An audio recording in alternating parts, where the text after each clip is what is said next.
Paris. City of love, romance, and dreams. So they say. I used to say it too. But ever since that day, the day of the murder, I've always associated my beloved Paris with death.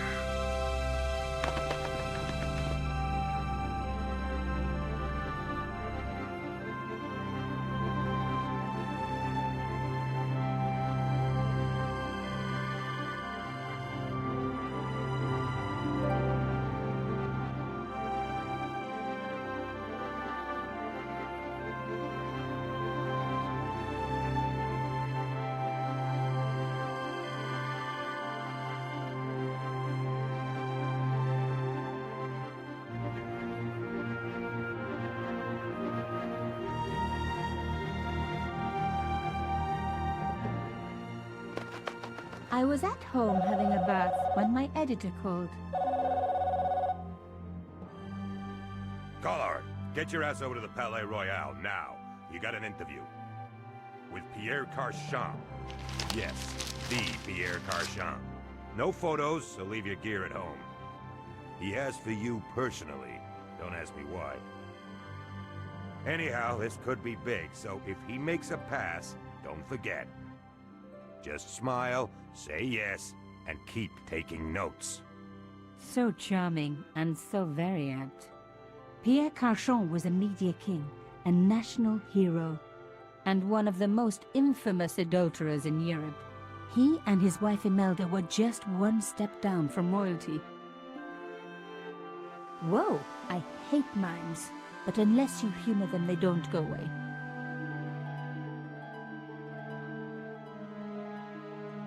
Here I was, the palace of the Media King and the Ice Queen.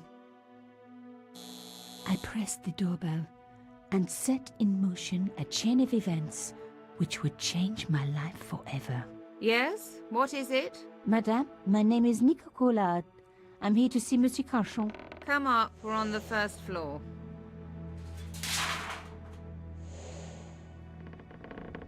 Madame Carchon, it's a pleasure to meet you. Yes, I'm sure. The Ice Queen was certainly living up to her reputation.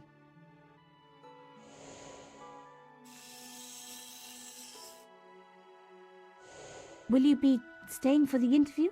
Mademoiselle, I know little of my husband's business affairs, and I care even less. I certainly have no intention of watching him pore over yet another pretty little journalist. Pretty? You're too kind, madame.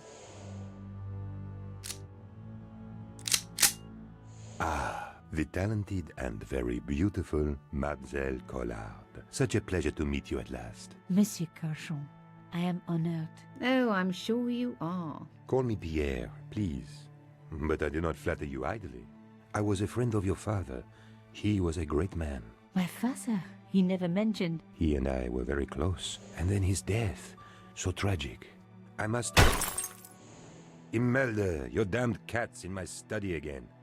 Another Ming vase, I suppose. Excuse me for one moment, my dear girl. You journalists are getting younger each year. Perhaps it's the rest of the world getting older, madame. That was no cat. My God, what? Monsieur Carchon!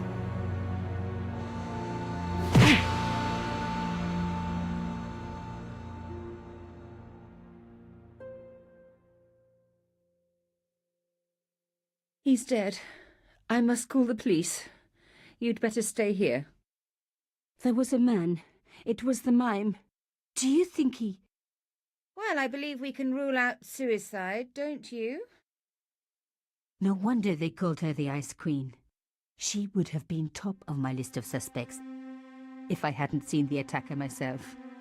And if I hadn't come across a couple of murders just like this already. One of the most important men in Europe murdered And here was I, Nico Coulard, alone at the scene of the crime. Should I wait for the cops? Or start my own investigation? It was a no-brainer.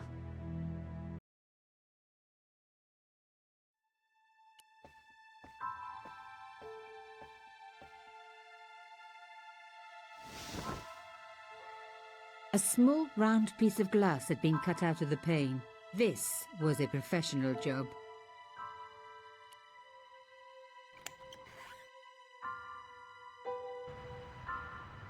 The killer must have used a ladder to reach the window. He was long gone. Guess he folded that ladder up, popped it in his pocket and took it with him.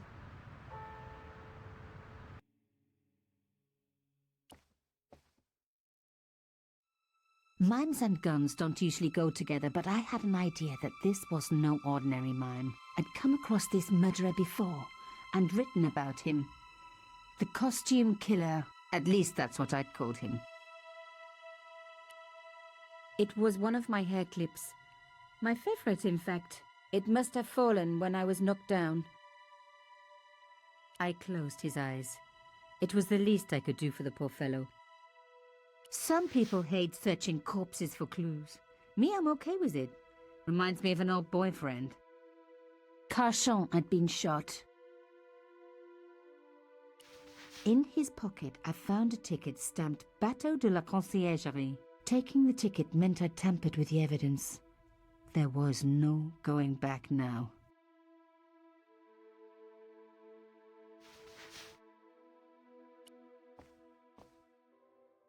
The police could turn up at any minute. Somewhere there were clues to the murder, and I needed to find them.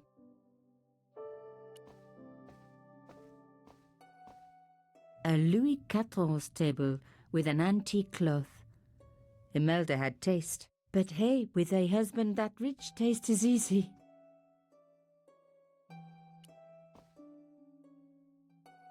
I reckoned that cloth might just turn out to be useful. Even my fingernail wouldn't fit into such a small hole.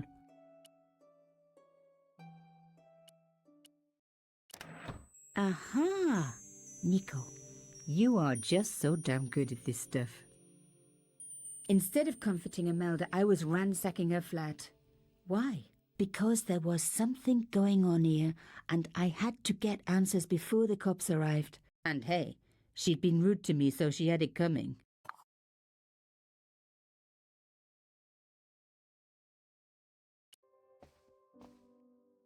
It was a tube of acrylic paint. French ultramarine. Just the color I was after for my bathroom. I'm sorry, I have to go. Someone is... Young lady, what are you doing? Oh, this paint. It's my favorite color. For God's sake, keep the damn stuff.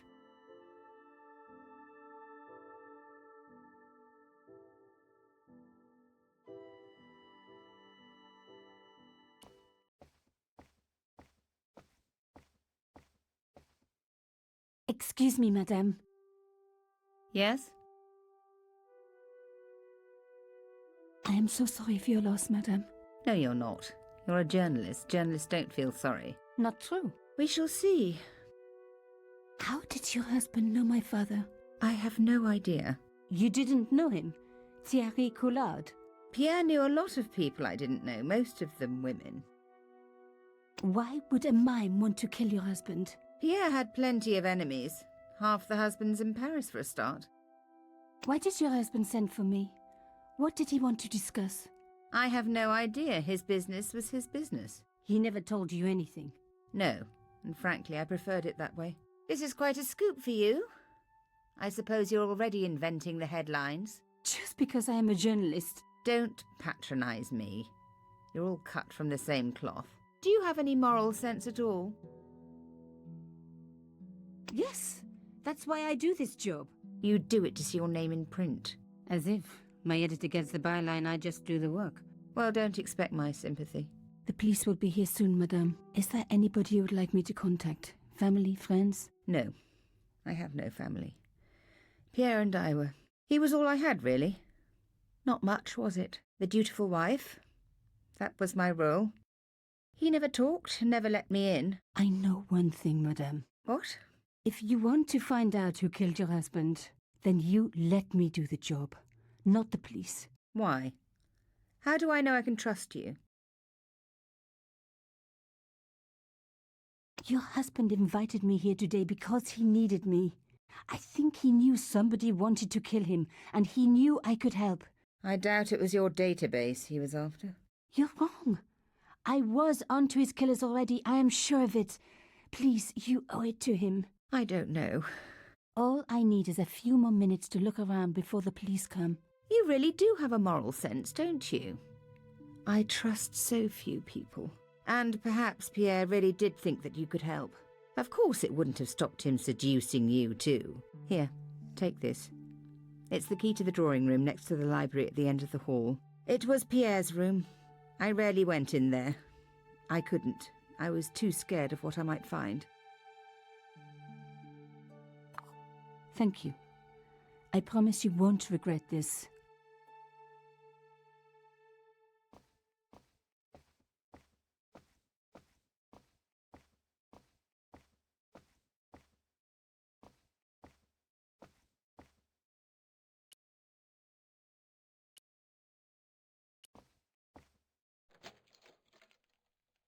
Now we were getting somewhere.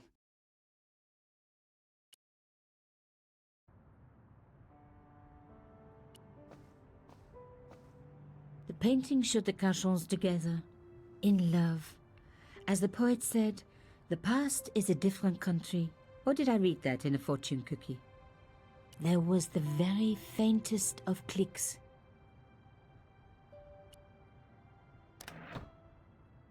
Behind the picture was a safe.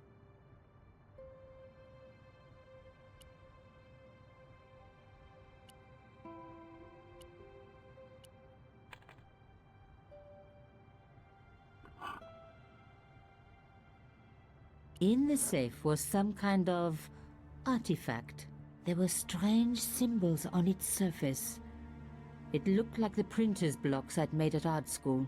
If there was one thing I'd learned about symbols, they are always important. But these symbols scratched into stone were impossible to read. I needed to find a way of printing them. At least the stone was round. But what could I use for ink? And what could I print on? Sure, I was stealing, but I knew Imelda didn't know about the artifact, and Cachon was past caring.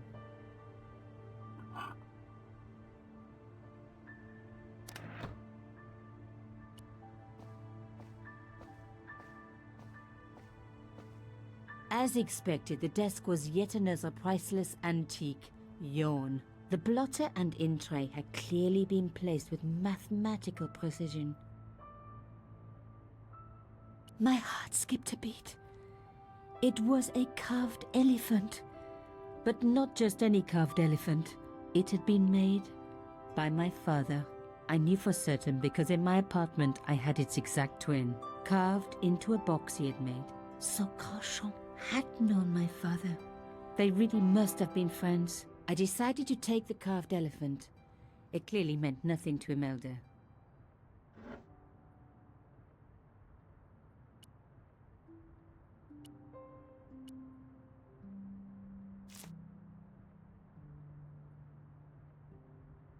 I'd spread blue paint over the bottom of the tray. It was ruined. I was a very bad girl, but also quite a clever one.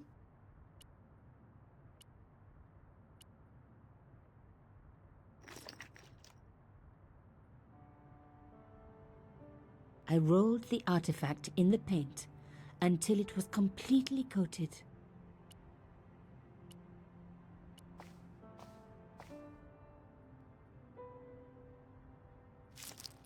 Genius! The roller and the paint worked just as I planned, but what did it say?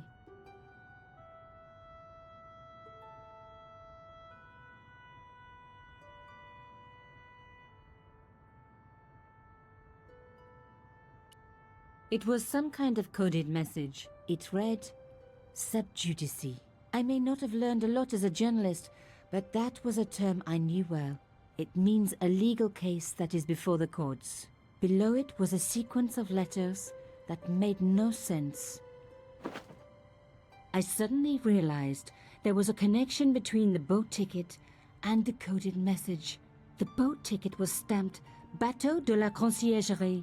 The conciergerie on the Ile de la Cité, by the river, housed the ancient law courts. So, sub judice could in this case mean literally under the law courts, below the conciergerie. I was pretty sure I'd found all I could here. And besides, all this opulence was making me pine for my regular life of poverty. This was a huge story. It was also one heck of a puzzle with a lot of pieces missing. But I was going to crack it. And if I could just remember the name of that fancy prize you get for being an ace journalist, I was definitely going to win it this time.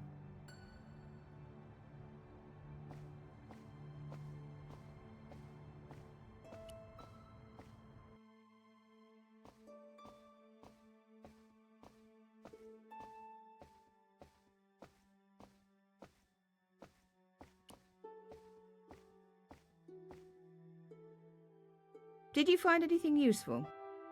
This carving, do you know anything about it? It was Pierre's. What does the statue have to do with... Please, I need to know. He was given it by a friend, something to do with Africa. He never explained any more. No, but I think it was important to him, always on display. Why? It was carved by my father. Oh, I see. I didn't know. Imelda, I will do everything I can to find the killer. Thank you, my dear. And if the police ask, Don't worry. You were never here. sub judice was the key. I was going to have to find a way under the conciergerie. I decided to head straight for the quayside on the Ile de la Cité. If there was a way of getting under the conciergerie, it would have to be from there.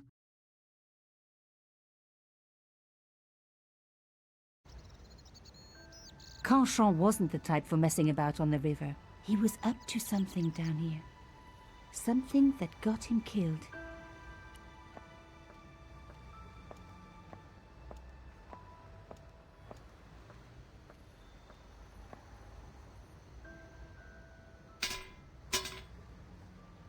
The fence wouldn't move.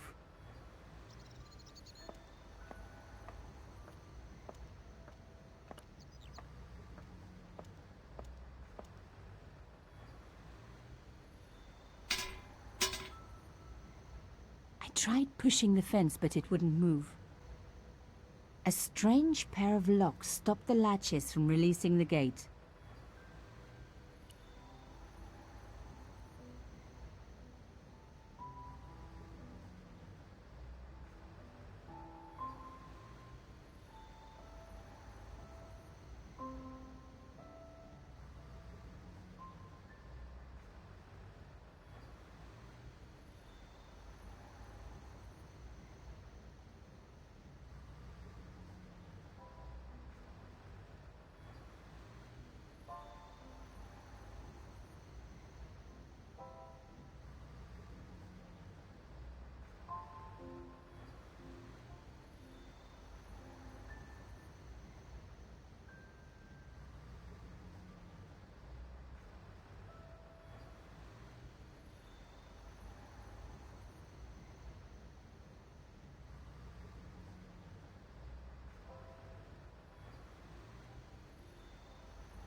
Yes! One down, one to go.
Nothing like a good convent education for honing your lockpicking skills.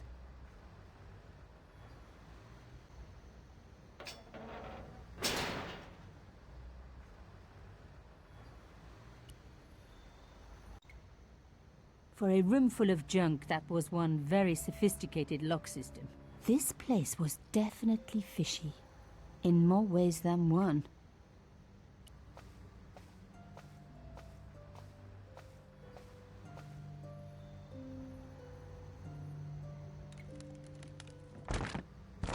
Oops. An old shell case. I wondered what that was doing there. The words sinister and Dexter were carved on either side. Now any good convent girl like me knows the old Roman for left, right. But what did it mean here?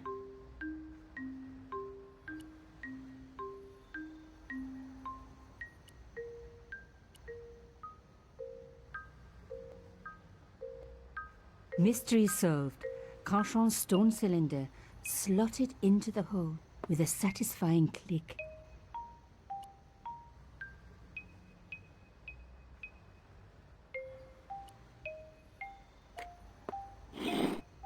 A satisfying click told me I turned it to the right position. It felt like tumblers in a safe. Another click, another step closer.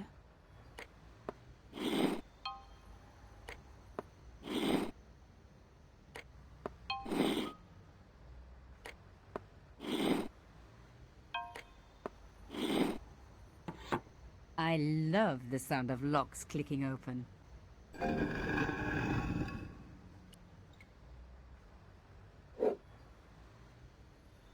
I removed the stone cylinder.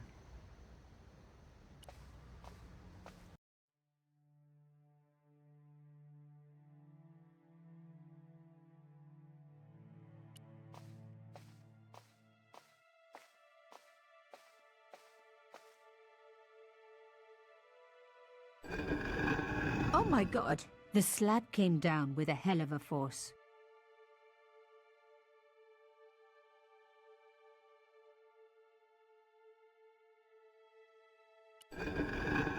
With nothing to hold it up, the cross dropped back down again.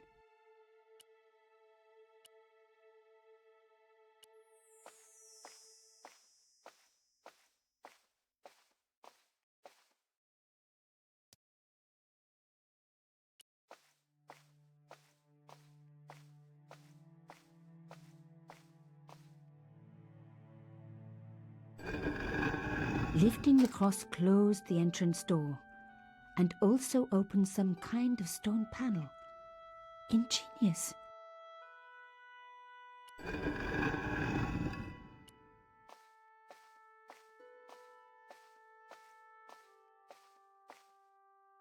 The stone slab had flattened one end of the shell case.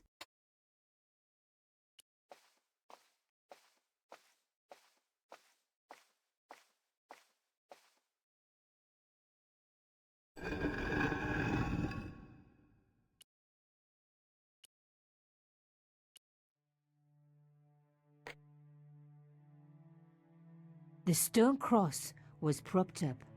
Now I was getting somewhere.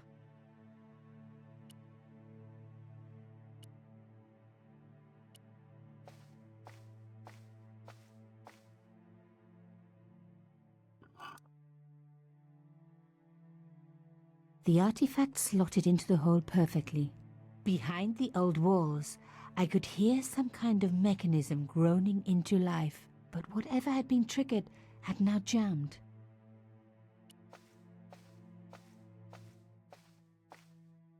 I removed the shell case.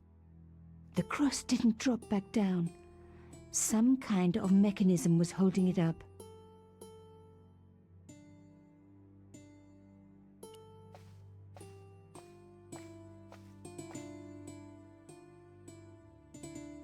The gap was too thin for me to get a grip. I needed something thin enough to prise the door open.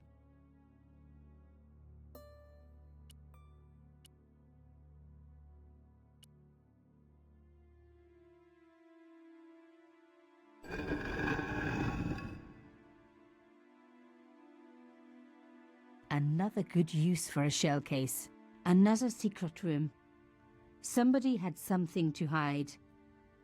But was it what I was looking for?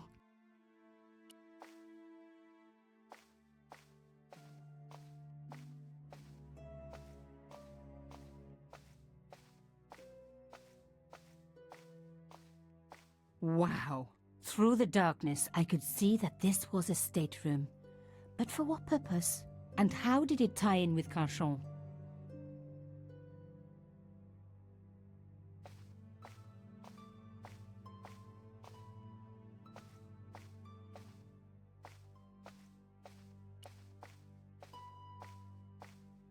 Amazing! The thing still worked. The room lit up bright as day.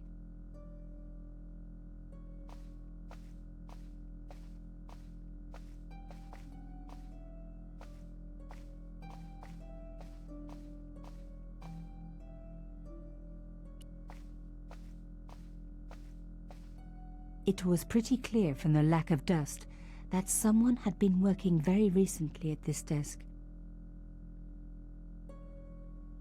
The dregs at the bottom of the mug hadn't dried out or gone moldy. It wasn't more than a day old. This was the article I'd written about the costume killer. My suspicions were right. Carchon had cut it out. 2 businessmen had been killed. One in Italy, one in Japan. In each case, the killer had worn a costume, a penguin, and then a snowman. But that wasn't the only link between the 2 murders. Both the victims had been big media do-gooders, and I proved they were just the opposite. So, how did they fit in with Carchon? Oh my God! The sheet was a printout with my personal information. Everything from my favorite food to my waist size. They were right about chocolate, but come on guys, I'm a size 10. There was even a picture of me, taken with a telephoto lens. Carchon wouldn't have taken these pictures himself. This was big and organized. I was part of it, and people were getting murdered.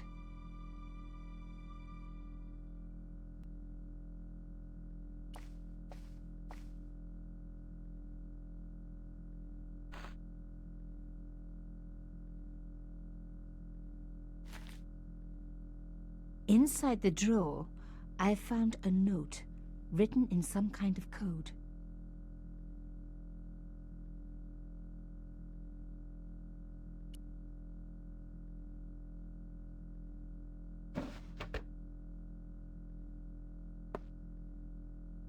Damn! Don't you just hate it when that happens?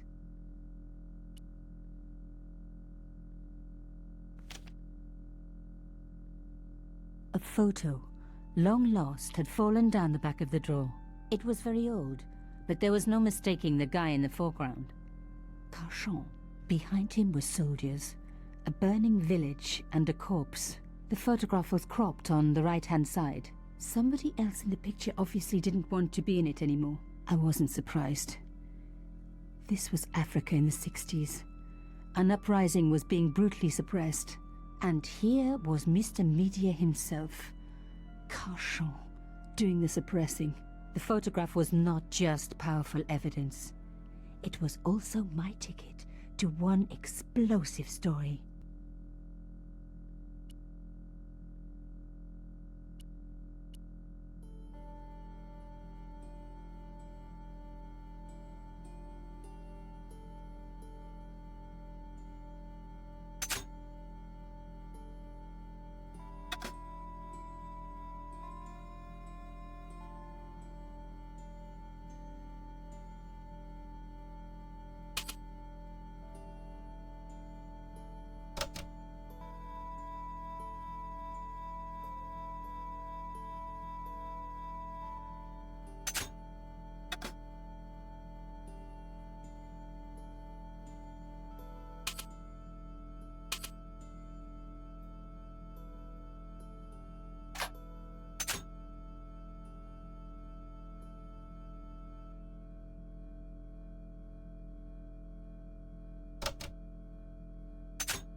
full report to follow.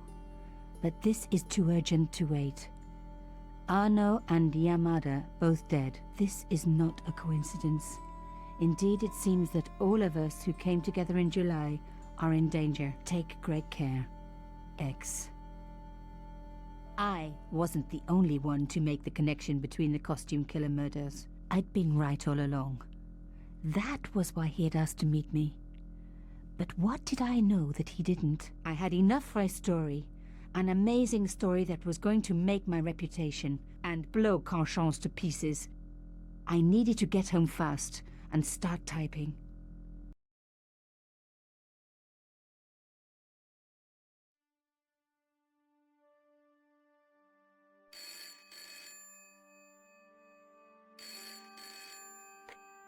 Bonsoir, Collard. Nico, it's Ronnie. Hey, Ronnie, you cracked open the champagne yet?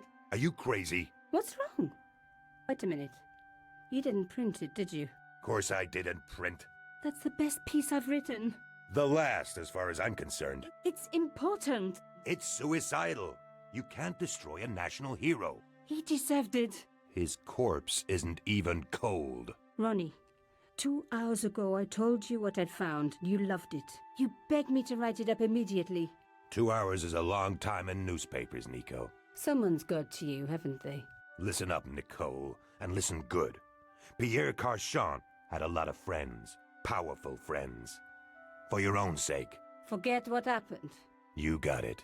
End of conversation. Good night. This should have been my big break, but I knew there was nowhere else to sell this story. If Ronnie wouldn't print it, nobody would.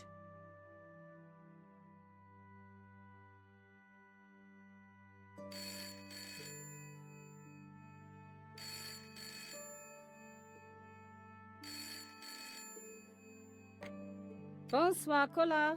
Mademoiselle Collard, my name is Plantard. I need to talk to you about your story. Your Pierre Carchant story. How did you know about that? There are people out there, madame, who will be very upset by this story. Oh, really? Well, it's their lucky day. It's been spiked. Yes, I know. We must meet. We must?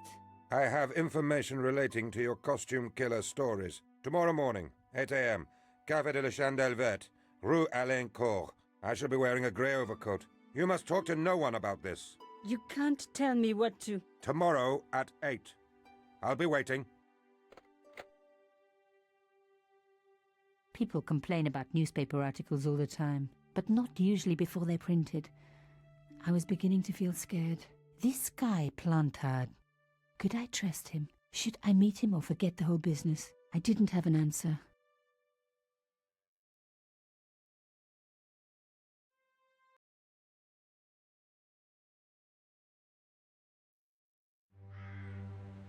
I'd only been in Paris for a week, but already I'd fallen in love with the city. My latest discovery was a little cafe, La Chandelle Verte. I was pretty sure the waitress was taking a shine to me. That old Stobart charm, I guess. Little did I know my reverie was about to be so rudely interrupted.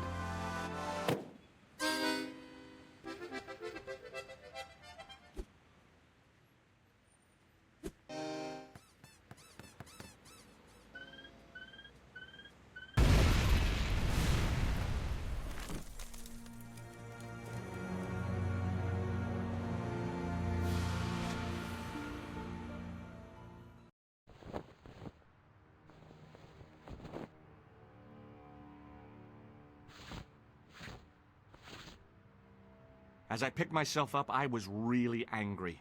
1 minute I'm on vacation, the next minute some clown's blown me up. I knew right away what I was gonna do. I was gonna find that clown and bring him to justice. Because justice matters. Justice is up there with liberty, and equality, and, fraternity. After all, that's why I'd studied law, wasn't it? Well, that and the money, of course.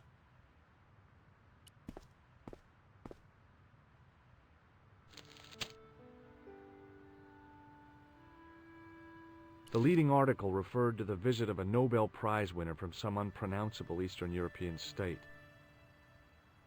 I noticed the writing at the foot of the page. It read, Salah Eddin, 1345. The column was devoted exclusively to rumor, gossip, and sensationalism. The big story was about the brutal murder of a French media magnate, shot down in cold blood. The guy oozed confidence, like a regular French statesman.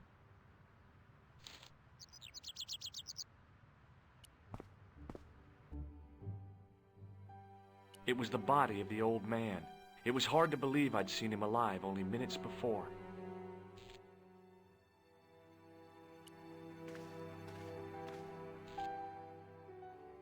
The sight of the dead guy's staring eyes turned my knees to jelly.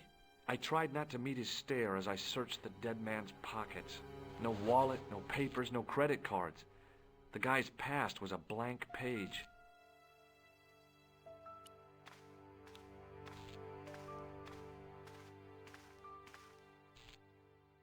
Oh, my head. Never again. How much vodka did I drink? Oh, no, don't tell me. What is your name, Sherry? George Stobart, ma'am. You look like you could use a little help. I could use a little drink. I feel sick, dizzy, and bruised. I don't even remember the party. Just relax and take it easy. You've been knocked out. You don't say. What happened? There's been an explosion. You should try not to move. Are you a doctor? No, but I used to play hospitals when I was a kid. Can you remember anything at all? No. I need a drink. Pour me a brandy. You could be in shock. No alcohol. What about the old man? Is he dead? Yes, he is. Ah, mon Dieu. I've never seen a real-life corpse before. Except for Grandmaman. That was different. She was family. Has he gone stiff? I shouldn't think so. He's only been dead a few minutes. Do you remember what happened when the clown entered? I remember that horrible tune he played all right. It was like a funeral dirge. I'd never liked accordion music either. Did you know the old man? No, monsieur. I never saw him before. Stay here, mademoiselle.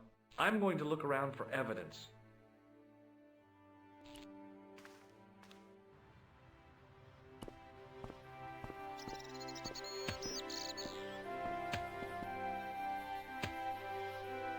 Please, hold it right there. Oh, don't shoot. I'm innocent. I'm an American. Can't make up your mind, huh? I demand to see the American consul. Drop your weapons and get down on the ground. Put that thing away, Sergeant Mou. I apologize, monsieur, but I cannot permit you to leave. Am I under arrest? Ah, no, I would simply like to ask you some questions.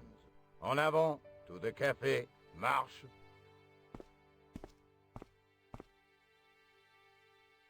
What a mess. This bombing is an outrage, is it not? Stop that, monsieur. Has it occurred to you that he may be dead, Mou? Oui, monsieur. But I prefer to look on the bright side. Besides, I recall a case where the killer escaped by feigning death. However, in this case, the man is quite dead. Examine the girl and take her statement, if you can. Et maintenant, to business. Your name, please? George Stobart. I'm from California. And what brings you to Paris, Monsieur Stobart? Travel. I'm touring Europe. You chose well. The city is most beautiful at this time of year, no? Yeah, I guess so, apart from the bomb blasts. Were you in the vicinity of the cafe at the time of the explosion? Yeah, I was sitting out on the sidewalk. I was lucky I wasn't killed. The inspector passed over my remark with no reaction. Did you see the deceased enter the cafe? Yes, I did. Was he alone? Yeah. And did he say anything to you? No. He was more interested in the waitress. Did you see anyone else in the cafe? Yeah, there was a guy dressed as a clown. He was carrying an accordion. An accordion? Bon. The picture is forming in my mind, and it is not a pretty one. Is the girl all right, Mou? She'll live. She confirms the American statement. A clown with an accordion, no doubt an elaborate and eccentric disguise. Very well. Eh bien, I have heard enough. What do you mean? I am satisfied that you know nothing. You may leave. I hope this little incident does not spoil the rest of your vacation. What about my personal safety? Can't you at least give me some advice? What can I say? Stay alert and look out for suspicious characters. And don't cross the road until the little man shows green. Great advice. I honestly believe you are in no danger, monsieur. Should you remember anything of importance, please contact me. My card.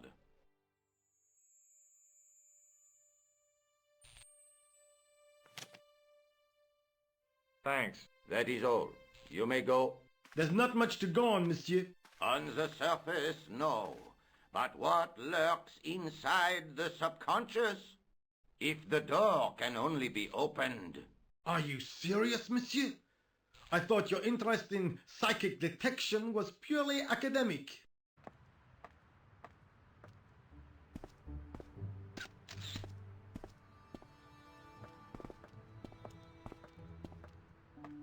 Excuse me, mademoiselle? Hi. My name's George Stobart. Oh, an American by the sound of it. Yep, that's right. On vacation in Paris. Some vacation, huh? You were here when the bomb went off? Sure was. Sat right out in front of the cafe. Did you notice a middle-aged man, maybe 60, with a hat and overcoat? I couldn't believe it. She hadn't even asked how I was feeling. Yeah, he went inside just before the bomb exploded. You weren't related to him, were you? Oh, no, nothing like that. I'm Nico Collard from La Liberté. What is that, some kind of nightclub? Oh, no, it's a newspaper. You're a reporter? I'm a freelance photojournalist. Say, you could interview me about the bombing. An eyewitness account, minutes after the outrage that shook the whole of Paris. You know, real-life drama, human interest, that kind of stuff. I'll just stick to the facts, thank you. Did you see who planted the bomb? I know it sounds crazy, but he was dressed like a clown. A clown? It's him again. Have you met the clown before? It's a long story. I have plenty of time. I don't. Do you know a police officer called Rosso? Rosso? Our paths have a knack of crossing. If I didn't know better, I'd say it was deliberate. Have you seen Rosso? Is he here? He's inside, attempting to question a witness with his psychic powers. That guy is weird. Yeah. Who was the guy you were supposed to meet? His name was Plantard. I didn't know him, but he called me last night. He said he had a story which would interest me. He asked me to meet him at the cafe. I guess I'll never know what he wanted to tell me. Well, not unless you have Rosso's gift for psychic interrogation. Why won't you tell me about the clown? Why do you want to get involved? Because he almost killed me. Isn't that reason enough? I guess so. Listen, I'll give you my phone number. You help me with my story and I'll let you in on what I know. And let's get one thing straight right now. This is strictly business. Okay, it's a deal. I have to go develop these pictures. I'll be on phone with you. Fine. I'll see you soon.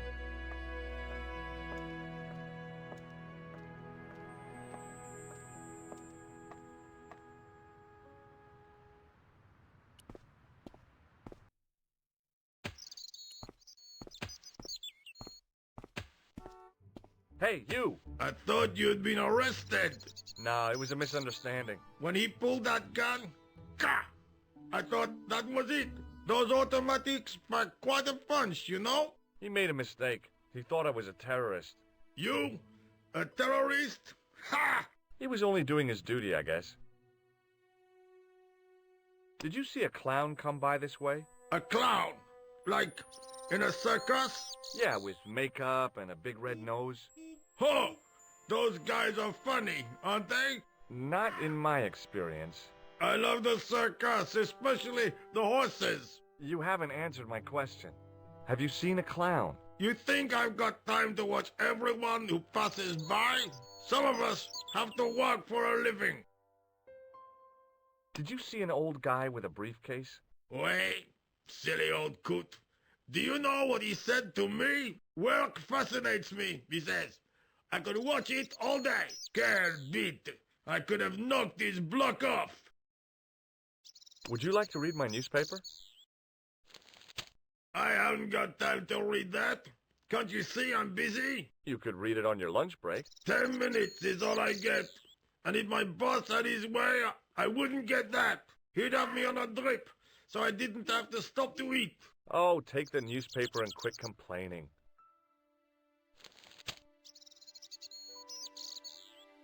Bah! Look at this. Damn bleeding heart liberals. Tcha! Save the dolphins. Catch them and eat them, I say. All that fuss over a bunch of fish. Nah, that's more like it. Look at the size of those. Like champagne bottle corks, no? Ah, what's this? Saladin running in the Prix de l'Arc de Triomphe. It's a racehorse? A horse? A legend. Bucephalus reborn, mon ami. Like a streak of lightning she is. Do me a favor, won't you? Keep an eye on my hole. I'm off to put some money on that nag. What about your toolbox? Stuff it. Help yourself.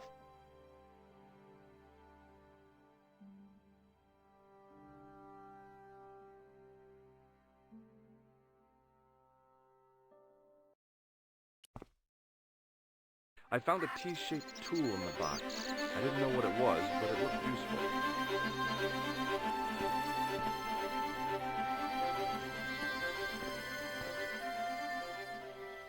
The clown had fled into this alley, but there was no sign of him now. I was intrigued by Nico and what she could tell me about the explosion.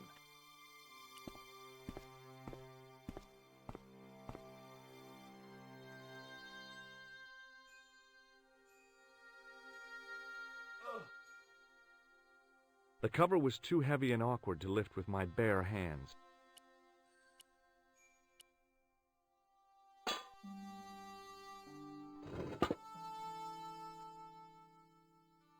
I lifted the cover to reveal what smelt like the entrance to a sewer.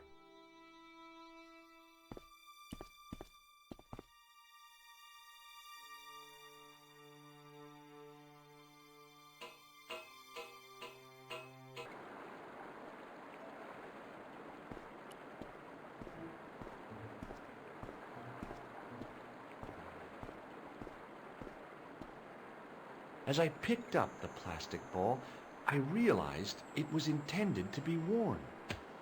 It was the clown's red nose.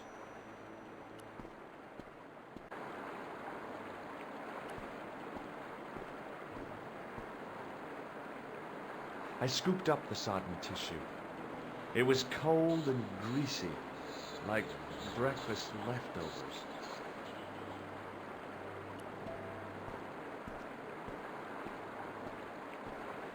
I took hold of the scrap of material and unsnagged it from the spike.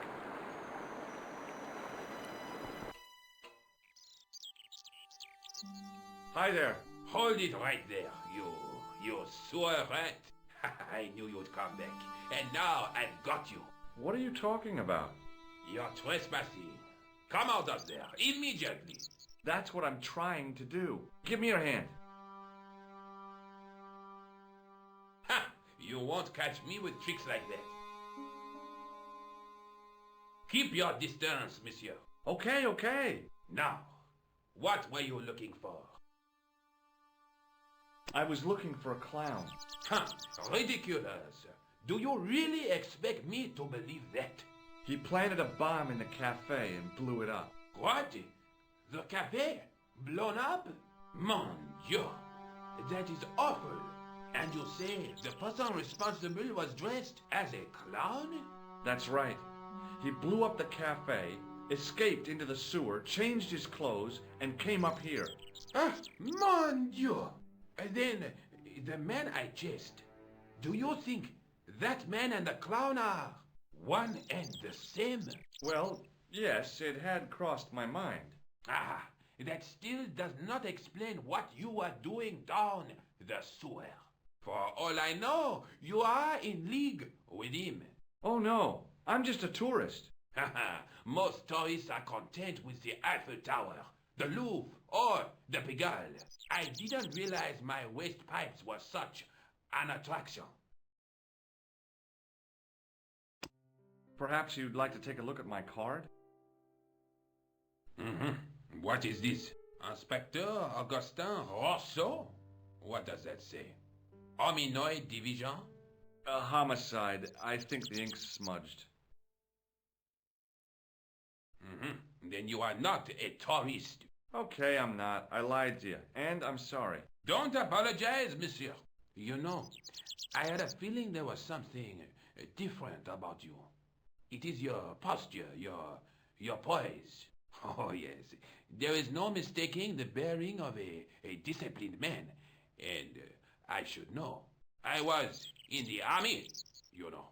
When I was your age, I was fighting for my life in the African desert. How can I help you, Inspector? Take a look at this false nose. Aha! That looks like a clown's nose to me. Precisely. He must have dropped it in his panic. Unless he wanted you to find it. Why would he want to do that? To put you off the scent. Does this piece of material mean anything to you? That is the same cloth as the jacket I found. I'd recognize that pattern anywhere. Now, about the jacket you found. Do you have it here? No, monsieur. One of the sleeves was badly torn, so I sent it for repair. A pity, because otherwise it was a fine piece of quality tailoring. It had the tailor's name inside on the label. Where did you send the jacket? I gave it to an itinerant Romani seamstress. Just my luck. Was there anything in the jacket pockets? Not a sou. You know what I think? Do tell me. He changed out of the clown suit and cunningly disguised himself as an ordinary person. Looks like I'm up against a mastermind. What was the name on the label? It was a foreign name. Todrick, I think. Did you get the address? There wasn't one, monsieur. Only a telephone number. Well, I don't expect you to remember a phone number you've only seen once. 74 98 08 59. You're kidding. That's his phone number? Yes, that's it. A little trick with numbers that I learned in the desert. I was taught the technique by a Tuareg shaman. That's incredible. It comes in handy at the supermarket checkout. Do I get a reward? Honesty, monsieur, is its own reward. Then I'm glad I do not rely on honesty to pay the bills. I have to be going. Thanks to your help, the citizens of Paris can sleep a little easier tonight. Vraiment? I was only doing my duty, monsieur. Good luck, Inspector. I hope you catch that killer soon.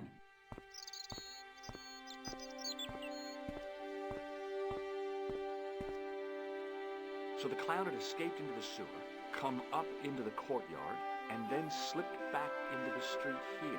It wasn't much, but it was more than the cops had got.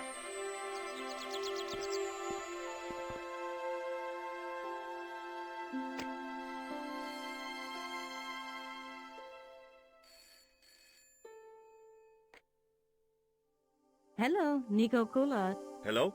It's George. Ah, oui. You said to call if I could help. Have you any news for me? You bet. I met a witness who spoke to the clown. And I know where the killer gets his suits. No kidding. Hey, I'm impressed. You are? Well, it wasn't easy. Look, why don't you come here to my apartment later this afternoon? Fine. Where do you live? 361 Rue Jarry. Okay, I'll come over. I was used to working alone, but I had to admit it felt good with George on the case too. But there were some things I was going to have to do alone, and fast. I needed the answers to some questions. Who was the costume killer? And why did he murder Carchon? Why did Carchon ask for me to interview him? How did he know my father? And why was my editor so scared? There was some kind of secret war going on out there, but who was on which side? One thing I did know. I wasn't going to get the answers sitting at my desk.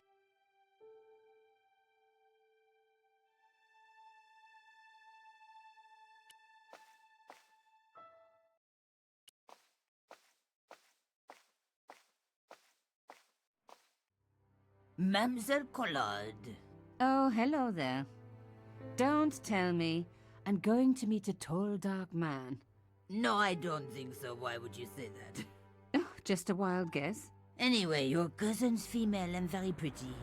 What? Your cousin from Marseille. How could you forget her so soon? She was only in your apartment yesterday. Ah, really? Such a charming young girl. Isn't she?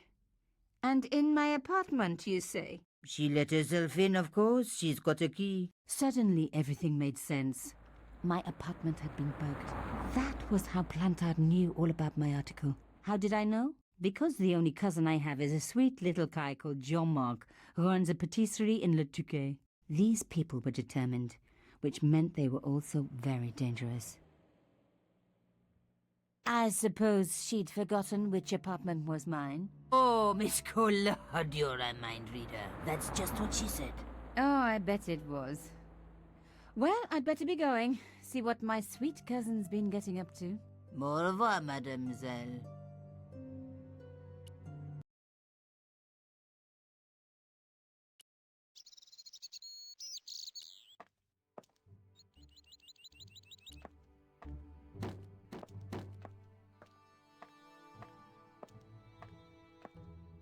Hello, could I ask you some questions? That depends. Are you a cop? No, I'm a journalist. Bit late, aren't you? They already took away the body. I'm doing a follow-up on this story. Tell me, are you related to the workman I saw digging the hole? Don't talk to me about flobage. Pah! Okay. He just won a fortune on the horses and he won't give me a cent. Well, it's his money.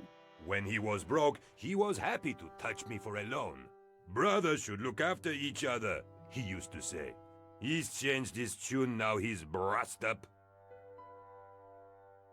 You're doing a fine job. Damn right I am. You should be writing about me, not that idiot that got blown up.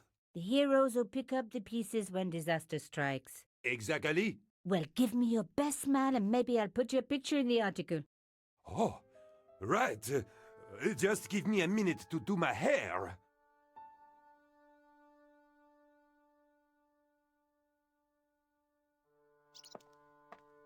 The police had removed the body, but nothing else looked disturbed.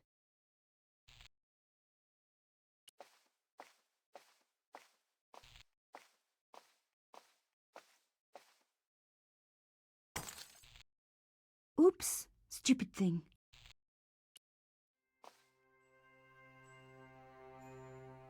A panel had been blown away, revealing a gap. From this angle, I could see that something had been lodged in the gap behind the pipes. From this angle,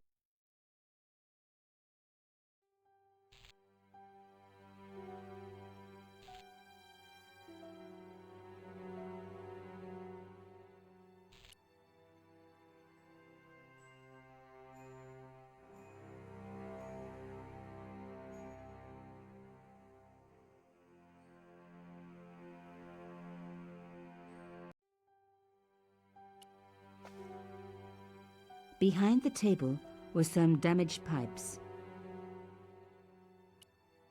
Voila! The police and forensic teams had missed a vital piece of evidence. Some kind of pouch. On the pouch was the cross symbol of Carchon's organization. I was on the right track.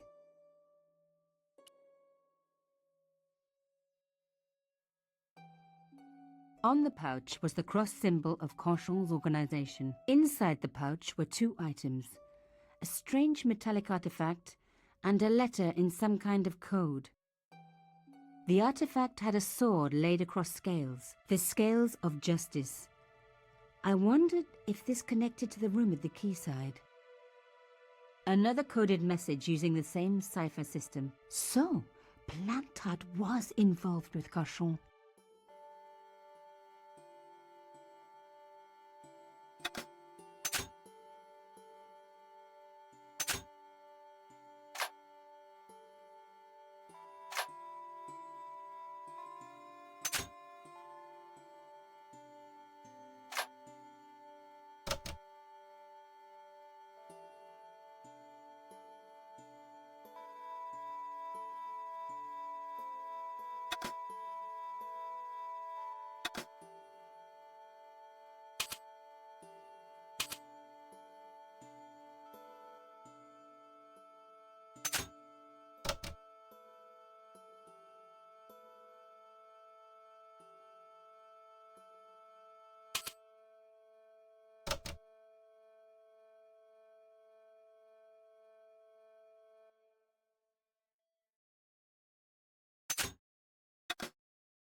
Plantard. Pierre killed. Murderer must have followed trail from Arnaud and Yamada. He will come for us now. We must be vigilant. Thierry's girl broke into Pierre's safe. She worries me. Imelda. So much for Imelda's innocence. Plantard was working for her, and for Canchon. But why did Plantard want to meet? Was it a trap? Or maybe he was in too deep and needed me to tell the story, whatever the story was. One thing was clear. It was a story worth killing for.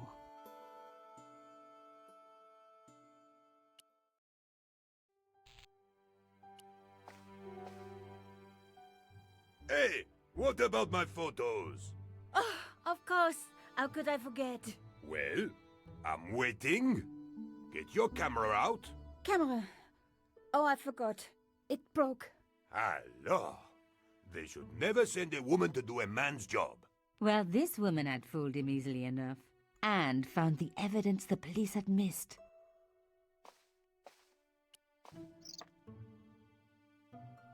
The strange metal artifact I found in Plantard's pouch had pointed back to the quayside.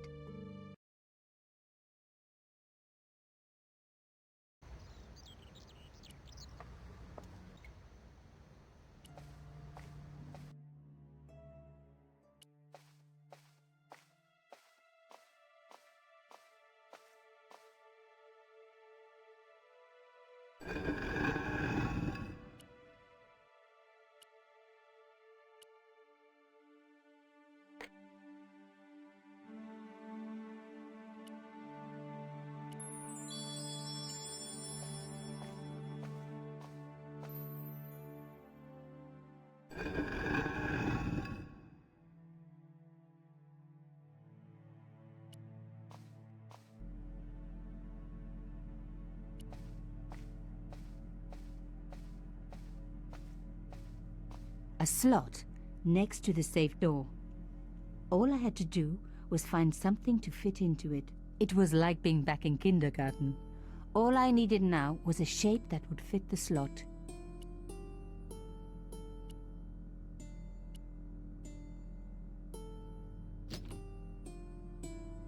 Plantard's key fitted the lock, so he must have used this place too. A photograph had been torn up.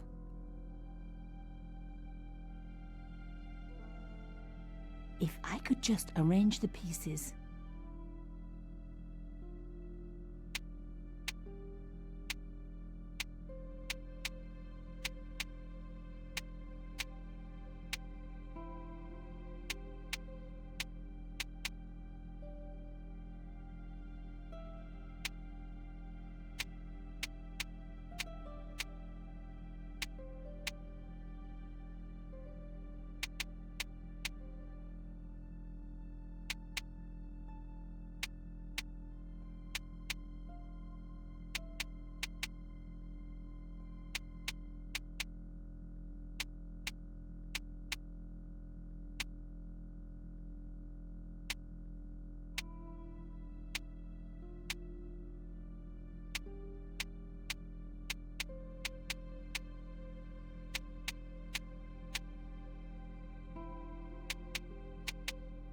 Oh my God, it can't be.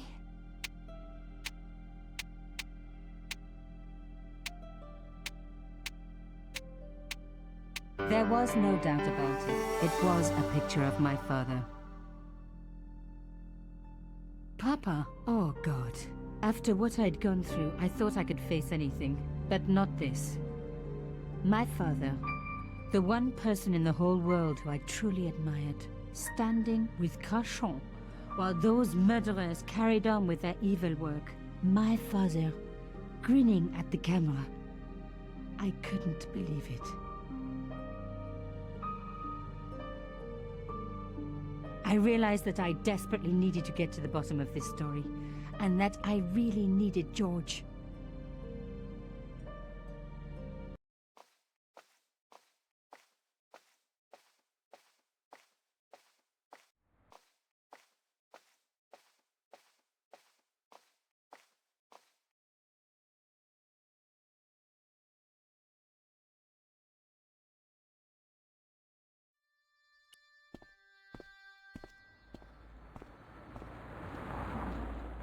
Oh, hi.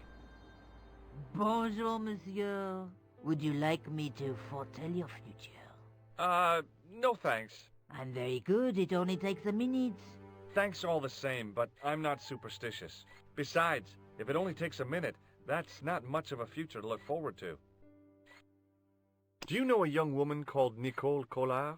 Yes, I do. She lives upstairs from me in the apartment block across the street. The door isn't locked, but you'll need to give it a gentle nudge. It sticks, you see. Because of the damp. The landlord said he'd fix it before winter sets in. He's been saying that for 3 years. How long has Mademoiselle Collard lived here? A few months. She's in for a shock when the cold weather comes. Drafty windows, insufficient heating. It's a struggle to keep warm. The only reason I stay is because the rent is cheap. Your young lady, she deserves better. I thought Mademoiselle Collard was a successful photographer. Not as successful as she makes out for all her fine clothes. Oh, I've heard her crying herself to sleep at night. That's awful. Now don't you let on that I've told you. She's proud, that one. Too proud, if you ask me. Have you seen anyone out here watching Mademoiselle Collard's apartment? Yes, I have. A strange man. Tall and thin as a broomstick.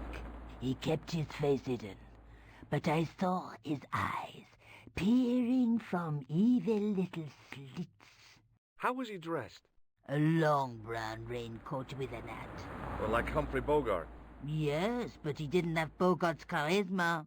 Besides, this guy looked like he needed a toilet. You never saw Bogart clenching his buttocks like that. Is there anything else you can tell me about Mademoiselle Collard? No, monsieur. See you later. That's right, monsieur. You will.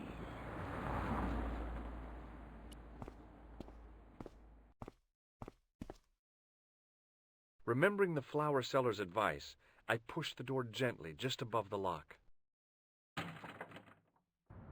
Hi. Bonjour. I'm glad you could make it, monsieur.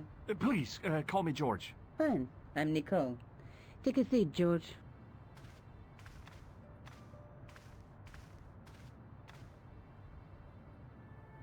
A beer? And what have you been up to? I've been exploring the sewers underneath the cafe. I thought I could smell something bad. The clown used the sewer to escape and to change out of his costume. I guess he was in a hurry. He left his jacket behind. And? I got his tailor's phone number. You had better luck than I did. Luck, she said. Luck. Hard work, I'd call it. What happened? My editor told me to drop this story. Can you believe it? But you're not going to do that. Oh, no. I'm going to find out what's behind these killings. It just doesn't add up. It almost feels like some sort of conspiracy. The police in 3 different countries have kept very quiet about the murders. The press don't connect them at all. They blame them on political, religious, or militant minority extremists. Well, that covers just about everyone. I found this false nose in the sewer. Hey, what's this inside it? The contents of someone's nose? Don't be cross, George. It says La Risée du Monde. Masks and costumes. It's a costume shop near the Gare Saint-Lazare. I'll check it out. Maybe the owner remembers who hired the clown costume.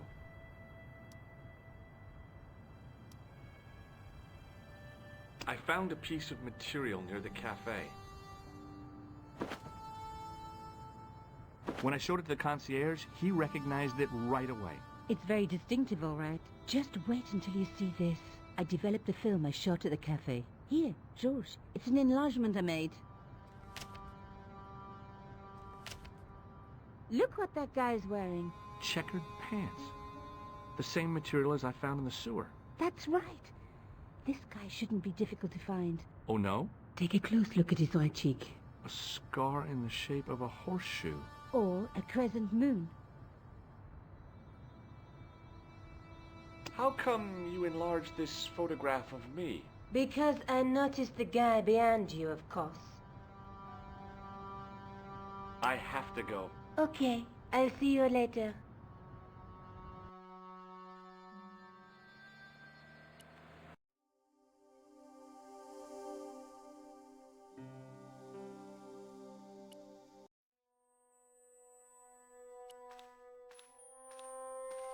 Excuse me? Bonjour, monsieur.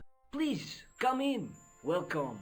Leave the mundane world behind, for in these four walls, fantasy is king. I don't want a costume. Didn't you ever dress up when you were a child? Not that I remember. Incredible! You'll be telling me next that you never shared your elder sister's lingerie. I don't have a sister, and I think I'd look pretty silly in a brassiere. I just need some information. Of course. How can I help you?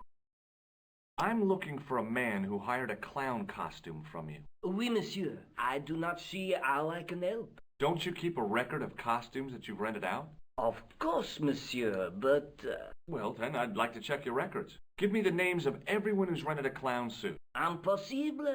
There are too many. Have you heard of a man named Plantile? I do not recall anyone of that name. Do you want this red nose back? Not after it's been worn, thank you. Does this dirty tissue mean anything to you? Let me smell that.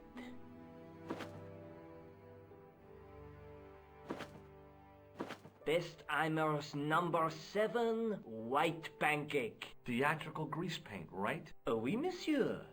La crème de la crème of Thespian accoutrement. Have you sold any of it recently? Yes, 2 cans.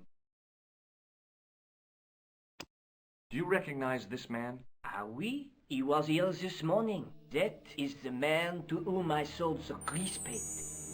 I remember the scar on his face. He chose 2 costumes. Bozo the clown and Seamus the pixie. A pixie? Very smart. Green silk with a taffeta lining. He gave me his name as Monsieur Khan. Thanks for your help, buddy. My pleasure, monsieur. Allow me to shake you by the hand. Huh? Well, okay.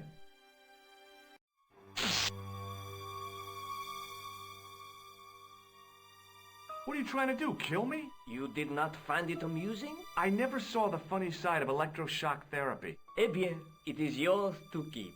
A gift. Do I need a license? No, but I give you a word of warning, monsieur. What? Remember to switch it off before you visit the toilet.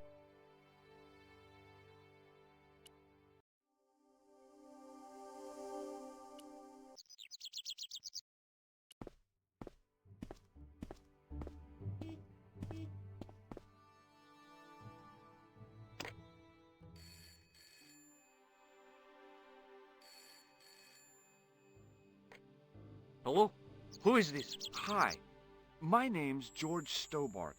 You don't know me. Correct, Mr. Stobart. I don't. What can I do for you? Well, I'm trying to trace one of your customers. Could I maybe come over and talk to you? No. No, that's not possible. Oh, okay. Forget it. Listen, all I want is a name. What are you talking about? Who are you working for? I guess you might say I'm acting in the interests of truth and justice. Ah, thank God. I thought you were the police. There are innocent lives at stake, Mr. Todrick. Lives that you could save. You're collecting for charity, yes? No, I'm not. All I want from you is information. Go on. I'm listening. The man I'm looking for is called Khan. He bought a suit from you, remember? Mr. Khan. Yes, I remember him. Yes, I delivered the suit to his hotel. The Hotel Ubu. I don't remember the room number. It was upstairs. The second room on the right-hand side of the corridor. Thanks, Todrick. That's all I wanted to know. Now I've got you, Mr. Clown.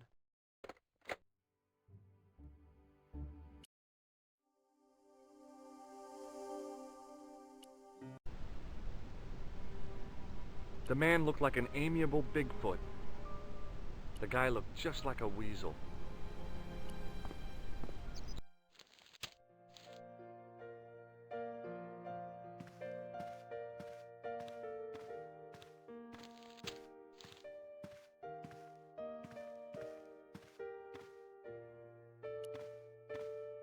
I want some information. Who are you? The police? I'm conducting a private investigation. Ah, I know only too well what you mean. That is one of the drawbacks of the catering business. When people book into an hotel, they leave their morals at home, no? Do you recognize the man in this photograph? Yes, monsieur. That man is one of our guests. What name? I cannot tell you that. Do you have a guest by the name of Khan? No, monsieur. Perhaps you would care to check the register.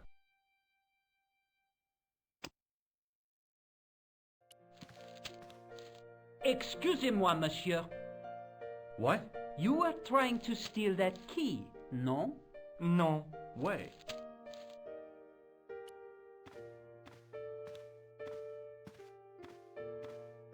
Excuse me, didn't I see your picture in the news? You're that Nobel Prize winner from some unpronounceable Eastern European state. Yes, that is me, in person. I don't want to worry you, but have you had any threats on your life? You know, mysterious phone calls, letters made up of headlines cut from the newspaper. I don't know what you're talking about. Do you recognize this man? He calls himself Khan. Yes, I know this man. Why do you carry his photograph? I'm a private detective. What's your interest in Khan? He is an enemy of my people. You know he's a killer? Of course, amongst other things. Would you help me investigate Khan? That is not possible. My instructions are to observe. I cannot jeopardize my position as an honored guest of this country's government. Thanks for your help.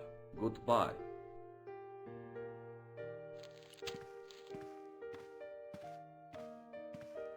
Hi there, ma'am. Well, hello. What can I do for you? I'm looking for a man. You disappoint me, my dear. For one foolish moment I thought... But never mind. Aren't you going to tell me your name? George Stobart, ma'am. How sweet! I once had a stable boy called George. I am Lady Piermont. The common reaction is to kneel and stutter, but it's not obligatory. A real lady? I mean, you're an honest-to-God aristocrat? Oh, I don't know about that. Few of my ancestors are honest, not even to God. I can trace my family back to the Normans, but don't let that intimidate you, George. Beneath that impressive pedigree, I'm just flesh and blood. The blood may be blue, but the flesh is the plump beef of old England, so to speak. You appear distracted, George. Is there any way I can help you?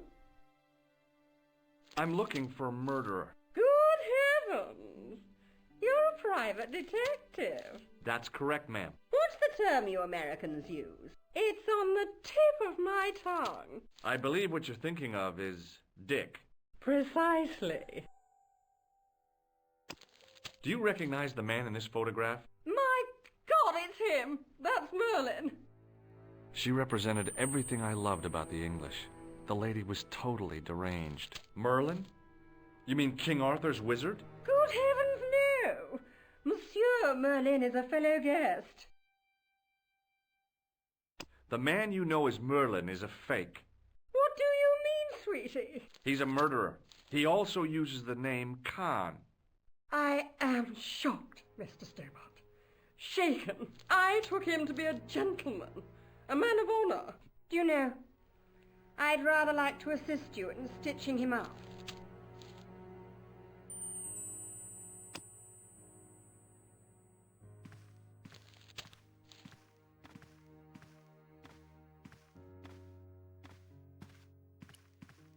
There was no one registered under the name of Khan, but the name in the book for room 22 was Merlin.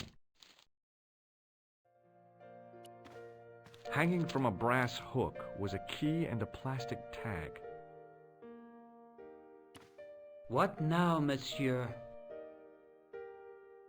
About the key hanging on the hook over there. Oui, monsieur. Which room is it for? Number 21. Is that room taken? No. The guests checked out this morning. I'd like to check into room 21. That is not possible. How come? You said it was vacant. It is reserved for another guest. Rats. No, monsieur. Dutch. The man who calls himself Khan has a scar on his right cheek. Vraiment? I tell you, I do not know a man named Khan. Maybe not, but I noticed a change in his expression when I mentioned the scar.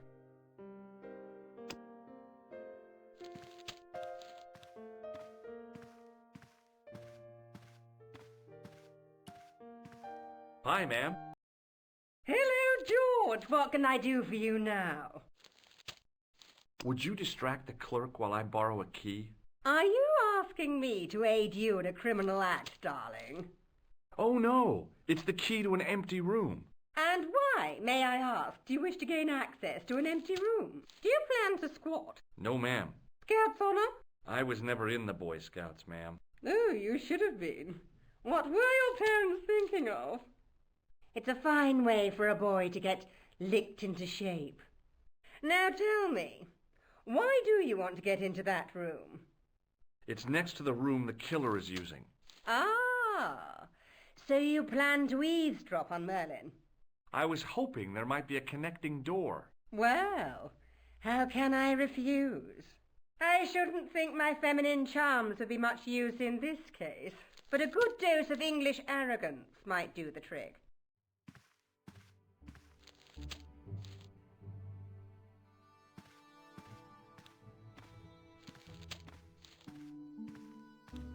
I say! You there? Flunky! Oui, madame. Listen carefully. You do understand English, don't you? But of course, madame. Good. I wish to deposit some jewelry for safekeeping. I understand. Are you quite certain? Oh, bien sûr, madame.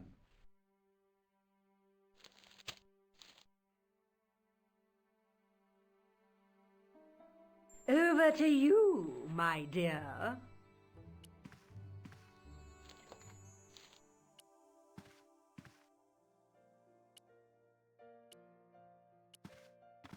Maybe it wasn't the right room, but this was the right key.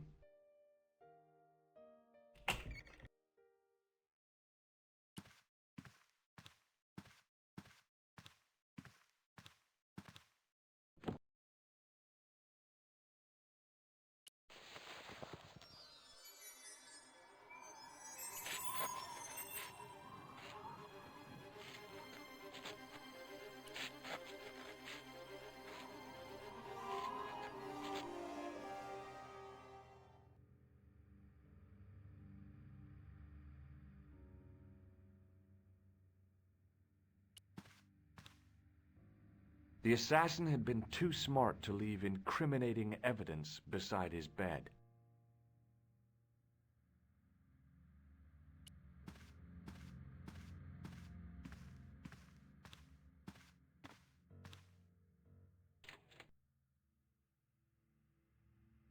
The closet was a solid, impressive piece of antique furniture.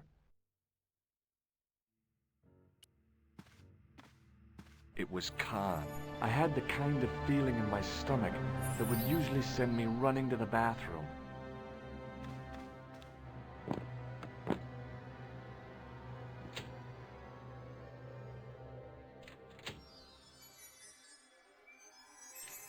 As Khan opened the wardrobe, I was sure I was dead. But he grabbed his pants quickly and didn't even see me. I didn't usually spy on men getting changed. But this guy was a killer, and I didn't want any surprises. He left his checkered pants on the bed.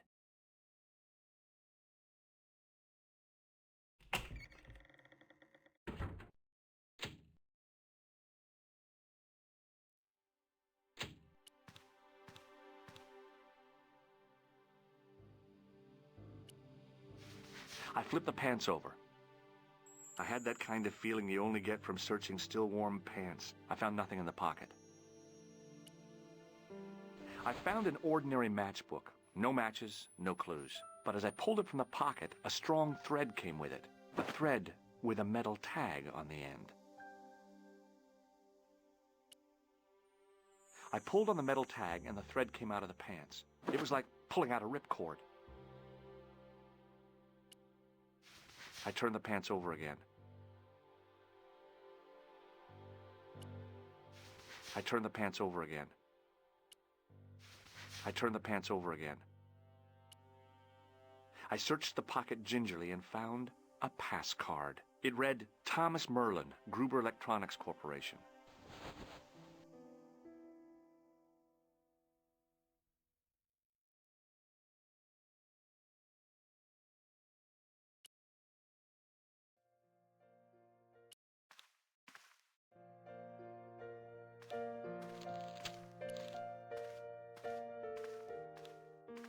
Hi, ma'am. Hello, George. What can I do for you now? When did you last see Merlin? It was no more than an hour ago. He came downstairs and spoke to that clerk chappie. Something passed hands. I couldn't see what exactly. A briefcase? No, smaller than that. A bundle of papers, perhaps. The clerk put it in the hotel safe and Merlin went out.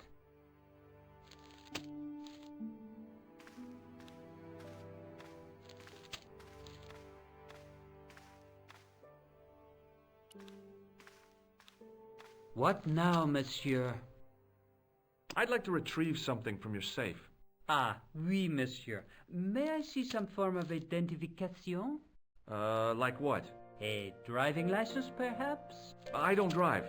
Your passport? I don't have it with me. I could show you my operation scar. I'm sorry, monsieur.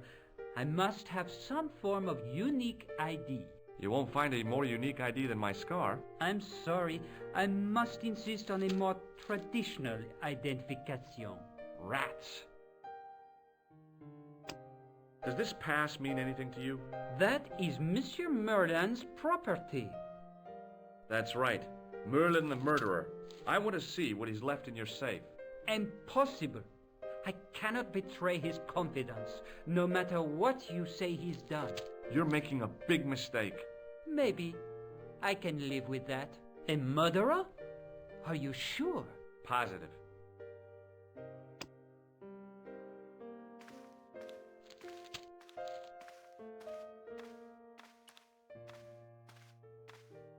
Hi, ma'am. Hello, George. What can I do for you now?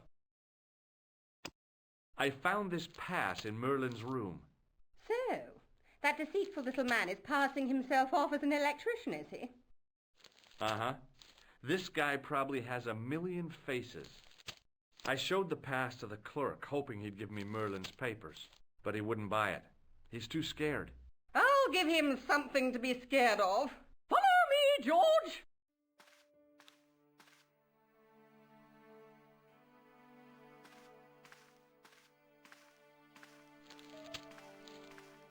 Did you place a package from Merlin in the hotel safe? I did, madame. And did my friend here show you Merlin's identification? Indeed he did, but... What's the problem? He isn't Merlin. A mere academic detail. Give him the package. But that is against the law. I happen to be a justice of the peace, you silly man. I am the law. If he tries anything, shoot him, George. My pleasure, Lady Piermont. One moment, please.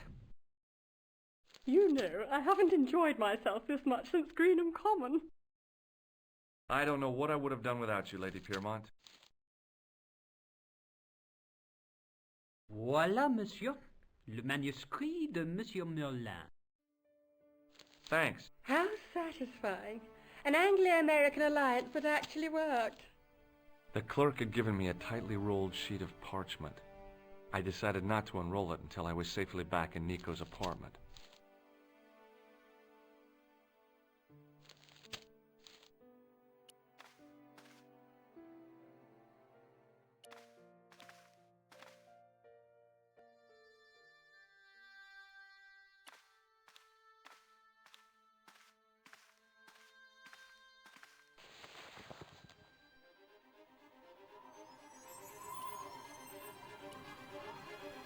I knew this was no way to treat an ancient manuscript, But I couldn't let it fall into the hands of the goons waiting outside.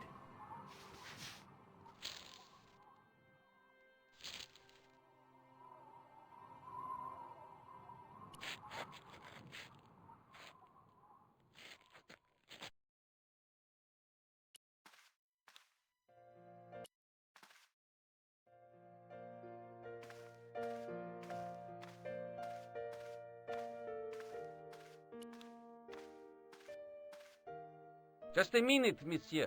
What's your problem? No problem, if you cooperate. What do you want? Just a routine security check. Nothing to worry yourself about. Oh, well, all right. Search him, Flap. You bet.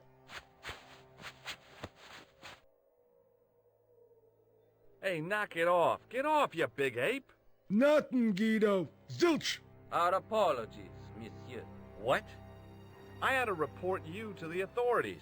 Round here, we are the authorities. You want I should break his arms? No. Let him go, Flap.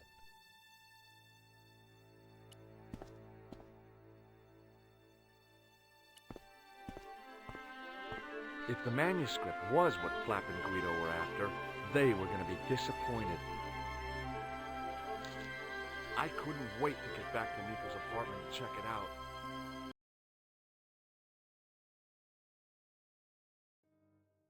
Hi, how are you? Oh, hi. Come in, George.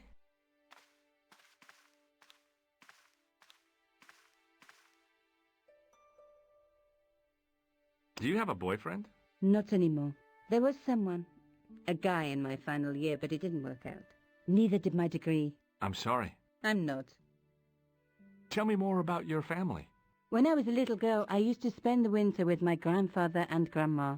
They were the best times, warm and safe in their tiny cottage. My grandfather rolled cigarettes while grandma made hot chocolate and cakes. One day, he stopped his scrolling. He put the lid back on his tobacco jar and took me in his arms. I laughed and wriggled, but he hushed me to be silent. With his unshaven chin all scratchy in my ear, he told me his secret. What did he say? He said, I don't smoke, but she likes to think I do. What a weird old man. Don't call my grandfather weird. He was the nicest guy ever. I wish I was back in that cottage instead of this crummy apartment in this noisy city. You're just not going to believe what I've found. It's not another part of the clown's costume, is it? It's a medieval manuscript. Khan left it in the safe at the Ubu. It's incredible. Is this what he took from Plantark? It could be, which means it's worth enough to kill for. Look there, two guys on the same horse. Oh, yeah. Maybe they couldn't afford one each. What of it? Have you ever heard of the Knights Templar? Their official seal was an image of two knights sharing a horse. Whatever this manuscript means, it's connected with the Templars. How come you know about these knights? I learned about them while writing an article on the Crusades.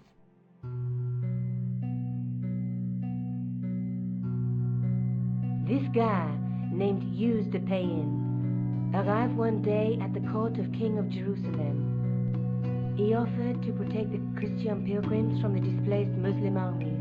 The king would be able to guarantee safe transit to Christians in the Holy Land. Safer journeys meant more pilgrims, and pilgrims meant trade and wealth. The Templars proved invaluable to the king as a mercenary army. It was said that they never asked how many the enemy numbered, just where they were.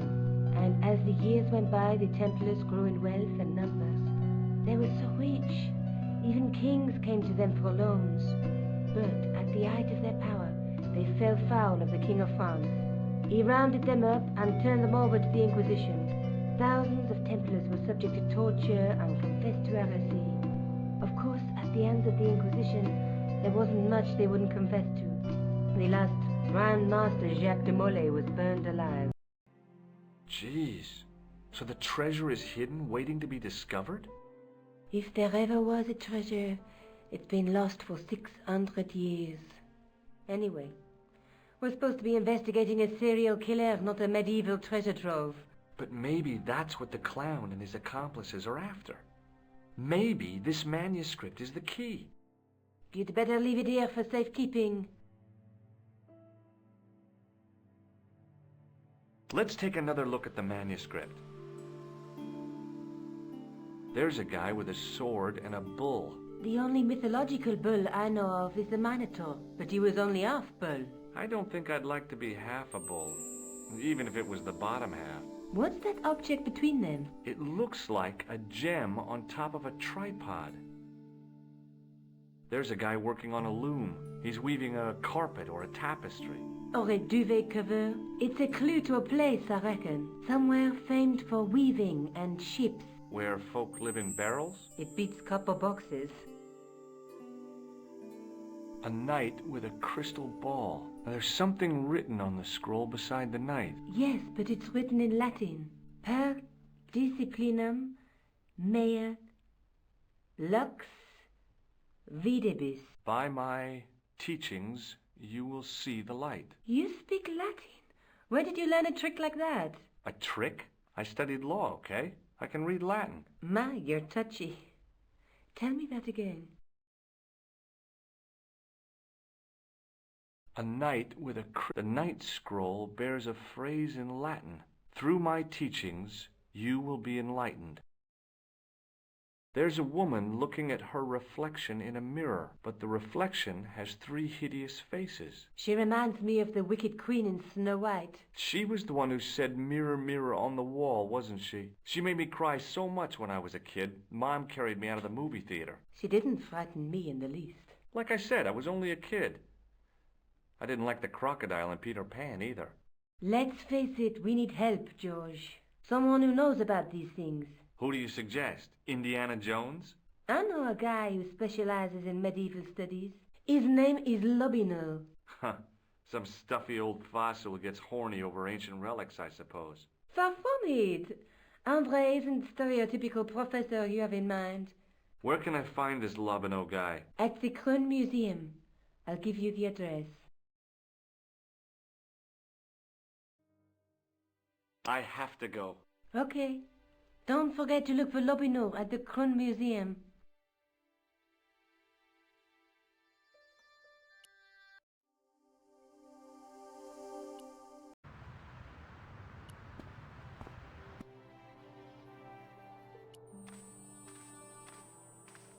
In the case was a spindly tripod, blackened with age and pitted with rust. It was identical to the tripod pictured on the manuscript. A notice identified it as 15th century from Western Ireland. It had been found in Loch Marne at the site of a Knights Templar preceptory. Ireland! What's that? This tripod was found in Ireland. I will have to ask you to keep your voice down. I'm sorry, I was excited.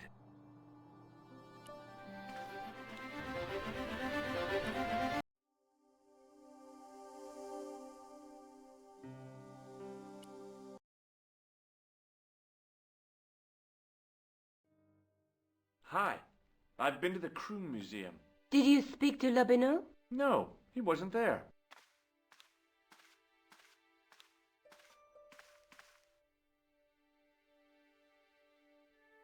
I found the tripod. Where? In the museum. It belonged to the Templars. It was dug up in Ireland at a place called Loch Marne. I have heard of Loch Marne. I read an article about the castle. Take a look for yourself. A popular gossip magazine. You read that rubbish? No, I write it. Professor Nigel Pegram, excavating the medieval castle at Loch Marne. That's strange. What? He resigned his chair at Durham University in order to devote his time to the excavation. Not only that, but he canceled the filming of a 4th series of his popular television program. This site at Loch Marne must be awful important to him. He's a professor of history. They're all cuckoo. All the same, I'd like to talk to this Professor Pegram. How do you feel about a trip to Ireland? Disappointed. Huh? That I won't be going. I want to follow up the Bellotta case. If you really think Pegram's gem is important, why don't you visit Loch Marne? On my own? I'm not so sure about that. Where is Ireland exactly? I have to go. Okay, I'll see you later.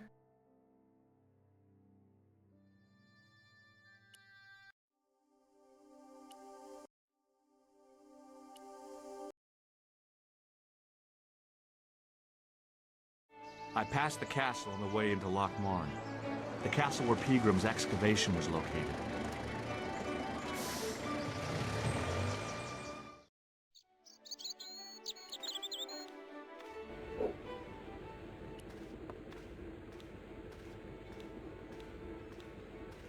Top of the morning to you. I beg your pardon. Well, that's what you Irish say, isn't it? Do you want something? Or are you just flaunting your xenophobia?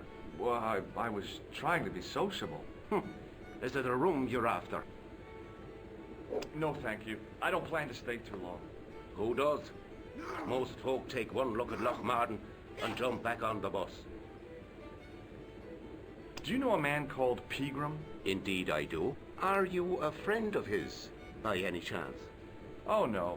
I'm just trying to track him down. Me too. That son of a bitch should be locked away. Did Peagram stay here? Yes, he did. 6 nights plus breakfast. Do you recognize this man? No, I don't. What do you want with him? I've got a score to settle.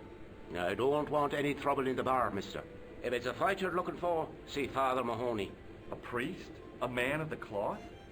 Sure. And he teaches the boys how to box at the youth club. According to Mahoney, it develops character. Isn't that right, Pat? Didn't he teach you the art of pugilism? Doyle. Sorry, Michael. I was miles away. What did you say? Never mind. Look, I gotta be going.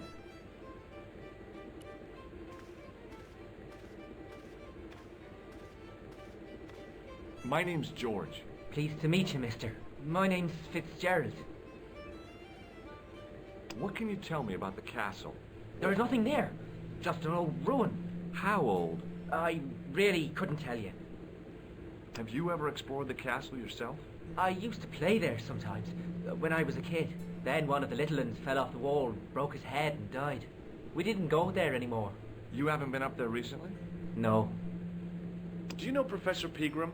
He's the archaeologist, isn't he? That's right. Did you work at Professor Peagram's dig? What gave you that idea? Can I get you another drink? Oh, no, thank you. I shouldn't be drinking at all. I'm on tablets for my nerves. More than a pint and I'll pass out. Do you recognize the man in this photograph? No, I'm sure I don't know him. See you later.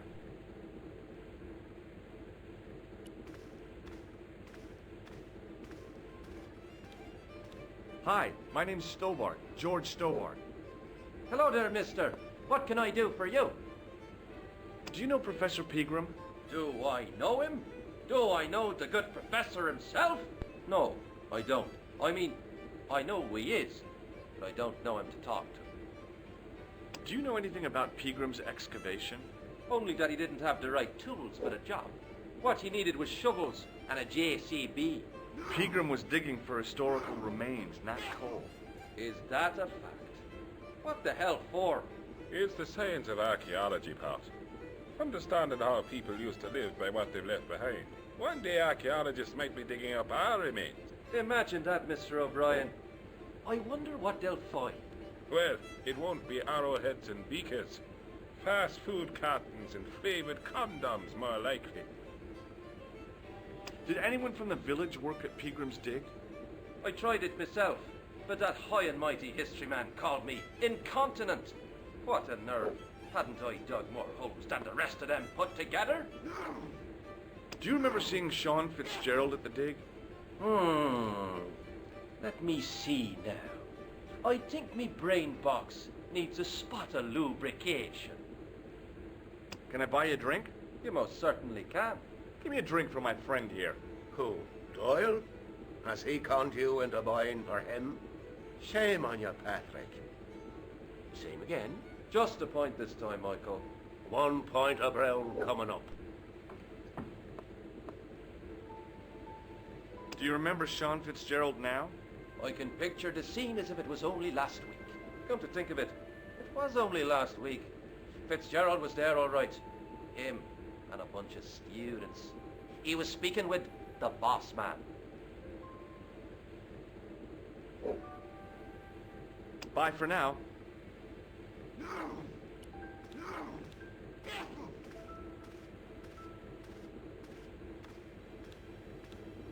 Hi there, old-timer. What? Nasty cold you've got there. As soon as the words left my lips, I regretted them. Is there such a thing as a cold which isn't nasty? I put the question to Father Mahoney. Father, says I, why were we born to suffer snot? What did he say?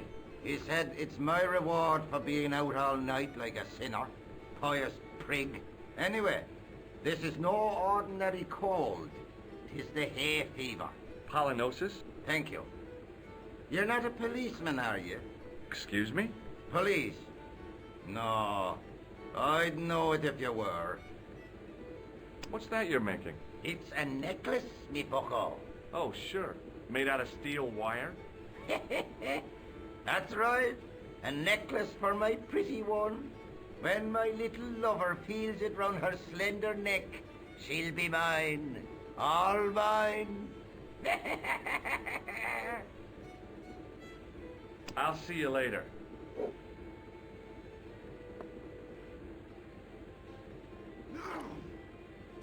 As soon as the old guy looked away, I grabbed his piece of wire.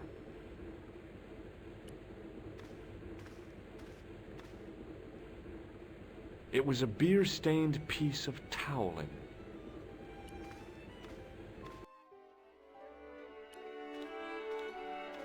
Hi there. What? What's your name, kid? Who are you calling kid? Who the hell are you? I'm George Stobart, and I'm with the good guys. You're a head case, mister. A few sandwiches short of the picnic. Cut the crap and tell me your name. Liam McGuire. What are you doing hanging around the bar, McGuire? I'm on the run from me dad. Why? Did you do something bad? I ain't done nothing, boss. You can tell me, kid. Is it your dad? Oh, sir. He drinks every last penny down his evil throat. And there's me poor old mother, bedridden and dying of presumption. I tried to buy her medicine. Chopped firewood for Father Mahoney till me fingers bled. The old skinflint cheated me too. But I took the pennies he gave me back home. Look, Ma, says I, see what your darling son has earned with his own sweat and blood. When suddenly, me dad appears and grabs the loot. I'm off to Dublin, heavy drinking, says he. Watch out till I get back. That's why I runned away. Something in the grin on his face told me he wasn't being strictly truthful. Compared to him, Huckleberry Finn was a candidate for Altar Boy of the Year. Do you know anything about Peagram's Dig? He wouldn't let me anywhere near it. I offered to help, but he chased me off. I didn't want to see his smelly old hole anyhow. Did anyone from the village work at the dig? Peagram brought some students and bums with him. He reckoned no one in Lochmarn would know what to look for. The only local guy who worked for him was Sean Fitzgerald. Fitzgerald says he's never been anywhere near the dig. He's having you on, mister. See you later, kid. Okay, mister.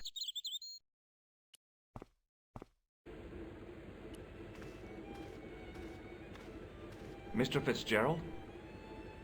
Doyle told me you definitely worked at the dig. He's seen you there. You might as well admit it. I knew this would happen. I knew I'd get caught. I need to talk to Professor Peagram, if he's still alive. What do you mean? Is he in danger? Yeah, you too, if I'm right. You're not from the Social Security. Hell no. What makes you think that? Well, I was claiming benefits at the same time I was working for Peagram. I'm not in a position to make judgments, Sean. That's between you and your conscience. All I want is to talk to Peagram about the gem. But he's not here. I know that. But he left that package with you, didn't he? So where did Peagram go? I don't know. I swear it. He came to see me early this morning. Said he was leaving. He asked me to give this package to a guy called Marquet. Show me what's in the package, Sean. I can't do that. Why not? I promised the professor. So what? You didn't have any qualms about your benefit scam. So where's the harm in taking a peek inside Peagram's package? You don't know these people. I can't. I don't dare. This is your last chance to show me the package, Fitzgerald. I've been patient with you, but now it's time to kick ass. But he'll kill me. Who will? The man from Paris. Jack Marquet. Pegram told me if I gave him the package unopened, I'd hear no more about it. But if I double-crossed Marquet, I'd be dead. I'll deal with Jacques Marquet. Give the package to me. No. Why should I trust you? I don't know who to trust anymore. I wish I'd never even heard of the Lochmarn gem.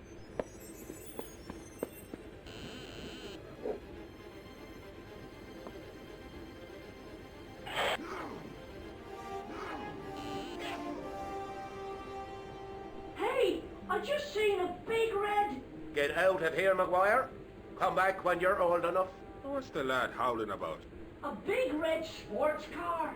Sean Fitzgerald's been runned over. Get out! Noisy little tyke.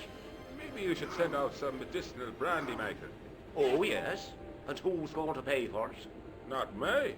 Me too, neither.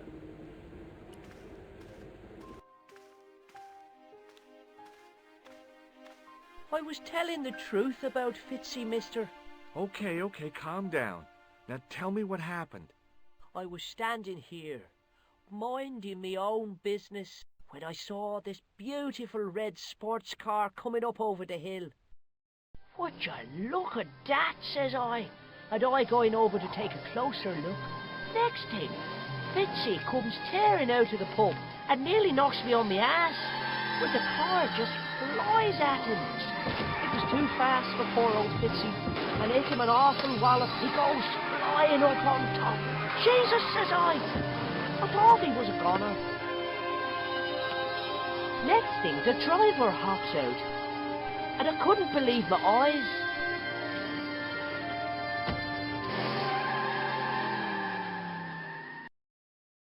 He was dressed like a bloody pixie.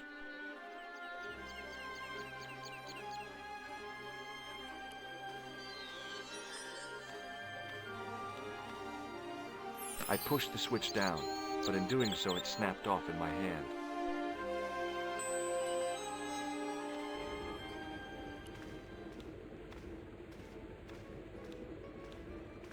Excuse me. Yes, sir? I'll try a glass of beer, please. Is this your first pint of real ale? Well, I guess so. What's real ale, anyhow? Beer that's brewed from natural ingredients to traditional methods. It shouldn't be kept under pressure or refrigerated. And finally, it should have a good body and distinctive character.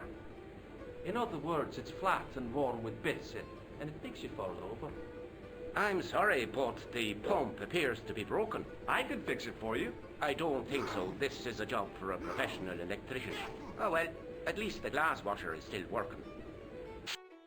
It's not my idea, is it? It just so happens I'm an electrician. Check out my credentials. Well, no. Isn't that marvellous? Here's a house bedevilled with faulty wiring of a wayward nature. Here's you, an electric man, with a little plastic card to prove it. I still want to see what you can do before I let you touch me beer pumps. You can make a start on the glass washer. When you finish that, will you take a look at the pumps?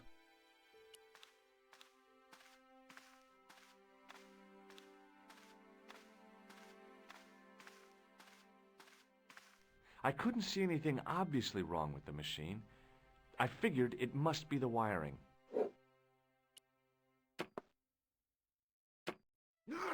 I used all my knowledge of electrical engineering to examine the plug.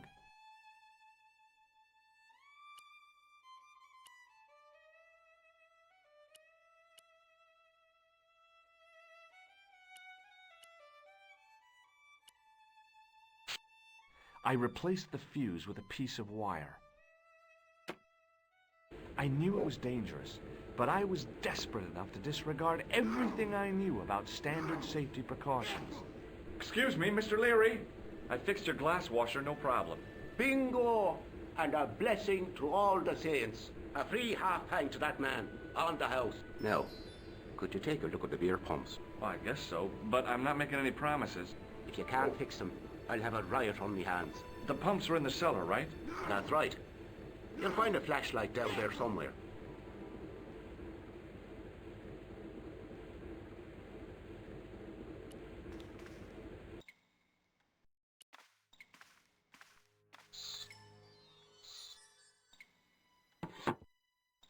I pushed the lever and heard the grating of metal, but nothing appeared to happen.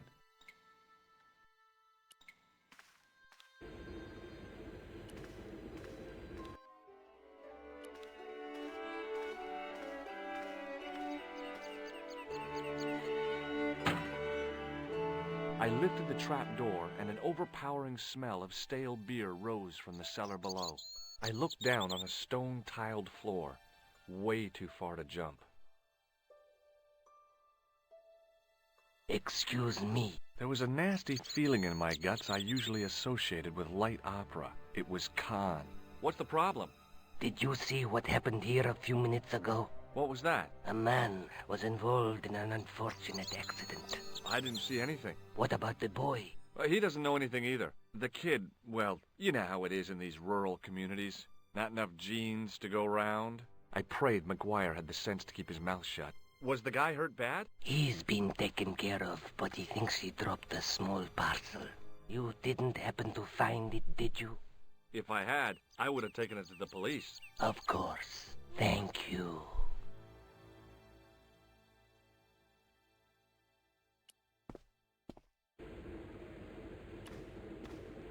Now I could see. I spotted Mr. Leary's flashlight easily. Then I noticed a flash of light, something sparkling beneath the open trap door.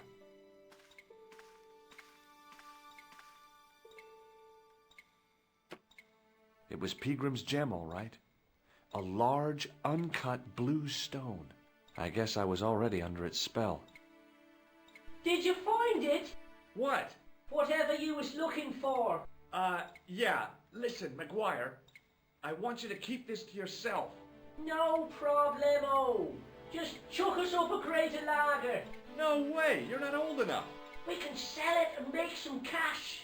Forget it, kid. I couldn't betray Mr. Leary's trust. I could, for sure. That old misery guts deserves it. If you want to do me a favor, keep a lookout for that guy in the suit. Okay. But it'll cost you a packet of chips. Oh, and shout if you see that Ferrari.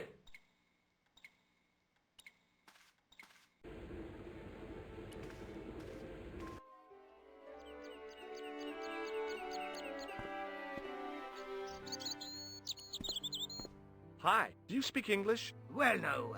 What if I was to say no? An implication of cognizance shrouded in denial. A pretty poser of a paradox indeed. I gave him the look I'd perfected when I was 12 and was going to be the greatest hypnotist of all time. It was a killer. Are you attempting to hypnotize me, or is it the constipation you're suffering? I was a little out of practice. What can you tell me about the castle? Not much, I'm sorry to say. Most of its history is long forgotten. Ah, but if these old stones could only speak, what stories they'd tell. Stories to make your toes curl and your blood run cold. You know, this castle is said to be over 600 years old. Did you happen to see a red sports car down on the road? I caught a glimpse of a flash of red on the hill and heard the racket. Sure, it was an awful noise. A sports car, you say? A Ferrari, to be exact. A racing car? And what was it doing here? The poor fella must have been lost. The driver of the Ferrari was involved in an accident. Is that so? Yeah. He knocked somebody down outside the bar. What an idiot! How could a thing like that happen? He was traveling too fast. So fast, he ran right under the car? I mean, the car was traveling too fast. But you'd have thought the idiot could have heard it coming. Maybe you know the guy who was hit by the Ferrari. His name is Sean Fitzgerald. Oh, I know him all right. That's me nephew, the idiot responsible for the stacking of my hay cart. Was he killed by the car? Oh, no, but he has been abducted. Well, That's a relief now. Aren't you going to look for your nephew? What for? From what you say, it's too late. Well, you could report the matter to the police. Better not. Besides, what could they do? Well, they could mount a search. They have only the one bicycle between them. In a question of superior acceleration, I put me money on the Ferrari. I think you ought to know exactly what Sean has gotten himself into. I'm not sure I want to know. But you're his uncle. His own flesh and blood. You're right, but what can I do? If I'm not here to guard it, some idiot might try to climb the haystack. What a moral dilemma. Stay here and guard this potentially lethal agricultural construction, or to go off in search of the prodigal nephew, the very man responsible for said hazard? It'll need some thinking about. Why, there's no problem. You're right. Why didn't I think of it before? We'll demolish the haystack. You don't have to demolish the haystack to go look for Sean. I'll stay here in your place and warn anyone who's silly enough to climb it. Marvellous! I think I should start me inquiries in the bar.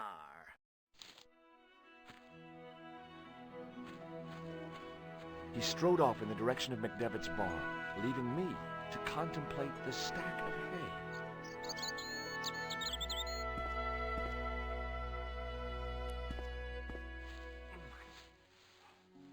The stack of hay stopped, short of the top of the wall. Even if I stretched as far as I could, the wall was out of reach. What I needed was a slice or two of Alice's Wonderland.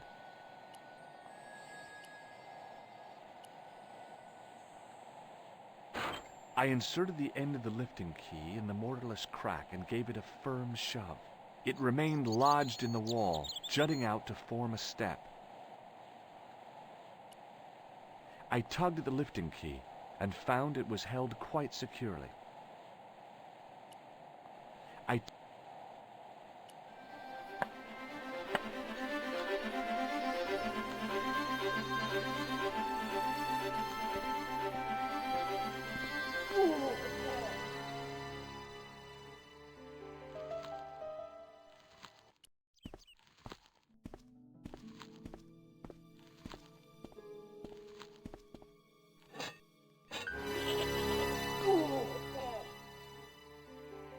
The rope by which the goat was tethered had become tangled on the old plowshare.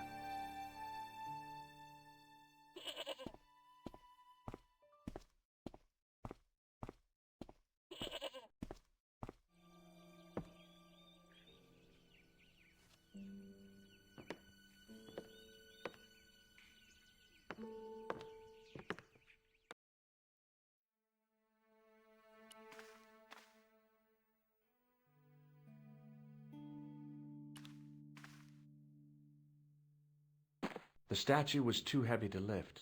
It overbalanced into the sand.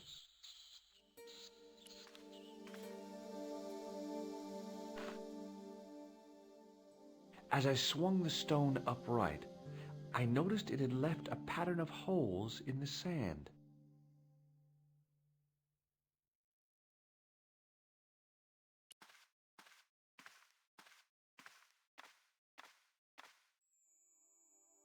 As I dipped my fingers into the soft white powder, I realized what it was. Plaster of Paris. I'd used it in kindergarten to make casts of animal paw prints.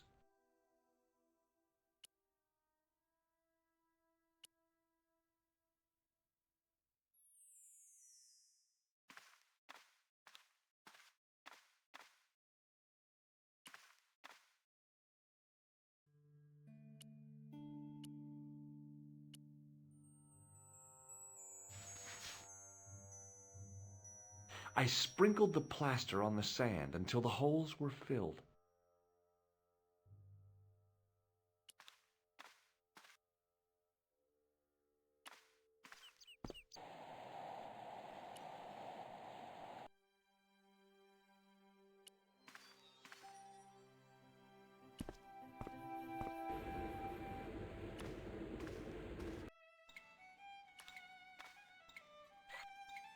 The faucet creaked, coughed, and spewed out a stream of rusty-colored water.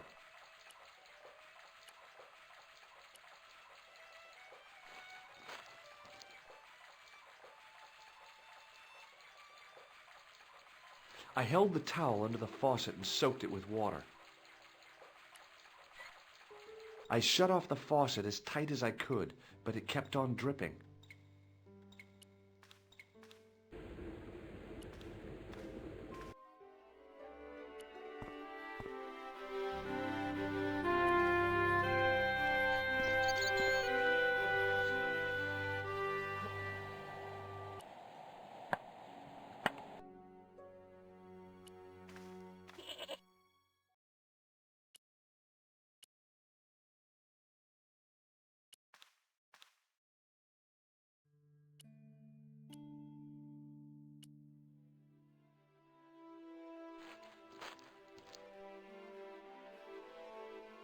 The trickle of water was quickly absorbed by the plaster. I eased the solid piece of plaster from the sand. Underneath, it had formed a perfect copy of the statue.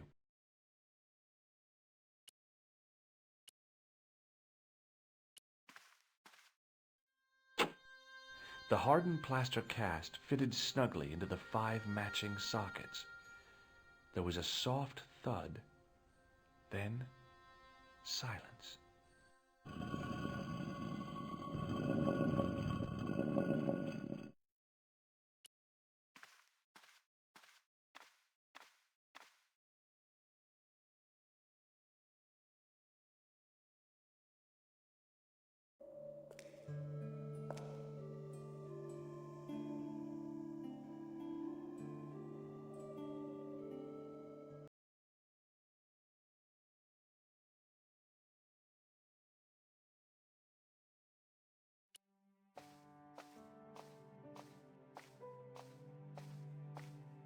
I had messages waiting to be played.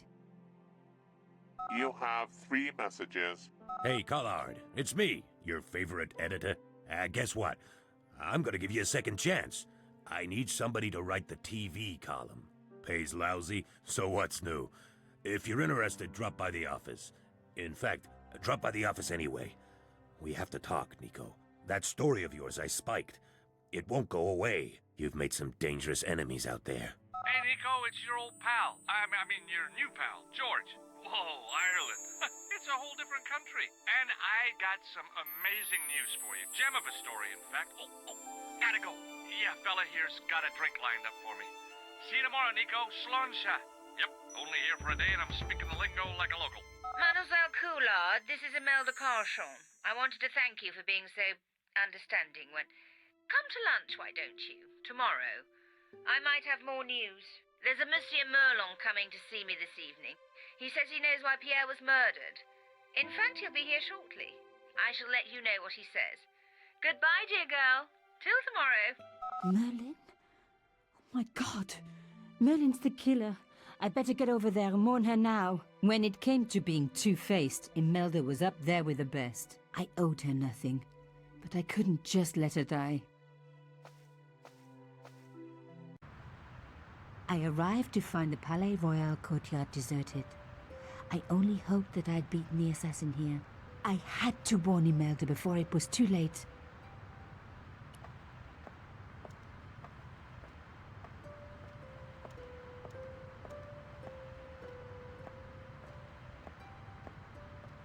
The intercom system wasn't working. Bad sign. Somebody had cut the wire.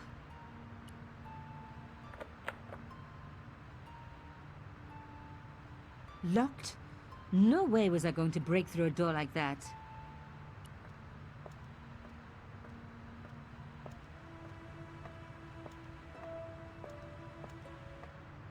That broken window looked like the best way in.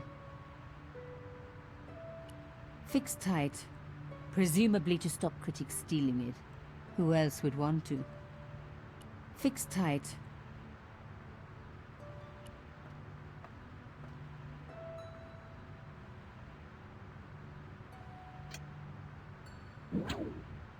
I unhooked the first wire.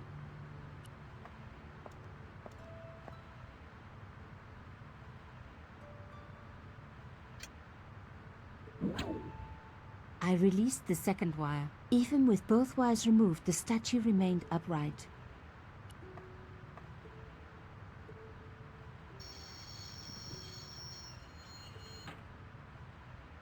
If I could deconstruct this, I could deconstruct anything.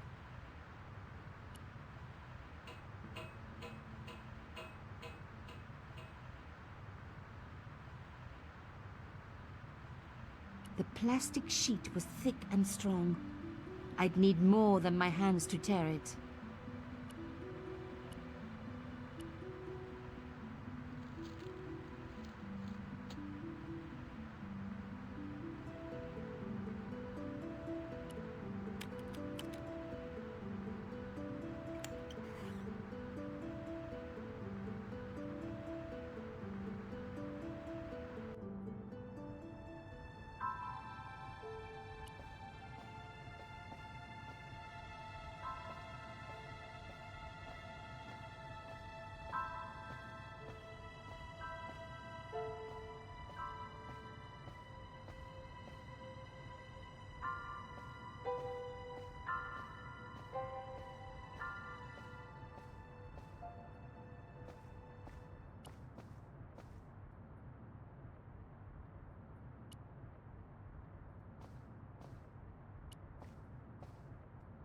My God, I'm too late.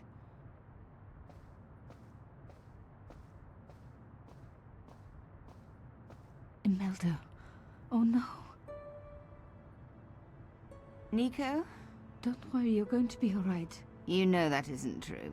It was Merlin, wasn't it? Dressed as a cavalier. How absurd. You came to warn me, didn't you? I must be crazy. Let me see you, Nico. All this time you were just using me. Which one is the real Imelda? You are an extraordinary girl. Thierry would have been so proud of you. You didn't know my father. So like him. Something about the eyes. I wish we'd had time to get to know each other. She was gone. She cheated me, lied to me, used me. But why? Even in death, Imelda looked the same. Beautiful, inscrutable. The Ice Queen alone in her ice palace. I opened it. Inside was a tiny gold key. I took the key. I had to leave. I knew I could never return.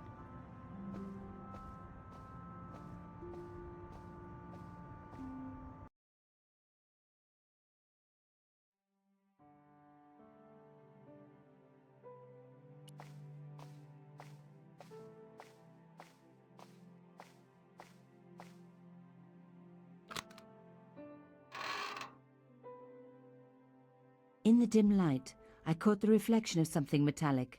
A small, sinister-looking metal disc had been tucked under my father's box. It was a bug. Oh, chère cousine. You left me a little present. You shouldn't have.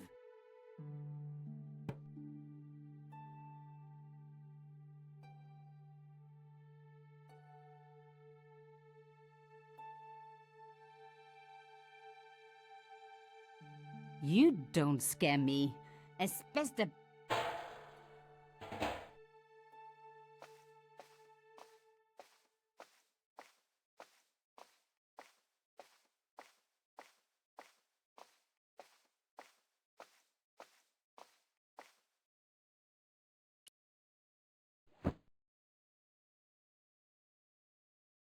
The box was carved by my father. It never had a key. The elephant on the lid was a perfect match to Carchon's. I took out the key. I couldn't believe it. Imelda's key opened my father's box. I dreaded what I was going to find inside.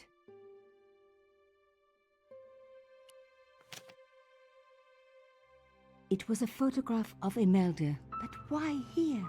In my father's box. I felt as if a black hole had swallowed me up. Imelda and Carchon grinning.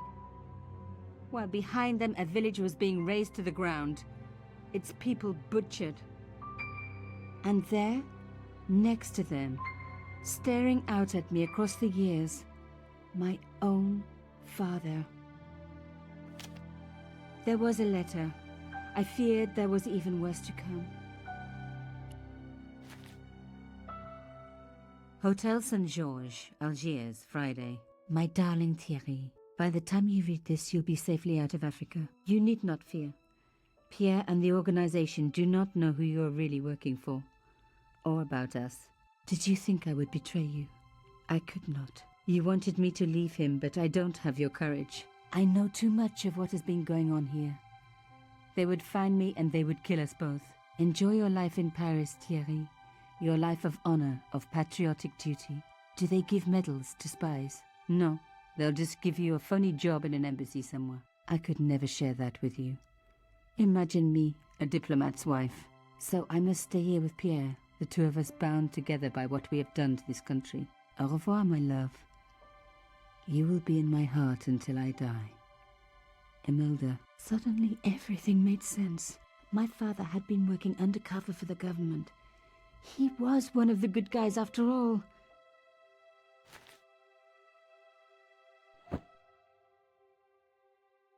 He and Imelda must have fallen in love. She'd found out who he really was, so he had to leave. It had broken her heart, but she had never revealed it to anyone.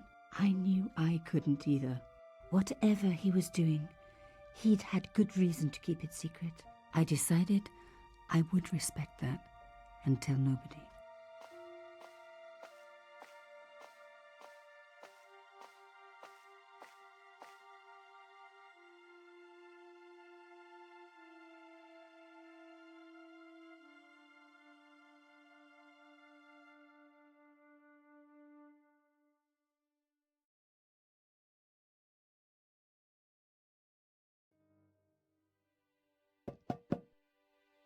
I knew it was George.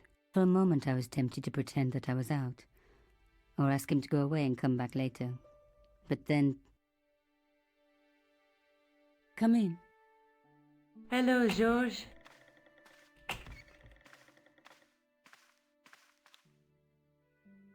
So, where did you stay last night? At McDevitt's. I got to drinking with Doyle and a couple of the guys. That explains why you look so ill today. Did you get any sleep at all? Not much. I had to share the room with another guy. Did he snore? Hardly. He was dead. And you say Pigram has disappeared? Without a trace. But my visit wasn't a complete waste of time. Pigram's gem? The Templars' gem. Whoever Jacques Marquet is, he's in for a disappointment. Jacques Marquet? He's the guy who should have collected the gem from Fitzgerald. What are your plans? I want to find out who, what, or where Montfaucon was. All I've got to go by is the name and a picture of a hanged man. I can't sit here all day, much as I'd like to. Okay. Don't forget to look for Lobineau at the Krone Museum. And why don't you see if Rosso has heard anything? Okay. Anything else I can do for you while I'm out? Shopping, a trip to the laundromat? Just take care of yourself.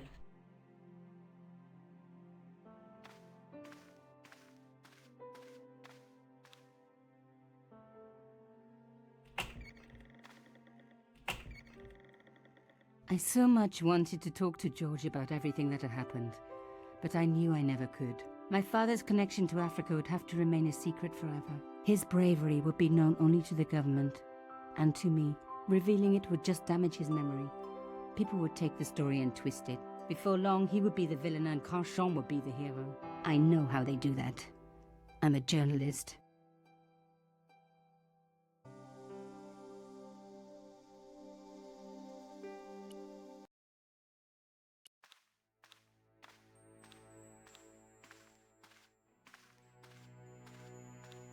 Sergeant Moo?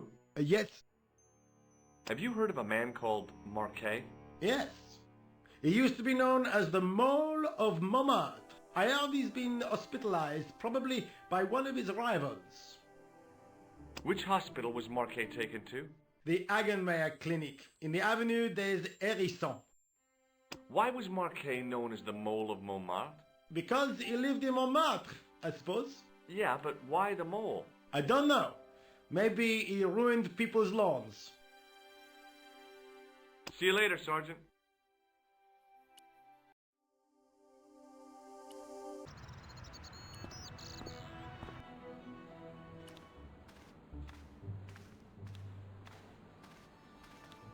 Excuse me. Yes, sir? Is this the Hagenmeyer Clinic? That's correct. I thought I was in a garden center. Oh, the plans. They were my idea. A little greenery to evoke the spirit of nature. How may I help you? I'm here to see Jacques Marquet. Oh, yes. Are you related to our client, sir?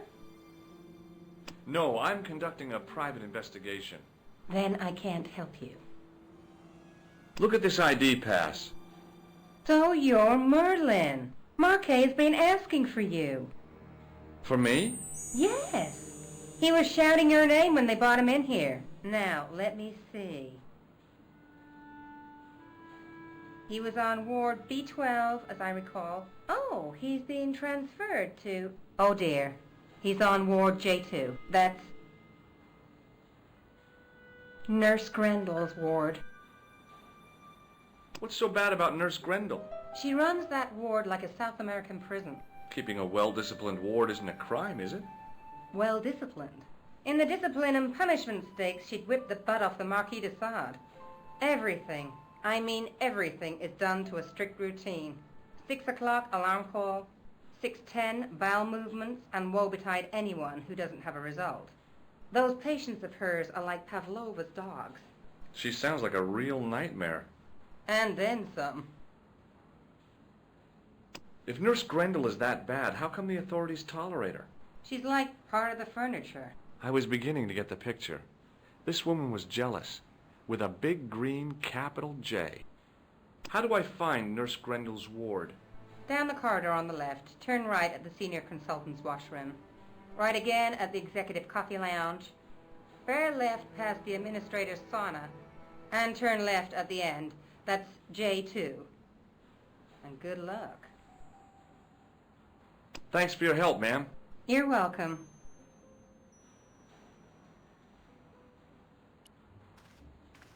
As I turned the corner, I saw the source of the hellish noise which echoed through the corridors.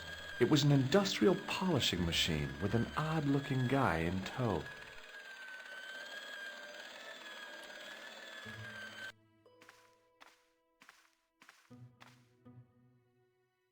Oui, monsieur. Is this Ward J2? It is, but you're not supposed to be here. We have strict rules about visiting hours. Can't you make an exception?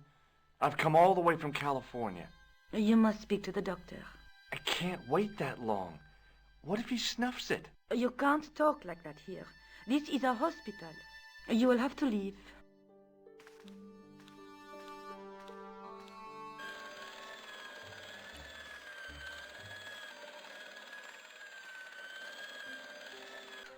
Hey now, you can't go in there. How come? I'm responsible for the contents of that cupboard.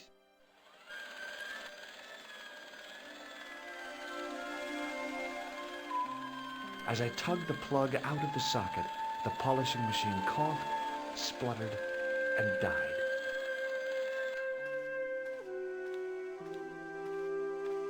Mr. Shiny, what's wrong, pal?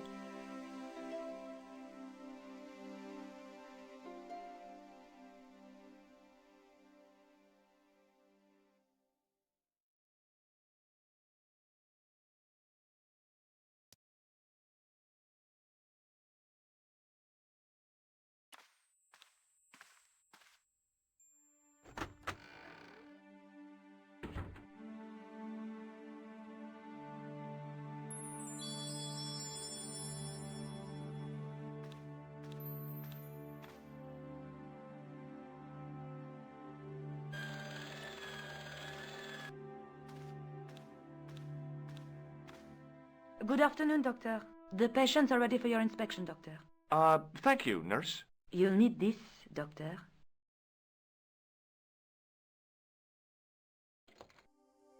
She gave me a long, narrow metal box and a stunning smile. Thanks. Could you take a look at the client in bed number 3 now? His name is Eric Sopmarche. Thank you, nurse. Au revoir, monsieur. Doctor!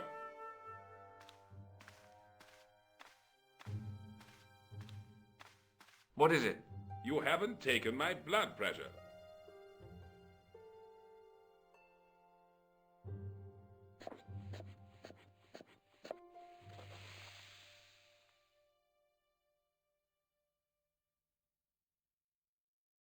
Seems fine to me. You're not doing it right. Of course I am. No, you're not. Dr. Monroe never did it like that. I can't take a satisfactory reading while you're excited like this. I'll come back later.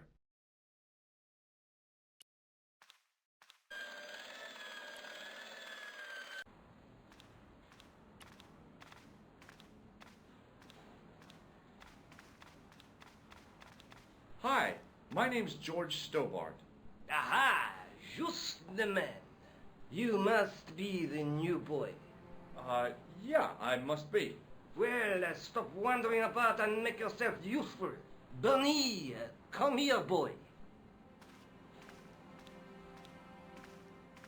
This is Benoit, my nephew. Can I trust you to look after him? He is fresh out of medical school. It will open his eyes to see a real doctor on the job. I'll bet. Show him around. Let him see some real suffering.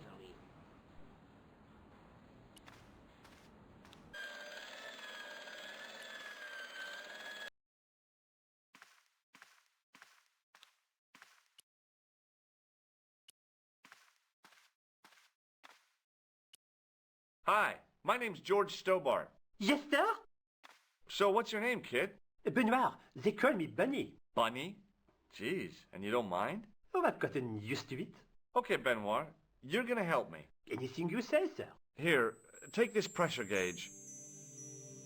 Thank you, sir. What do you want me to do with it? Well, keep it safe until I think of something. Follow me, Benoit. I'm right behind you, sir. Hey, Benoit! Yes, sir?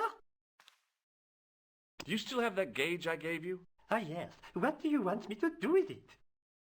Use it on Eric Sopmarsh. Okay.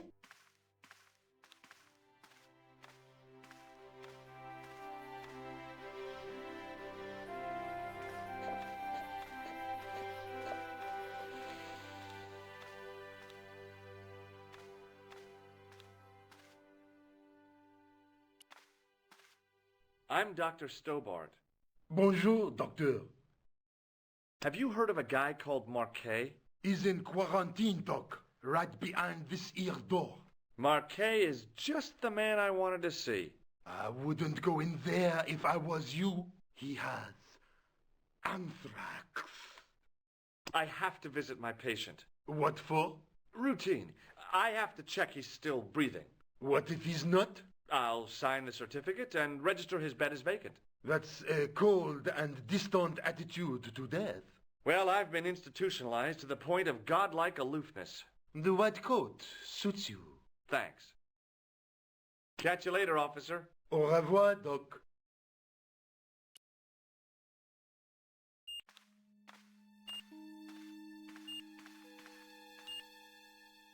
Marquet? Yes. I am Marquet. I've been expecting you. You have? Well, what are you waiting for? Get it over with. I just want to know what I should do with the gem. The Lahmar gem. Yeah, right here in my pocket. I thought you were one of the assassins. Not me. I never inhaled. So, you were sent in my place? Yeah. You could hardly make the trip to Ireland in your condition. What should I do with the gem? Deliver it to the Grandmaster. Quickly tell him that I have found the tripod. Right here in Paris. You have it? Not yet, but it's being taken care of. I hired a couple of stooges with a flair for petty crime. Would that be Flap and Guido by any chance? You know them as for Klausner. He has gone off to Syria on a wild goose chase. They have geese in Syria? as a theory about the location of the...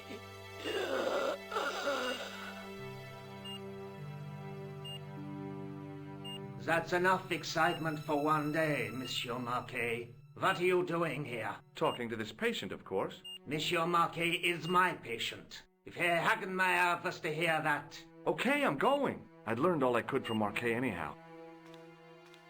Ah, there you are, sir. I was just coming to look for you. I finished with your pressure gauge. Thanks, Bunny. What's that noise? It sounds as if someone's having a cardiac arrest. It's all right. The doctor's in there with him. Are you sure he was a doctor? Oui, monsieur. He showed me his ID. It was Dr. Braille. There's no Dr. Braille working here. He's an imposter! The door's locked. Help me, officer. Stand back, monsieur.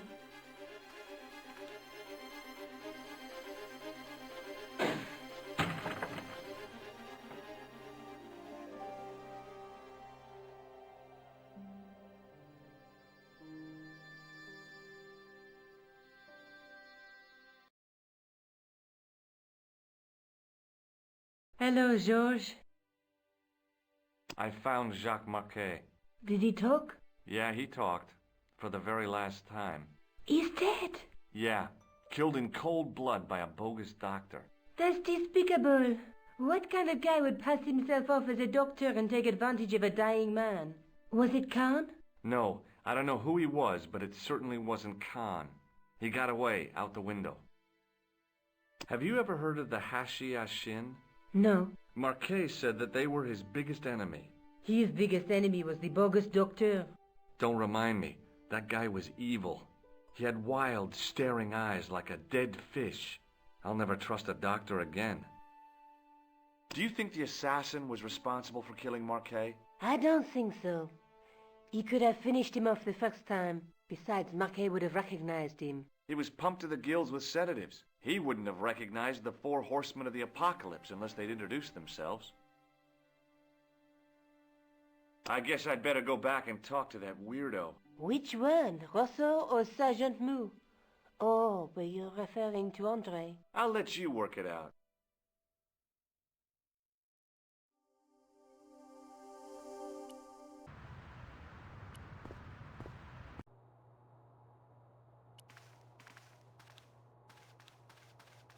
I beg your pardon.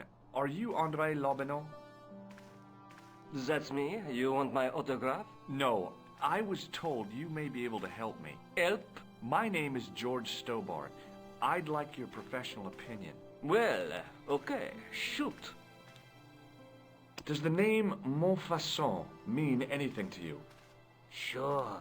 It was the most grisly spectacle in Paris until the Revolution.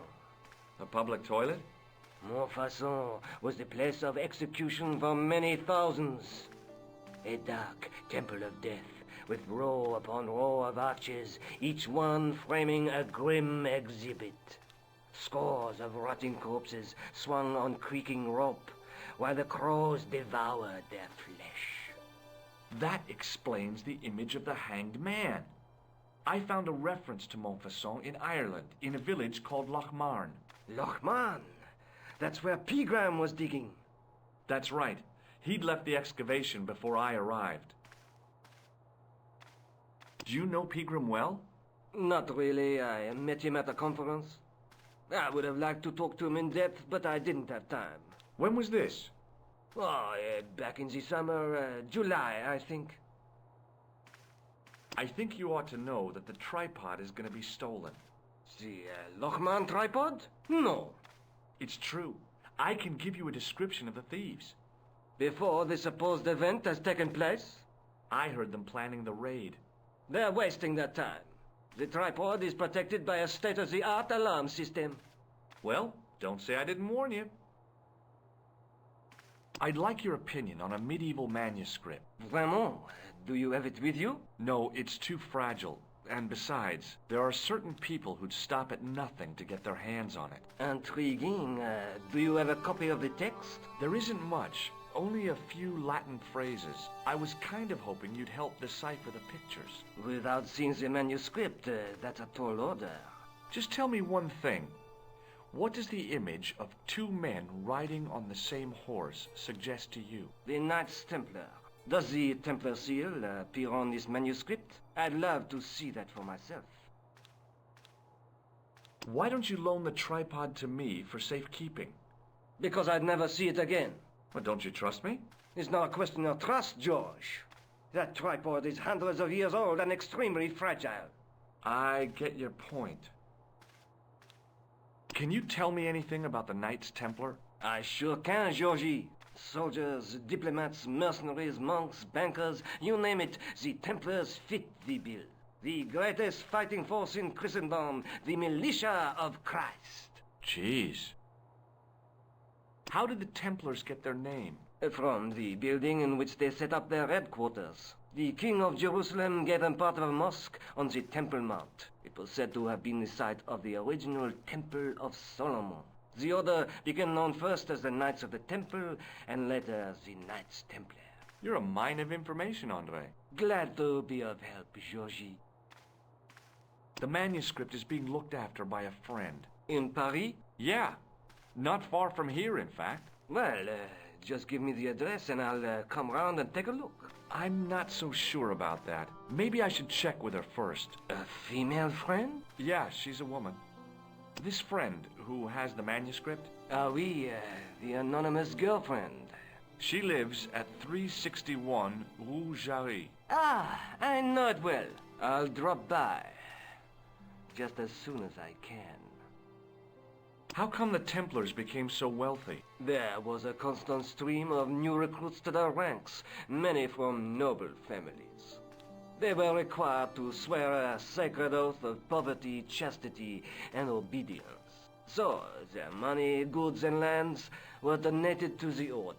The Templars soon held land in France, Scotland, England, Spain, most of Europe, in fact. The poor Knights of Christ became the wealthiest power in Christendom. Is it true the treasure of the Knights Templar was never found? Who knows? So little knowledge of what really happened remains. Or, if it does, the truth has never been made public. What do you mean by that? The Templars have attained mythological status, like the King Arthur of the Britons. There are people even now who say the Templars still exist. Do you think that's likely? No, not for a minute. Have you ever heard of the Hashashin? Why, yes. It was a radical Muslim sect whose name became synonymous with murder. It was formed in 11th century Persia, shortly before the Crusades. At roughly the same time as the Templars? Yes. They gave a new word to our language. Assassini. The assassins. How did the assassins get their name? From the legends surrounding the secrets of their initiation rites. A young man who sought to join the sect was given hashish until he drifted into dreams. He awoke to find himself in a fabulous garden with everything he could wish for. The freshest water, the most delicious food, the choicest hash, and the most delectable women imaginable. Cool. Do you have the address? I haven't finished the story. There was a price to pay for this taste of paradise. Wouldn't you just know it? The young man would wake the next day to find himself back in the real world. He was told that he'd been given a glimpse of the heaven reserved for holy martyrs. A heaven he would enjoy for eternity if he was willing to join the Hashashin. How did the assassins operate? Well, as I explained, the new recruits would be only too willing to die for the cause. They'd be instructed in the use of the dagger, poisons, and disguise.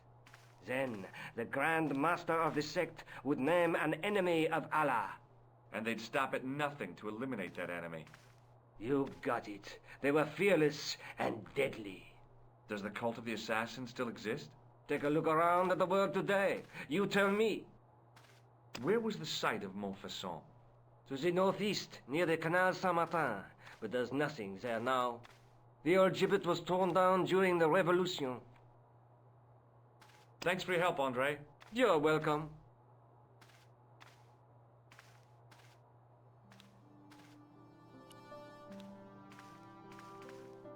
Attention! Please do not open the window, monsieur. Don't you think it's kind of stuffy in here? Better stuffy than dead. What's the problem? Fumes from car exhausts? Not just that, monsieur. There's a new burger bar opened up across the street. The Laughing Buffalo. So what's the problem? They cook their burgers on a charcoal grill, and the fat falls on the open flames. The amount of organic compound and smoke particles released is astounding. Since they opened, local air pollution has doubled, and it stinks like a funeral pyre. That is why I keep the windows closed.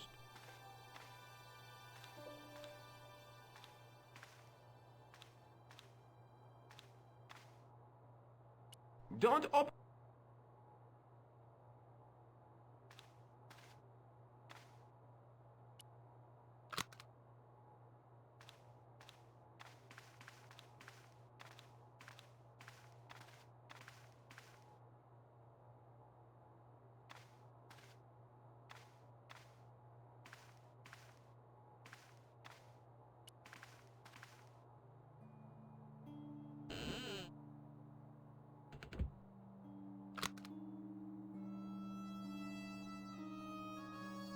It is closing time, Monsieur Lobineau.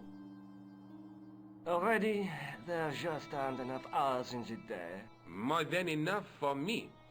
I can't wait to get home and put my feet up. Eh bien, see you tomorrow. Good night, monsieur.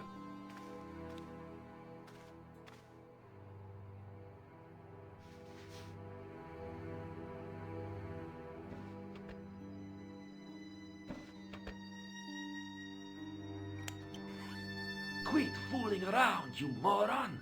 Get your ass over here and bring that flashlight.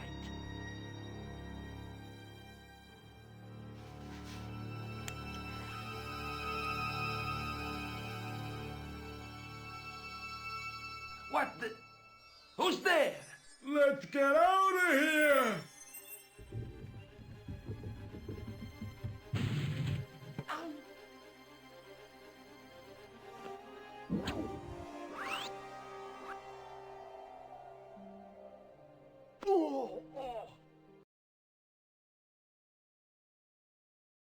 And when I woke up, I was at the police station. Luckily, I managed to persuade Rosso I was innocent. Poor Georges. What a mess. I bungled the whole thing. I don't think so. You made a pretty good job of distracting those two crooks. Yeah, but the killer got away with the tripod. No, he didn't. He's not the only one who can dress up in costume. You mean it was you who stole the tripod? Oh, hell, Nico. I could have been shot.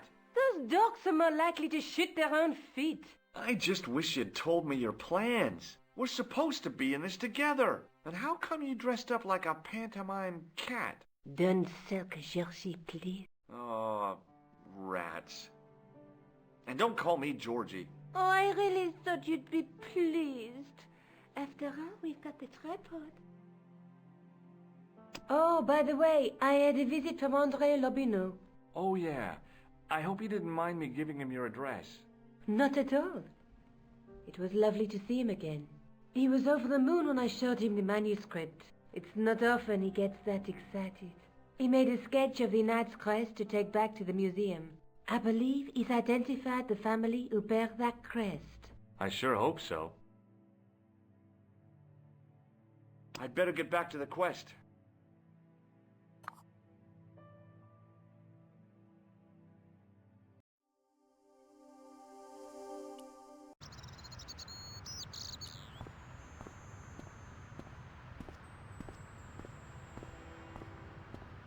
Hey, you with the balls. Oui? How did you learn to be a juggler? Juggler? What is this juggler? It's you. You juggle, that makes you a juggler. No! I am a jongleur! A jongler? What's that? Mon Dieu! A jongleur is an artist, a master of the contragravitique aeroballetic mysteries. In centuries past, the courts of the crowned heads of Europe and the jongleurs witty, erudite men to whom the monarchs turn in their hours of need. Wait a minute, wait. Let me get this straight. Our enemies are at the borders, plague ravages the land, and the peasants are revolting. Thank God we've got Chuckles the Jongler to throw his balls around. I don't think so. That juggling doesn't look so difficult. Oh, it does not, does it not? Perhaps you feel you could do better, no? I'll give it a try. Be my guest. I had no idea what I was doing. But this guy was obviously an idiot, so how difficult could it be? A lot more difficult than I thought. That's how difficult.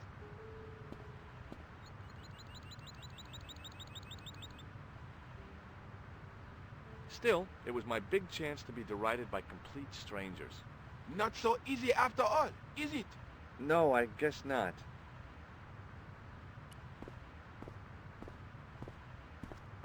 Excuse me, officer. Shouldn't you be off directing traffic or something?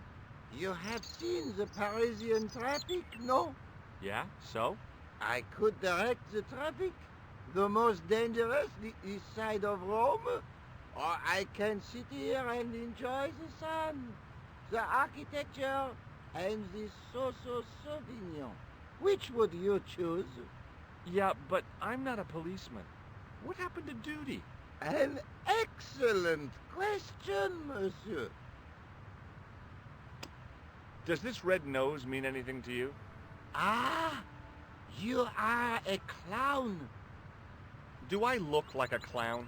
No, although you juggle like one. Now, if I'd known you were a clown, it would have been amusing, and not a humiliation for you. What do you mean? Who ever heard of a plain-clothes clown? He had a point. So you're saying that if I juggle badly with a red nose, I'd be the king of comedy. But if I juggle badly without it... You look like a pathetic loon. Oui, monsieur. You have it. I'll see you around. Oui, monsieur. I'll be there. Hi again. Oui? What is it this time? I'd like to have another try at juggling, please. You have gone on a crash course, perhaps? No. I just had an insight into presentation. Huh? Allow me to demonstrate. The balls, please. If you insist on completing your humiliation, monsieur. Okay, now for my secret weapon.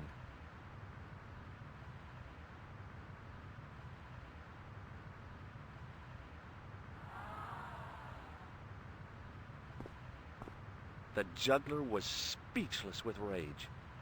You could have mistaken him for a mime. And without a word, he collected his balls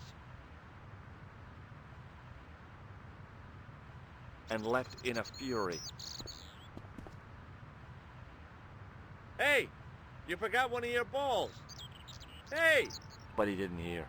Better still, deprived of his entertainment, the gendarme decided maybe he ought to do some policing for a change.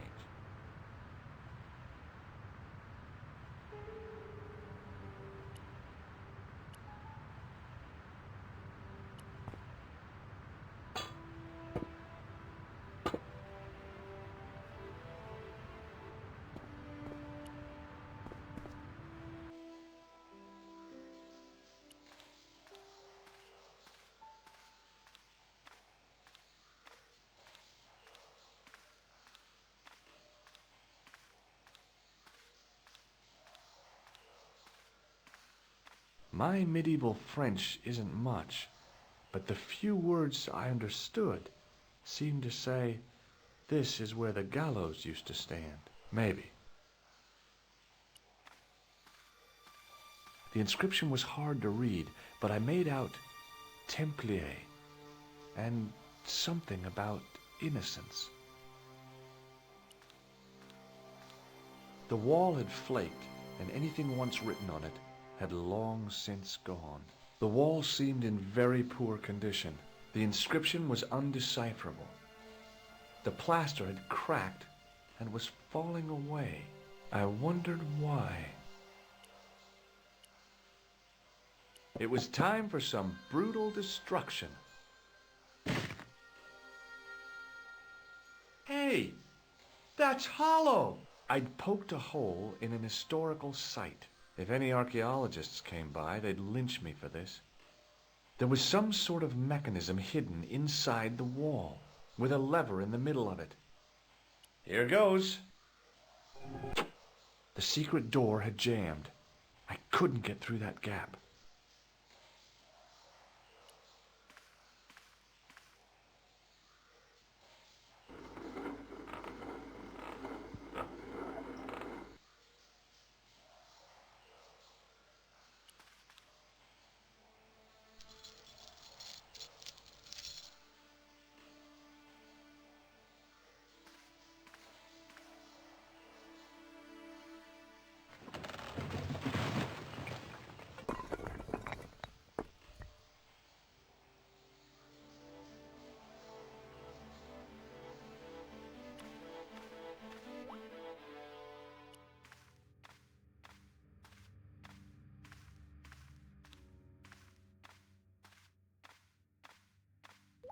At the bottom of the steps, I could see a glow. I could hear voices from the lit area. It seemed a good moment to be cautious.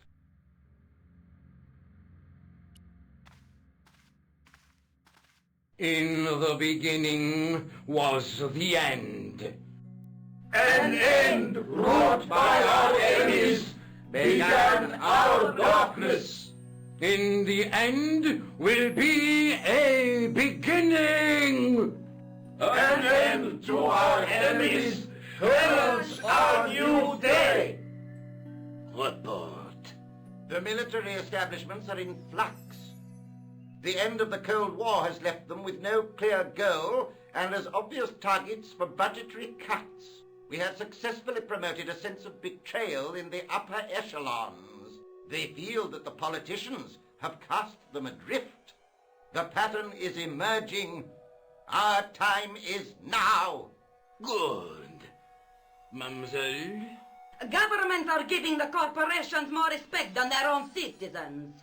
A groundswell of dissatisfaction and dissidence is growing. The corporations are becoming too large and complex for their own executives to control them. A blind belief in market forces is accelerating this trend the world over. The pattern is emerging. Our time is now. The global population's belief in those that govern it has never been lower. We have inculcated a sense of immediacy and action over forethought and planning in all the major governments. They are acting on hasty decisions that cannot be completed or revoked without appearing foolish. The pattern is emerging. Our time is now. Excellent. The tired old governments are dying a slow death from their own incompetence and our machinations. Professor, where is the broken sword? As we discussed last time, with the loss of the manuscript, our search is as a corollary hindered. And as discussed last time, you have been furnished with a dramatically increased budget. What have you been doing with our money, Professor? We are working on the principle that the Templars, that is to say our predecessors, Hold on. These are the Templars? must have left a trail when they were hiding the clues to the sort of Baphomet's location. I have a small army of historians and archaeologists ferreting out that trail. I trust these historians and archaeologists are more trustworthy than your friend Pegram. Pegram was loyal. He tried to protect the Lockmarn gem when the Hashashin came near. And failed. And don't call that Syrian maniac the Hashashin. He's an assassin. Plain and simple. That's not what he believes. He actually thinks. Silence! Do I have to remind you that we have a sacred duty? A trust? When Philippe attempted to destroy the Order, we lost the sword and our power with it. Now we have the opportunity to reforge it. But time is short. We need results. Not petty bickering. Not excuses. Now, Professor Baphomet. Yes, of course. My apologies. We will find Baphomet and the sword, manuscript or no. We have already found another element actually within Paris. Excellent. What is it? Well, we're not exactly sure at present. Ha! But I have my best people working on it. You would do well not to criticize others, Eklund. At least I have not murdered one of our own. Of course. That guy was the bogus doctor in the hospital. Marquet was a liability. Eklund dealt with him on my orders. I beg your pardon, Grandmaster. I did not mean to. Have you any good news for us, Professor? We already know 3 of the elements. We know that Klausner had obtained the lens before he vanished. Where was he? Syria. We know that he arrived, but after that, nothing. The assassin. I fear so. It's a shame. Klausner was a good operative. This will be our last meeting in person until we locate the sword of Baphomet. I hope that I don't need to emphasize the importance of finding it. Without it, our endeavors come to nothing. With the sword reforged, we will have the power to sweep the stage of all opposition the next time that we meet. It will be to become the princes of this world! Wow!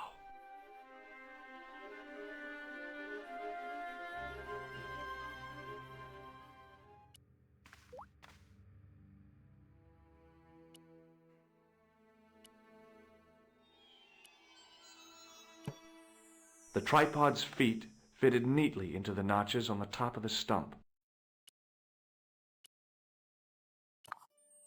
The light, falling from above, struck the gem and scattered in 5 neat rays. And each ray picked out a letter. Starting from the left, I could read M-A-R-I-B.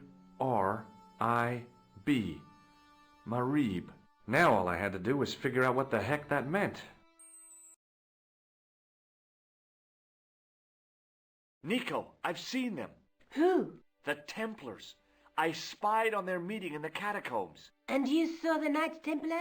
I saw a bunch of guys masquerading as Templars. They're after something called the Sword of Baphomet. The bogus doctor was there, the guy who killed Marquet. The manuscript is the key, just as we thought. It shows the way to the broken sword, whatever that is. And how does the assassin fit into all this? He's out to stop them.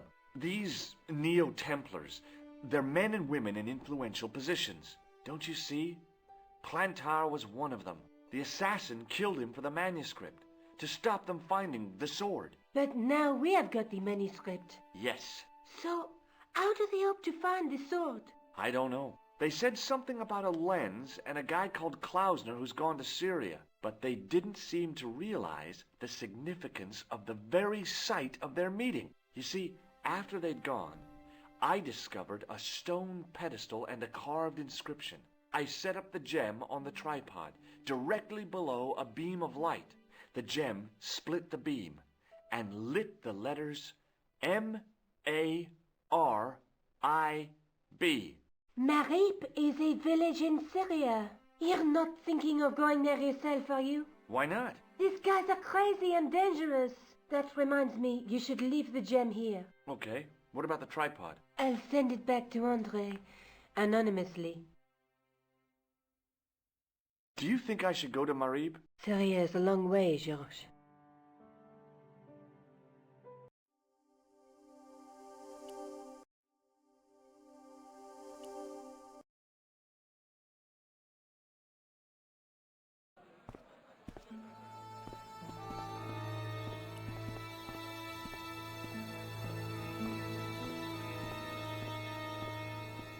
Hello. I was wondering whether you could help me. Why, hi there, handsome. What can I do for you? Hi, my name's George. I was just... Well, it certainly is delightful to meet you, George. I was... My name's Mrs. Henderson, but you can call me Pearl, I'm sure. Okay, Pearl. I was... So nice to meet a friendly American face so far from home. Pearl? Yes, dear? I was just wondering if you could help me. Why, sure, precious. So, tell me a little about yourself, Pearl. Me? Oh, a gentleman's interest is always so flattering. Well, my husband and I run a greetings card company in a cute little place called Akron in Ohio. Akron? Cute? Little? Is your husband around, Pearl? Well, as a matter of fact, yes, he is. Sorry to disappoint you. Have you ever heard of a group of knights called the Templars? Sounds familiar. I remember. Dwayne had a book. The Holy Something and the Holy Something Else, I can't quite recall. I read a little of it. And? Seemed like a lot of hooey to me. Do you know anything about medieval weaving? I do a little needlework, but gosh. It's okay. It was a long shot. I've got to go now, Pearl. It's been a pleasure, George. Don't be a stranger. Hi, I was wondering whether you could help me. Why, sure, son. Always got time for a fellow American. The name's Henderson. Dwayne Henderson. Pleased to meet you, Mr. Henderson. Hell, boy. I'm not in the office. Call me Dwayne. Oh, okay. Dwayne? My name's George Stobart. I saw a medieval picture of a woman. Royalty or nobility, something like that.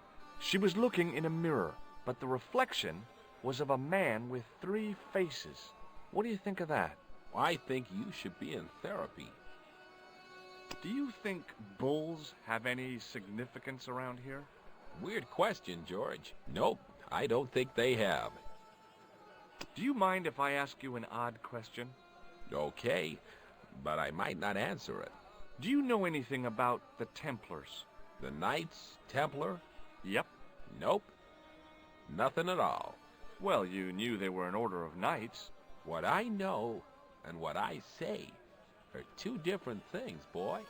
I haven't lasted as long as I have in this business without knowing that. In this business? Sure. The greetings card business. Oh, please. Does the image of a knight holding a crystal ball mean anything to you? Hell no. What would a knight want with a hunk of glass? I don't know. That's the problem. What's wrong, boy? It's not a crystal ball. It all came together in my head. What the conspirators had mentioned losing. The strange perspective of the manuscript. It's a lens. You're a long way from home, Dwayne. Could say the same about you, George. Me? Well, I'm just sightseeing, that's all. Without a camera? Kinda lax to come all this way and not take pictures. Mind if I take a picture of you, George? What? Why? Ow! You could have warned me. You don't mind, do you, George? The folks back home will be real interested. What exactly do you do, Dwayne? Didn't I say? Oh, I run a greeting card company. Yep, we're based in Cleveland, Ohio. Cleveland? Pearl said you're in Akron. What was that? Nothing. Just thinking out loud. Where is your wife, Dwayne? Pearl? Oh, she's around, looking for bargains. How long have you been married, Dwayne? Hell, must be, 30 years now. Okay, well, I'll see you around, Dwayne. Count on it, George.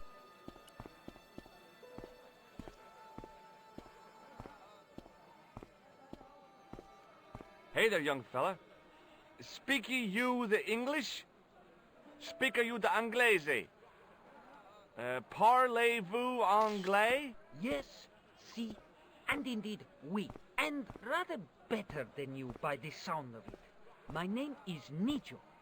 Welcome to my grand emporium of quality merchandise.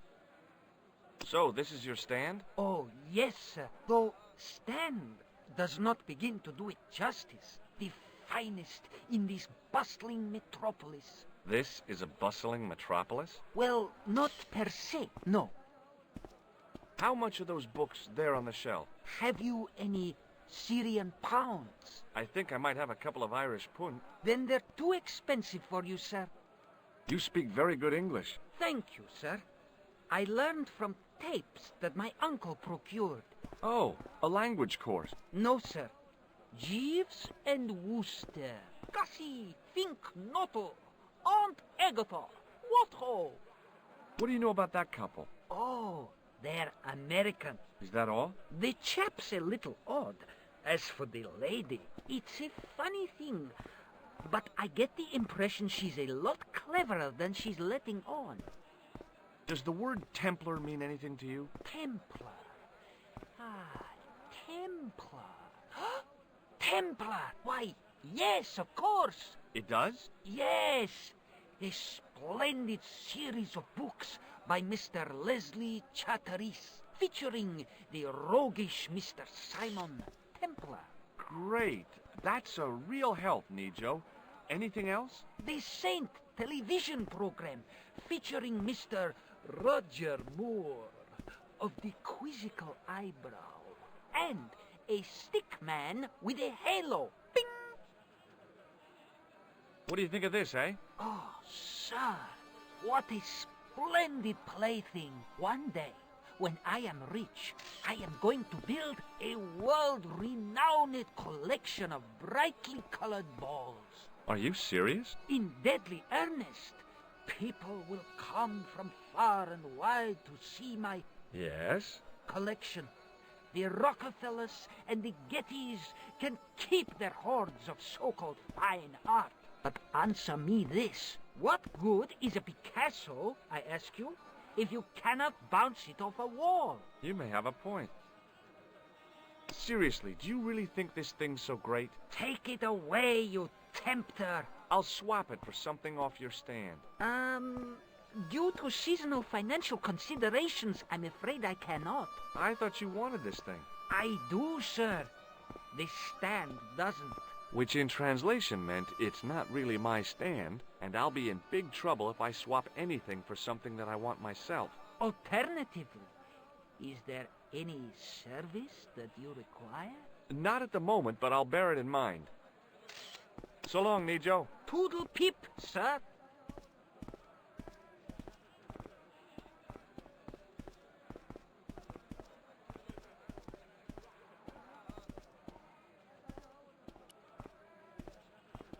Hi, what's your name, sir? Hello, hello, you buy kebab. Most good. Well, goodbye. Have a nice day. Most good.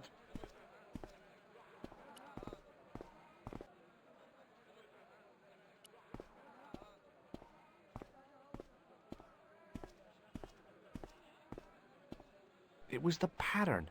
I'd seen that pattern somewhere recently. Does this matchbook mean anything to you? Ah! Give to me! Give to me! A la mode.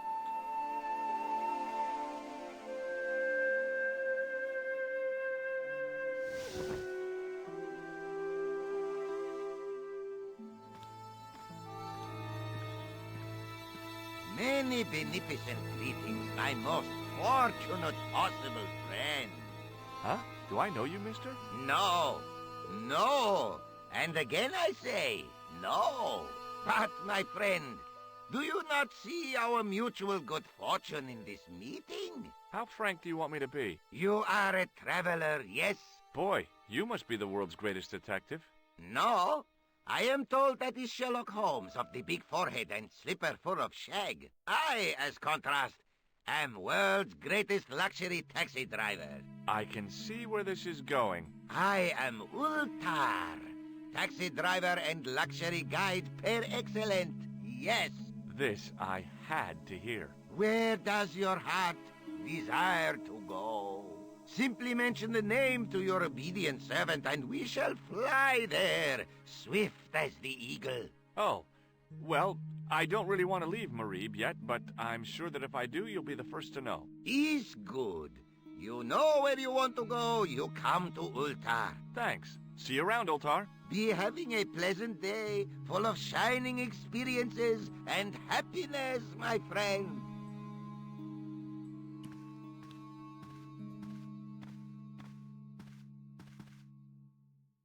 Damn, the door's locked. I'm sorry? Did you say something? He say you not to go in toilet. Read sign, matey. Matey? It lose something in translation.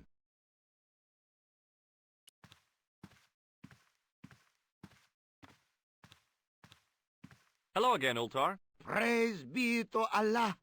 I am blessed with your bountiful presence once more.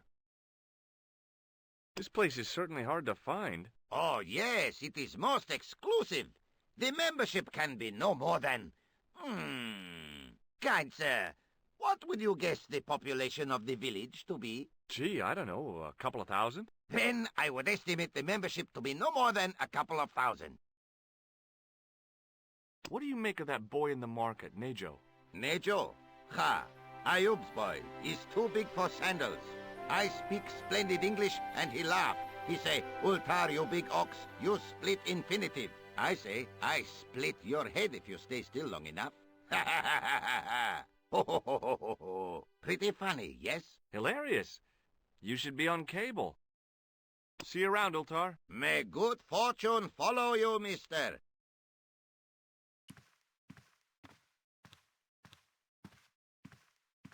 By staring hard at the notice and squinting, I discovered I couldn't understand a word of it.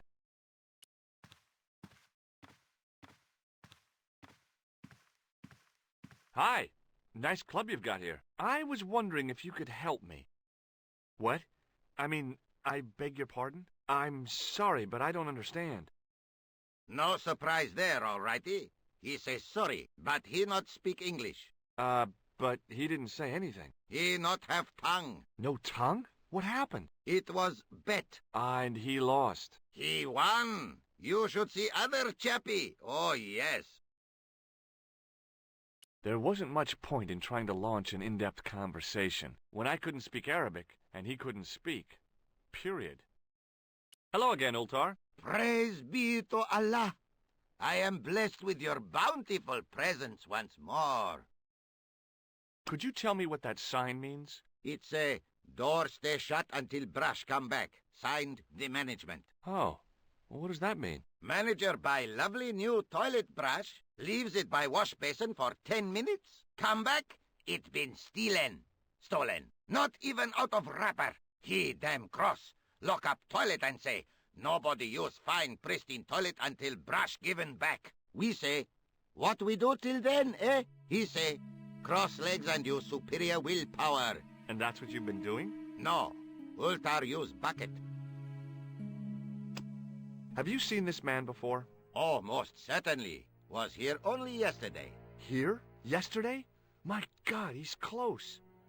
Yes, he was asking a lot of questions, just like you. What did he ask about? He asked about American called Stoby. Stobart? Yes, Stobart. You know him? The killer knew my name. What else did he ask about? He asked about German man called Klobner. I tried to remember the name of the man the conspiracy had lost in Syria. Was his name Klausner? Sure, that is what Ultar said. Klausner. I told this man in the picture, Klausner wanted to go up to Bull's Head. Hold on, he wanted to go where? Bull's Head. Big hill, 10 mile out of town. Maybe 60. When was that? Oh, maybe a week ago.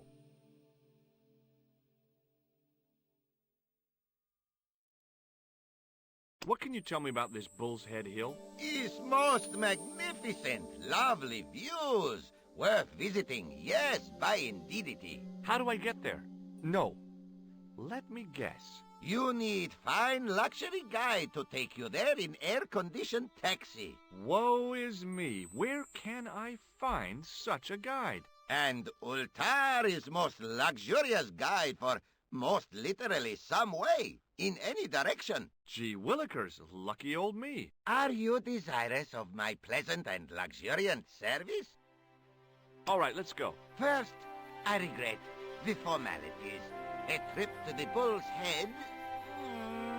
50 Yankee dollars, please. $50? I don't have $50. Oh, most unhappy event. Ultar then sorry, but he cannot take you on ride of lifetime. Hold on, Ultar. Is there nothing I could barter with you? Word that it was so, beloved friend. But my taxi needs gas, and its muffler needs the muffler doctor. Trading for these things is not possible. My heart weeps for the injustice, but it's bucks or zip, or unfortunate American. See you around, Ultar. May good fortune follow you, mister.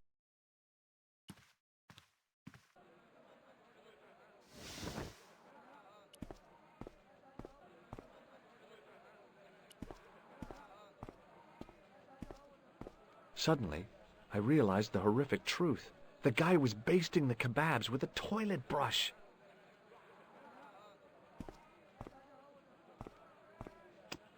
What do you think of this? Buy kebab? Come to eat? Well, goodbye. Have a nice day. Most good.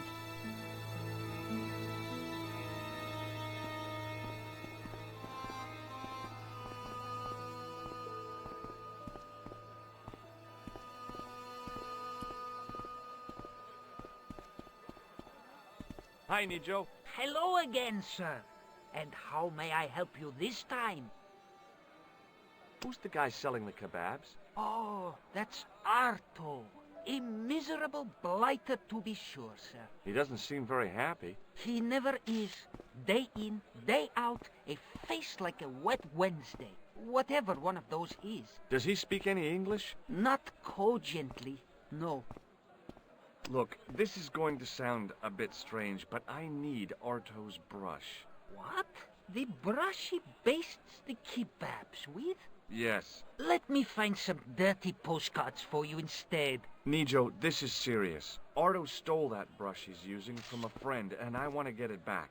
Perhaps I could help you, old chap. Maybe? Perhaps? Maybe what? Perhaps what? I do not wish to seem mercenary, sir, but I am a merchant, and merchants trade. Merchant? This isn't Sears and Roebuck here. Well, if you're going to be disagreeable... No, you're right. What would you like? I seem to recall that you have something that might alleviate my boredom. A globe of delight, a Rubicon spheroid of heavenly pleasure. You mean the ball, don't you? A tiny spherular form that barely spans my hand, yet promises hours of amusement. If you mean the ball, why don't you just say so? Can I have the ball back, mister? All right, here you go. Thank you, sir. People say bad things about Americans, but you're okay in my book. What people? What bad things? Never mind that now.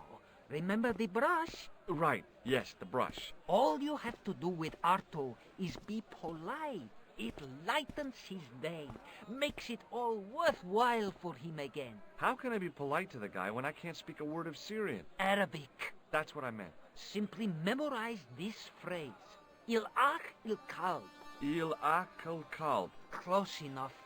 Now, go over to Arto and deliver those honeyed words even unto his delicate ear. He won't be able to do enough for you. Really? Really. So long, Nico. Toodle pip, sir.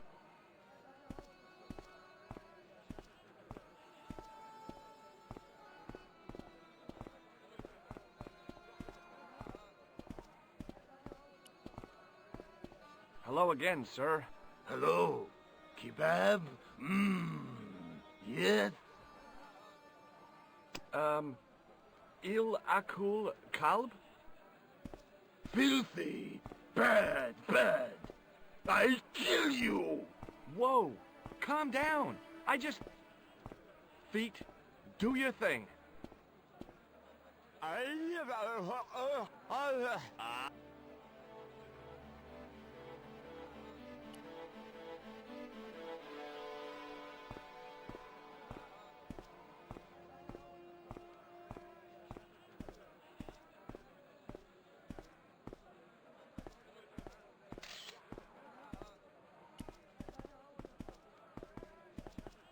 What the heck did you tell me to tell him? Patience, sir. Patience? Patience? I've been chased by a homicidal kebab seller, and you expect me to be patient? But consider, sir, while you were running from the irate Arto wasn't using the brush. Hold on. Are you telling me that I've been used as a diversionary tactic? Your brush, sir. I can't believe that you put me on that kebab seller's death list for a toilet brush. The ends justified the means, sir. Yeah, but I noticed it wasn't your butt that was on the line, though. They also serve who only stand and wait, sir. Oh, spare me. So long, Nico. Toodle pip, sir.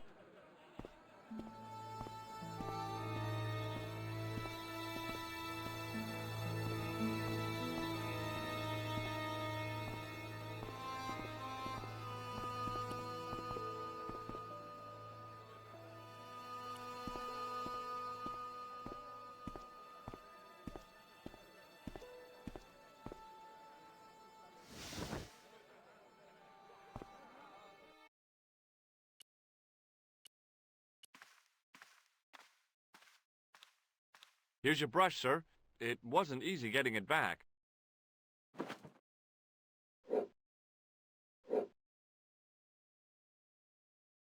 The manager took the brush from me, gave me the toilet keys as my reward, and stomped off. What was all that about? Manager, he say, bah, look at state of this. Need much cleaning and detergent before go around my, you bend. He said all that? Body language account for much, you know. Oh, yes, indeedy.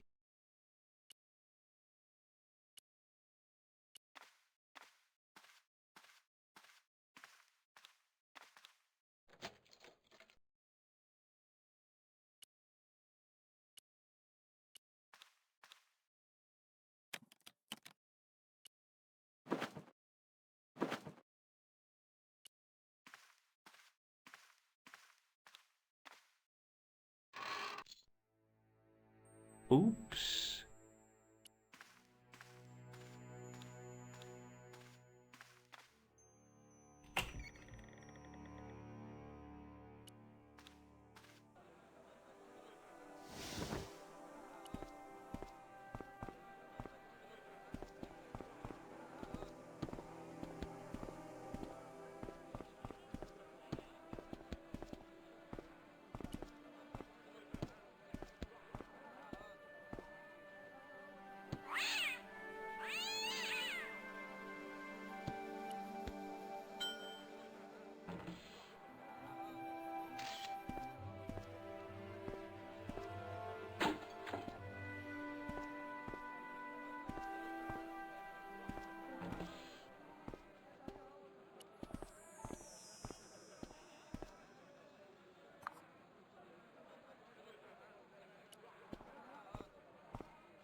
Hi, Nico.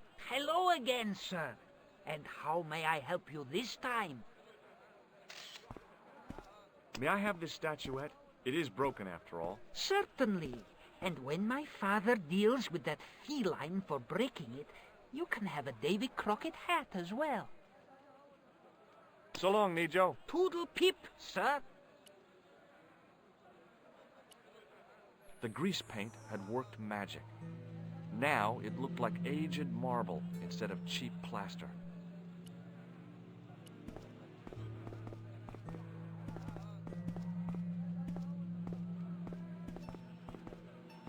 Hello again, Pearl. Why, hello, George. It's such a pleasure to see you again. You said that your company is based in Akron. And Dwayne said it's in Cleveland, no doubt. Well, yes, he did. Dwayne was in the Marines in Vietnam, you know. Anyway, he got a medical discharge. Thing is, he gets confused. We moved away from Cleveland 5 years ago. Oh, I'm sorry. I didn't mean... He also gets a little paranoid. Thinks he's a spy or something. I'm so sorry, Pearl. Don't worry yourself, George. We live with it. What do you think of this fine piece of ancient statuary? Oh, Matt, that's just what I've been looking for. Would you like it? Would I ever? I'm not carrying the money, though. If you go and find Dwayne, he'll pay you for it. If he gives you any trouble, just tell him that I want it. I've got to go now, Pearl. It's been a pleasure, George. Don't be a stranger.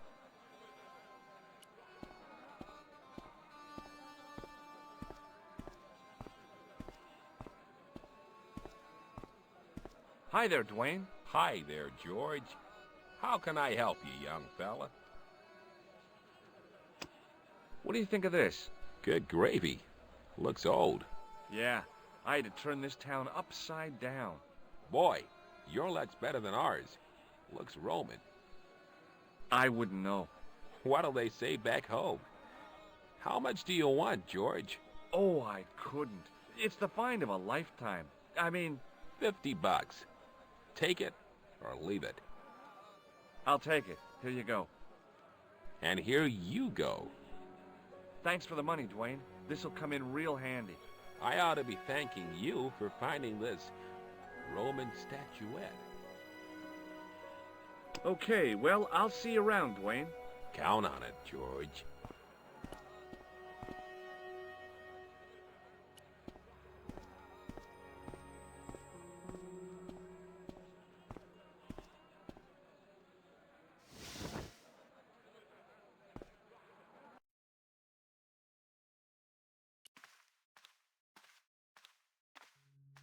Hello again, Ultar. Praise be to Allah.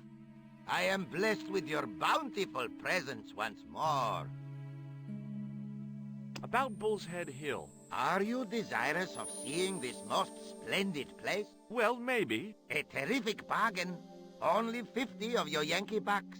50, huh? Okay, it's a deal. Here's the cash. Ah, most splendid. As you say, the cash price moolah is correct. Mister, we make with haste. Where exactly is your taxi? Because the only vehicle I can see around here is an aging Army surplus truck. Yes? Ah. Okay, I'll be along in a minute.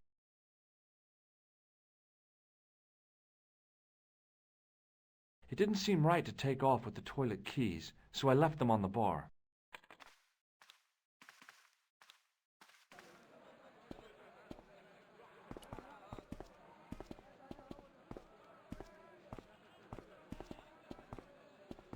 Hello again, Ultar. His most splendid and adventurous client. That's your taxi? Oh, yes, most assuredly. Most entirely splendid taxi in all Marib. It looks like an old army truck to me. Bah! You Americans with your checkerboard caps and your Judd Hershes. You have lost sight of what a taxi should truly be. About 4 tons by the look of it. There, you have hit the nail in the nutshell. Okay already, let's go. Regrettably not, most esteemed fair. There is a minor problem of a tiny nature. The fan belt has taken it upon itself to break. So, what are you gonna do? What can I do? I must wait for a ride to the garage for a replacement. How long is that gonna take? 1 day, maybe 6. I can't wait that long. We gotta get moving. But how, my friend? I'll think of something. Is this any use to you? My friend, the very thing, yes.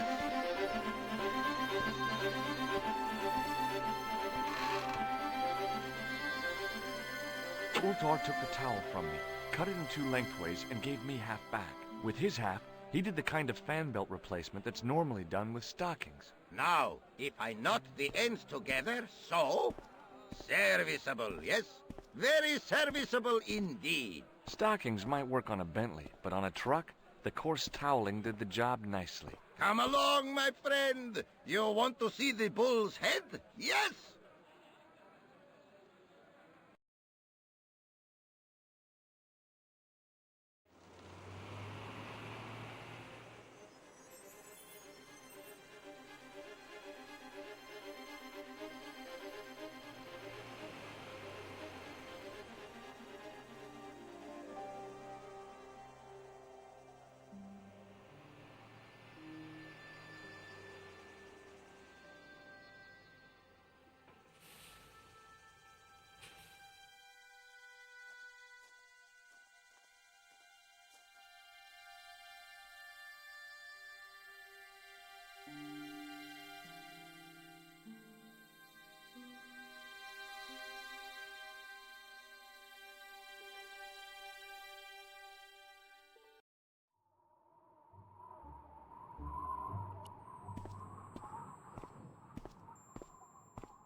With a flourish, I tied the end of the towel to the stick with a textbook reef knot.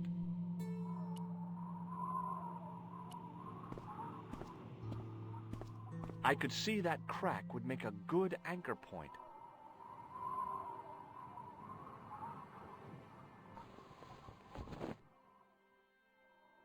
Well, that looked really safe. But I had no choice. I hadn't anticipated going mountaineering when I'd come to Syria.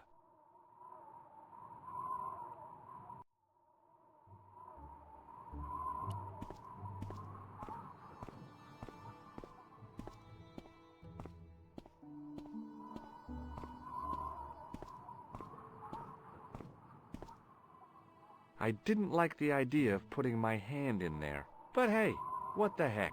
I was only risking mutilation. No blade took my hand off at the wrist, and no scorpion stung me, for which I was very grateful. But there was something in there, a metal ring, as wide as my hand. I took a firm hold of the ring, and tried not to think of death traps, and pulled. Whoa there!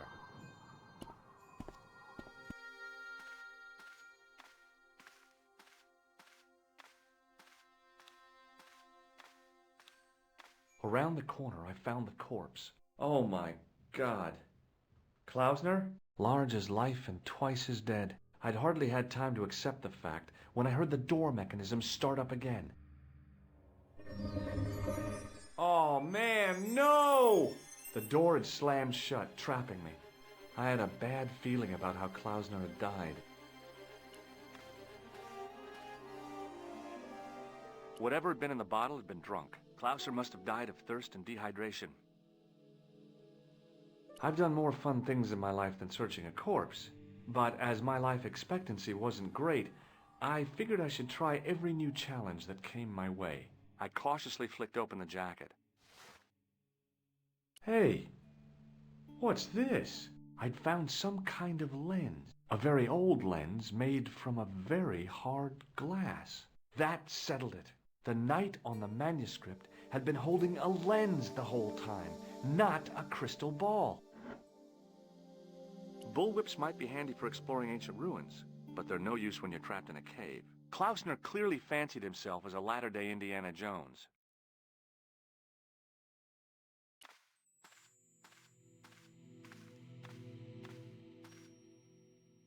I couldn't take the inscription with me. All I could do was stare at it and try to memorize it. In occidenta cita est, in ora mundi.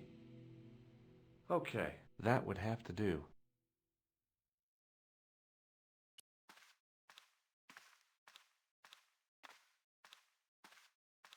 I couldn't think of anything to do with the statue, apart from scaring small children with it.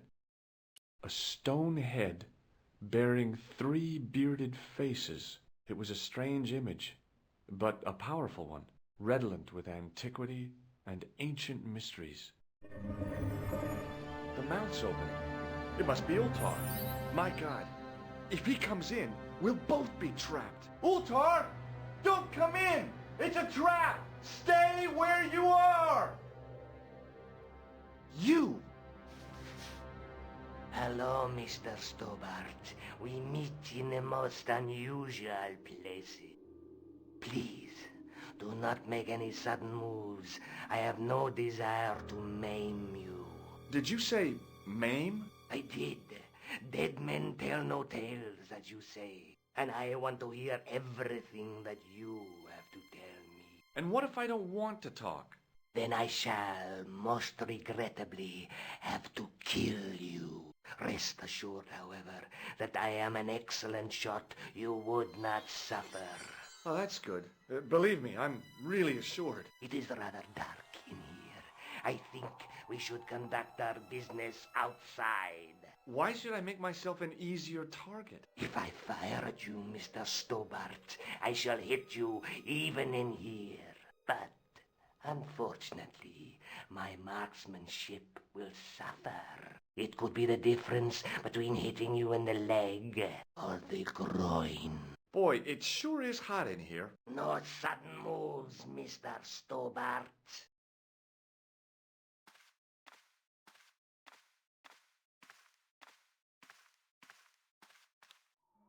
Now then, where shall we start? How about being bosom buddies and you putting that gun away? Klausner, do you know where he is? Yep, he's dead. Just around the corner of the cave. You want to look? I'll take your word for it. How did he die?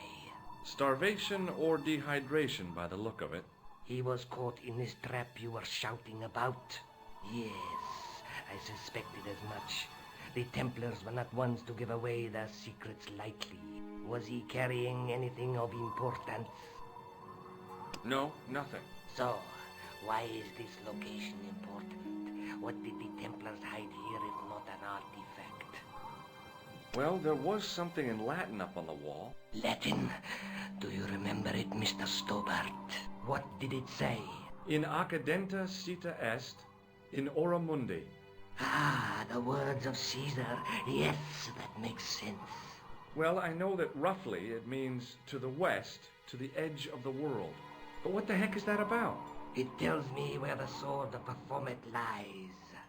Mr. Stobart, I am sure that you are just what you appear to be. A gifted amateur. Thanks, I think. But I can no longer tolerate your interference. There is far more at stake than you realize. So what are you going to do? I regret that we must end this here and now. Your only choice now is whether you die like a man or like a dog. Okay, you're the boss. I'll take my medicine. You are an honorable man, Mr. Stobart. A rare breed. I should like to shake your hand. Yeah. Well, what the heck?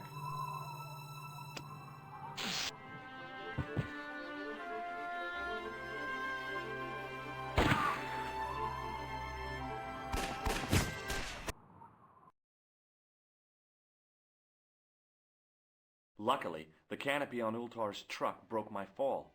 Thank goodness for that. The worst part of the experience was Ultar's driving. What about the lens? Is it still in one piece? Oh, yeah. Well, it's good to see you again, George. Really?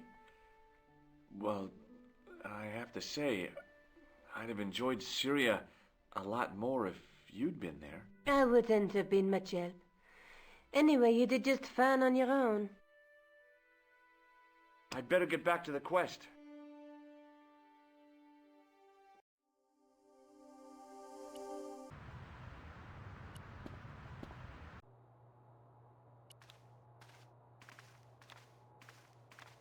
Hi, Andre.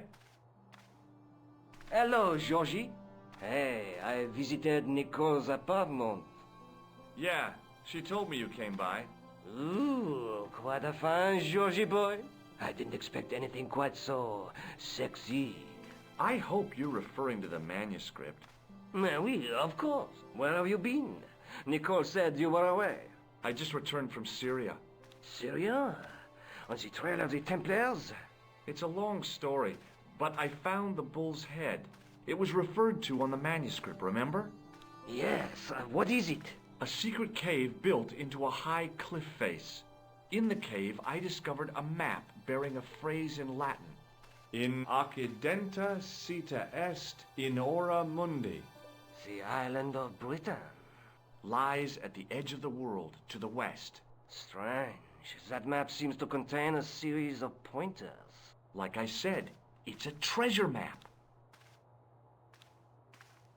What did you make of the manuscript? It dates from the time of the Crusades. We guessed that from the Templar seal. It's a story and pictures like a modern-day comic book. What story does the manuscript tell? I don't know. It was probably produced for the tourist market. Tourists? Oh, oui, pilgrims in their thousands on their way to Jerusalem. The tourist trade is nothing new, you know. It's been around for centuries. Ever since Joshua made a packet selling souvenir bricks from the walls of Jericho. Have you deciphered any of the images on the manuscript? There's very little I can be sure about. The slang of the bull could be a reference to Mithras. Who's he? A Persian god, almost as popular as Christ at one time. The only thing I can be sure of is the knight. He's Spanish. How can you tell that? The writing on the shield, the reference to Ave Maria. No self-respecting knight from Northern Europe would have borne a coat of arms like that. Can you identify the knight's coat of arms? I already did, Georgie. He's a member of the De Vasconcelos family from the Costa Calida. Were they famous? No, they're not mentioned after the 15th century. Oh. The spotlight of history moved on. They are probably long dead. Thanks for your help, Andre. You're welcome.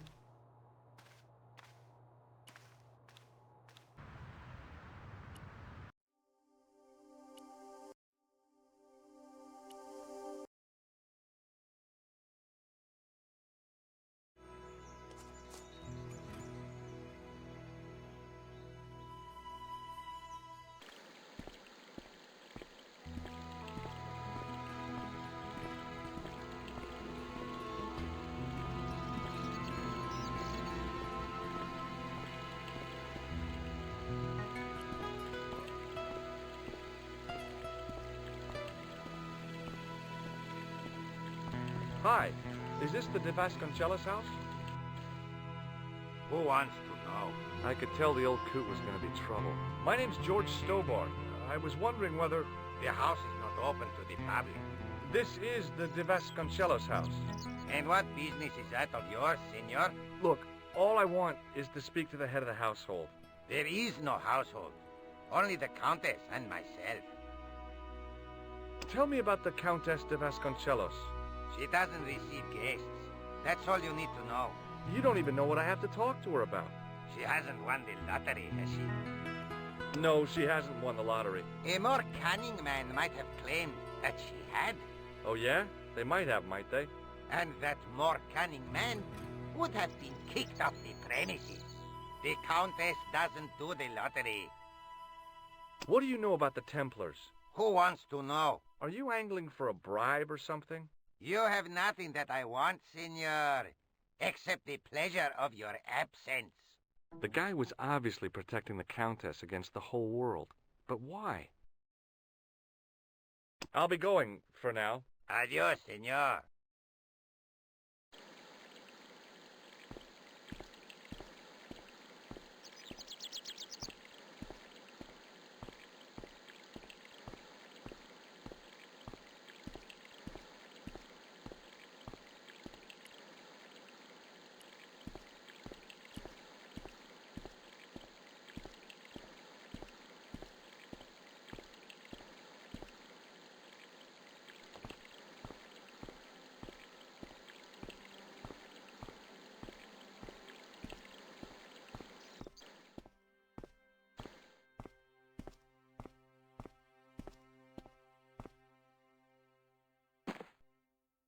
My hose has stopped. Yeah? See, my hose never stops. Well, I'm sorry to hear it. It's always sad when an old tradition comes to an end. Did you have anything to do with it? Well, I'm shocked. I'm mortified. How could you think such a thing? Very easily, senor. Very easily. I'm going to find out why my hose has stopped. And that means going into the house. You are not, absolutely not, to go in the house. If you do go in the house, I will set the dogs on you.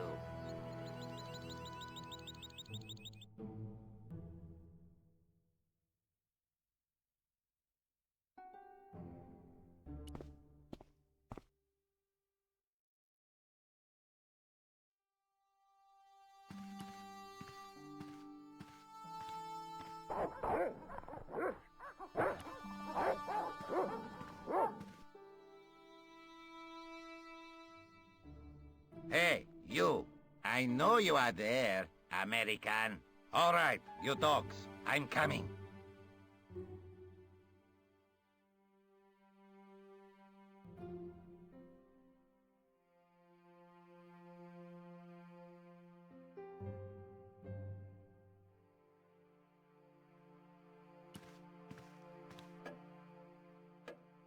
Madre Dios, who are you? My name's George Stobart. I'm sorry to burst in like this. You must leave at once. You're not wanted here. Please, if you just listen a minute. Very well. State your business, Senor Stobart. There's been a series of murders, part of some conspiracy. Anyway, the trail led me here. Here? There is nothing for the outside world here. Over 600 years ago there was. What do you mean? This whole thing ties in somehow with the Knights Templar. The Knights Templar are dust. They had a secret that was so important, they went to a lot of trouble to hide it. I do not see what this has to do with my family. Your family had a strong connection with the Templars, right? I believe that they have planted some clues here. Why should I believe a complete stranger who barges into my home? Just let me have a look around. If I find nothing... You'll be spending the night at the police station. Very well. Please, sit down. I know your family is involved with the Templars, but I don't know how. You should be asking how my family were involved, Senor Stobart. The Templars ceased to exist centuries ago. And as for De Vasconcelos, the line dies with me. I'm sorry. Don't be. Okay, whatever happened almost 700 years ago. So, if the Templars left any clues, they're going to be in stuff that dates back to the early 14th century. Obviously. So, what do you have around here that's early medieval? Early medieval. Let me think. Well, the house is relatively modern, a scant 3 centuries old. Or, of course, the chess set. That chess set is over 600 years old? It must be worth a fortune. Indeed it is. Not that I would part with it, of course. No, I wouldn't either. That's the sort of thing that gets handed down to your children. Sorry. Its value is less than you might think. The set is not complete. One of the pieces is a modern replacement. As to the original, it was lost a long time ago. Nobody has any idea where it is? No. The children had it when they were taken. Children? What children? All in good time, Senor Stobart. May I examine the chess set? Certainly. But do not move any of the pieces. Okay, thanks.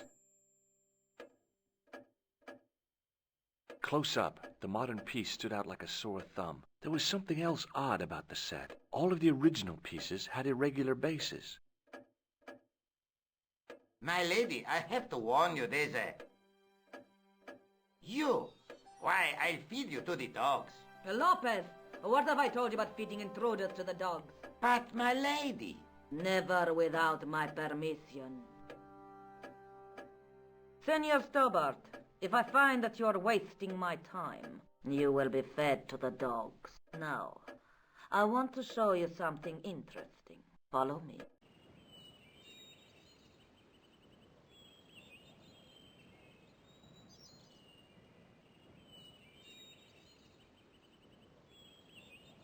Lopez, unlock the door, por favor. This is the only remaining structure on the estate contemporary with the Templars. Nice.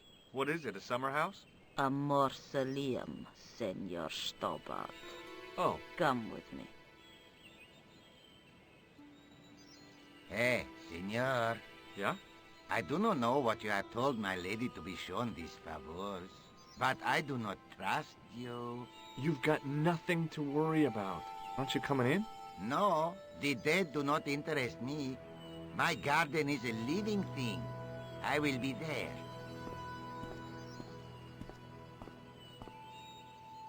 Wow, this is old.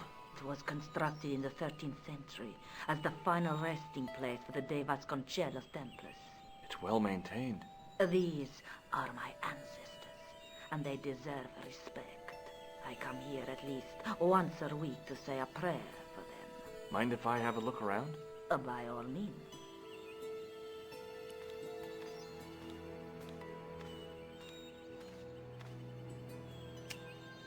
On removing the Bible, I found a pattern on the lectern top. Hey! It's a checkerboard! Close up, I could see that the pattern was made up of glass squares over a checkerboard pattern.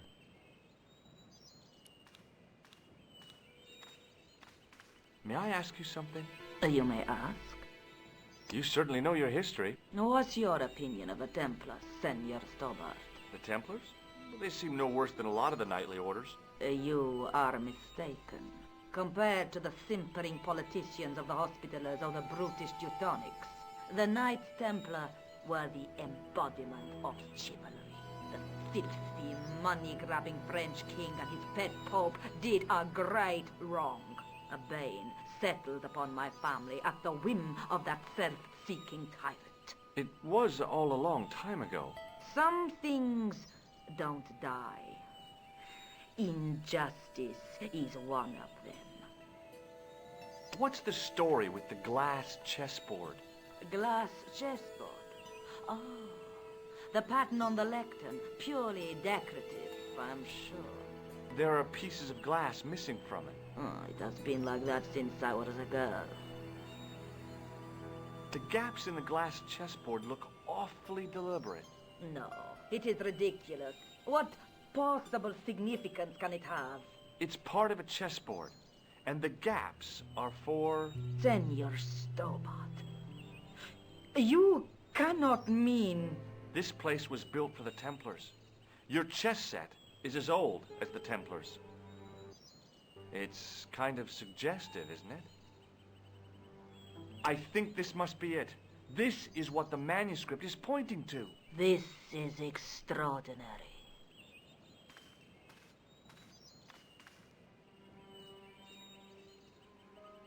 Am I to understand that the Templars left a puzzle here? And in all of this time we failed to realize that there was a puzzle? It was wonderful to watch the Countess change before my eyes. Right. Well, no time for wallowing in self-pity, eh, Senor Stobart? This mystery has had a good long run, but it ends here and now. All those years of fatalism were falling away from her. Lopez! Lopez! Put that hose down and listen! Go to the house and get my chess set. Yes, the old chess set! Now hurry! My, this is exciting, is it not? Don't get too excited. This could be a blind alley. Oh, I do not believe that for a moment. It's good to see you happy. Happy? You know, I think I am. While we're waiting, I'd really like to know what happened here. I mean, the curse and everything? It all began at the time of the dissolution of the Templars. Don Carlos had already left their ranks to become a scholar. Don Carlos? Is he the guy who went missing? Si, but he had reckoned without the local bishop. Their bishop envied us our lands and determined to use the papal edict as an excuse to destroy us. Don Carlos was on one of his scholarly journeys when the Inquisition arrived. When Don Carlos returned, it was to find his loyal manservant slain and his children gone. They took the kids? But why? Oh, we will never know. The bishop denied all knowledge of the children's disappearance. But witnesses had seen his men kill the servant who had been charged to protect them. What happened to Don Carlos? He swore he'd find his children if he had to go to the edge of the world. He put on his armor and took up his sword and shield and rode out alone. He was never seen again. Lopez, you have the pieces. Si, my lady, as you asked. Por favor, Senor Stobart, would you be so kind? My lady. Calm yourself, Lopez. I believe Senor Stobart's motives are pure. Very well, my lady.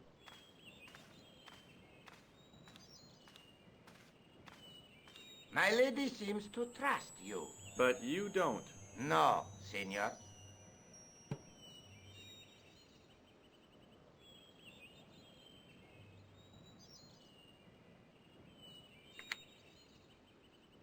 It fits, Senor Stobart. It fits. Working quickly, I found which pieces went into which holes.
place, the square bases fit onto the white pieces. I just had to figure out where to place them.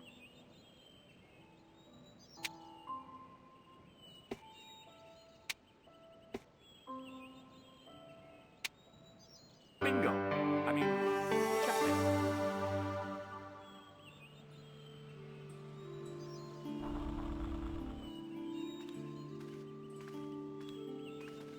Senor Stobart, look! What is that? It's not the Holy Grail, is it? No, Senor Stobart. It is the communion chalice of the De Vasconcelos, missing for almost 700 years. Wow. Well, go on. I cannot. I can hardly believe it is real. Go ahead. Live a little. Are you sure? This is your moment of triumph, Senor Stobart. Sure, I'm sure.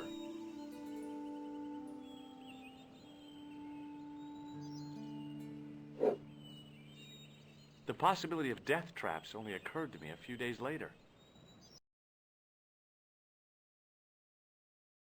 So the curse of the De Vasconcelos is lifted? Oh no, the Countess was thrilled to find the lost chalice, but there's still the riddle of the missing knight. Well, you can forget about that now and get back to finding the Templar's secret.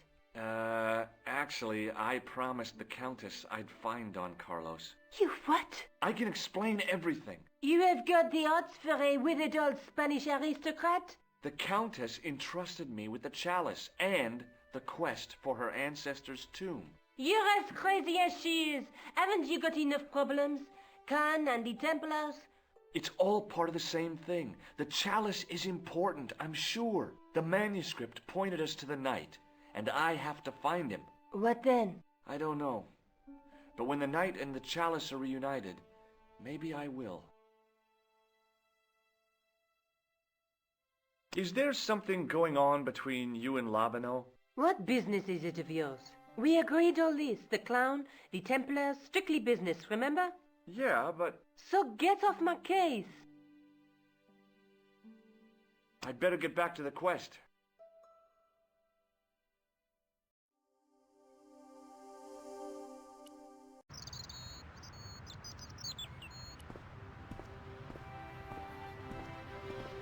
You're back. Me, I have returned. Well, I wasn't expecting to see you back here again. No? Well, it is a strange thing, but I am here on duty. On duty? But you're just sitting there drinking wine. No, I am not just drinking wine. I am undercover. I must be missing something. You're in uniform. Precisely, monsieur.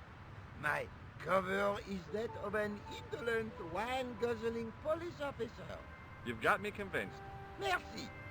But in reality, my every muscle is poised, every nerve honed. I am drawn tight, ready to pounce. Bang! Who or what were you planning to pizzang on? You must have heard, monsieur, of the terror that is gripping Paris. You mean the killings? Oh, at last, someone's taken action. People die every day. No, I am on the trail of Sewer Jacques. Who? Sewer Jacques, the terror of the subterranean city. He pops up here, he pops up there. The cops, they seek him everywhere. Is he so hush or beneath the neck? That damned elusive Sewer Jacques. Bravo, that's very good. Merci. I was up half the night writing that. Who is this Sewer Jacques character anyway? Ah, if we but knew that, we could have him in custody in an hour. But he is cunning. To despoil the sewers of our fair city, he has committed many deceptions. He has pretended to be a police officer and deluded a poor war veteran. Uh-oh. He has pretended to be a jongleur. Wow, is that the time? And an American tourist. What nationality are you, monsieur? Canadian. Well, gotta go now. See ya. Well, it's not everyone who can say they started an urban myth.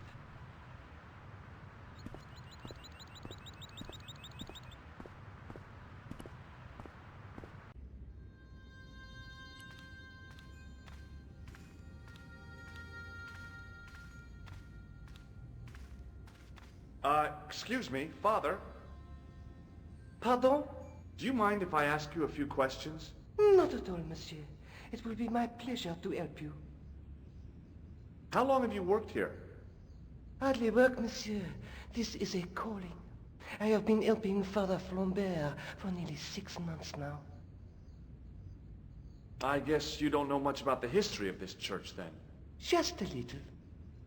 You've got quite a shine on that candlestick. Ah, oui. Anything less than best would be an insult to the Almighty. I guess so. I never thought of it like that.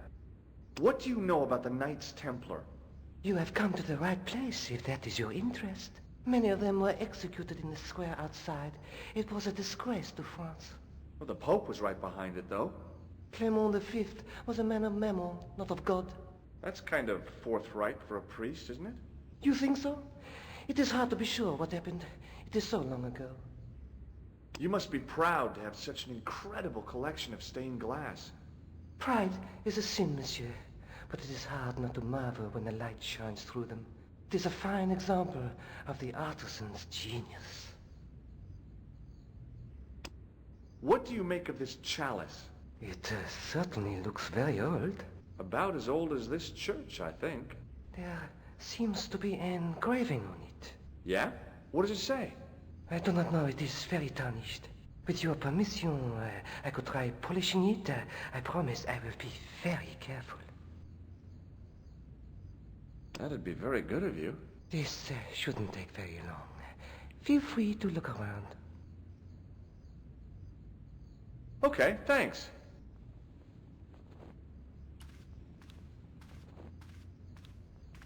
On the end of the staff was some kind of disc with a cross on it.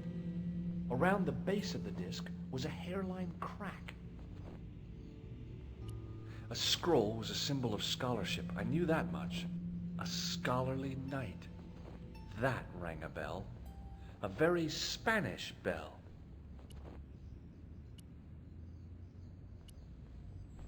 The lens fitted into the end of the scroll like a hand into a glove. Per disciplinum meum lux videbus. Hey!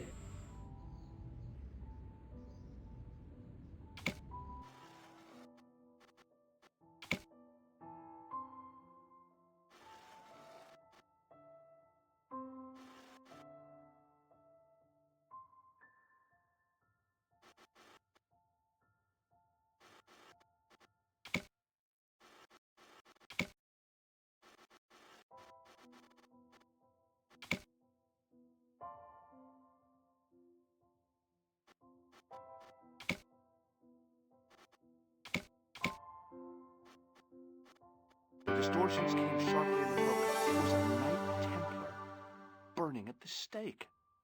And below him a date in Roman numerals. A Knight Templar burning at the stake, and a date. Let me see. MCCCXIV. That's 1314.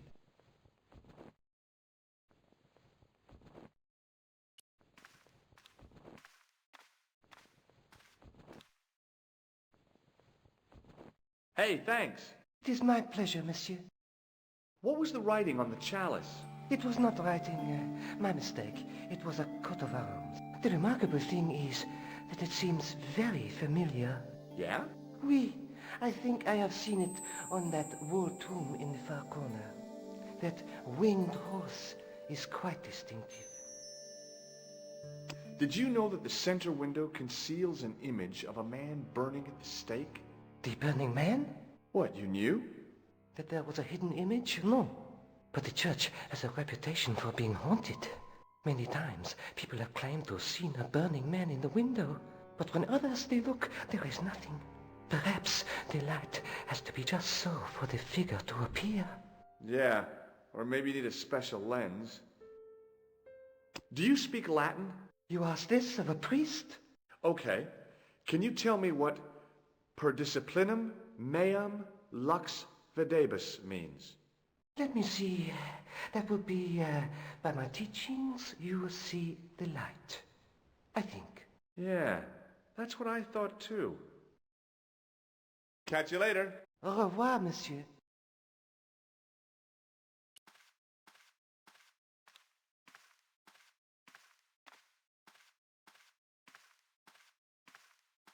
Now that my attention had been drawn to it, there was no mistake. There was no name on it, but the coat of arms was undeniably the Pegasus of the De Vasconcelos family. I'd found the last resting place of Don Carlos. My eye was drawn to the biblical references carved into the edge of the tomb. Hey, maybe these biblical references mean something.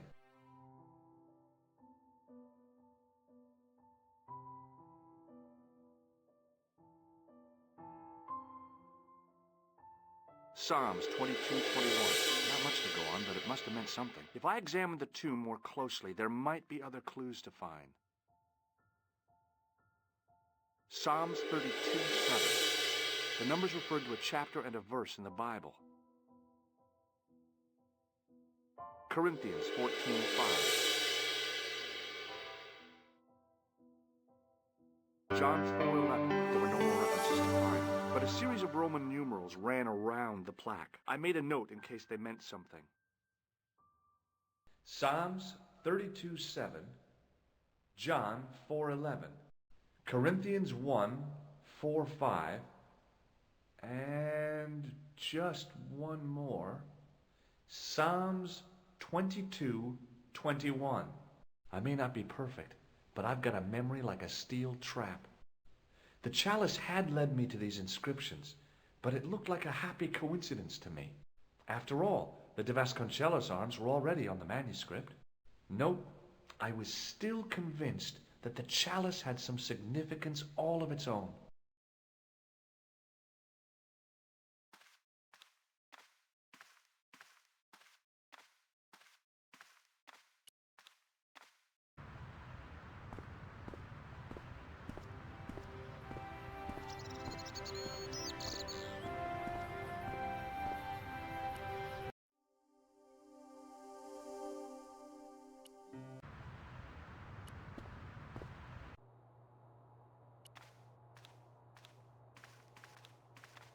Hi, Andre.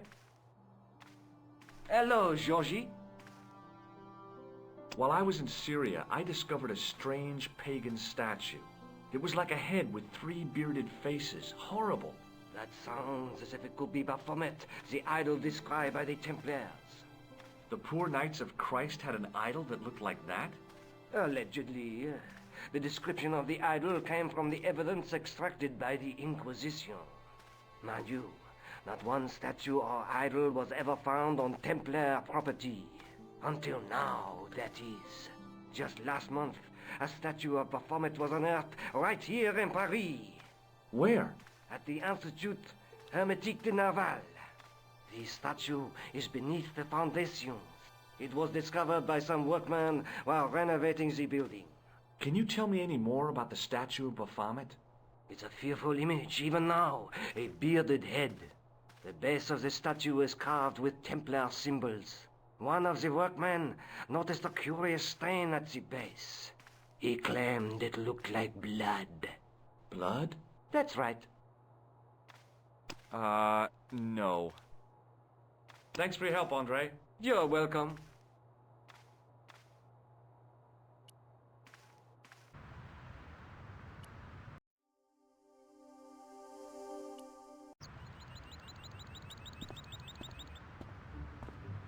Excuse me, could you help me? What is it? I've got a few questions.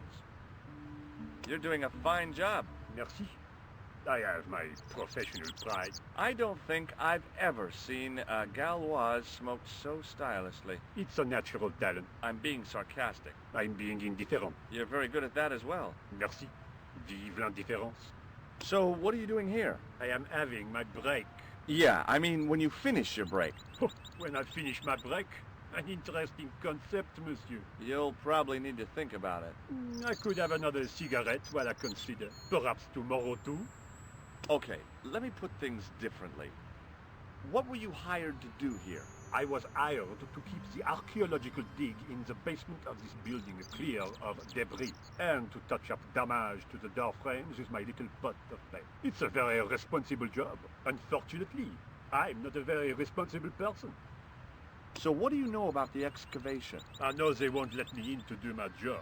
I would complain to my union, but You couldn't be bothered to join. Right. Tell you what, though, I'm surprised at the sort of people interested in this excavation. What's unusual about the visitors to the excavation? None of them look like archaeologists to me. Do you know what an archaeologist looks like? Three-piece suits, crocodile-eyed attaché cases, Rolex oyster. But no archaeologist dresses like that. Quite right, monsieur, quite right. So, who are they? Who cares as long as they pay me? What does the word Templar suggest to you? Templar? Nothing. Nothing. Be seeing you. Au revoir, monsieur.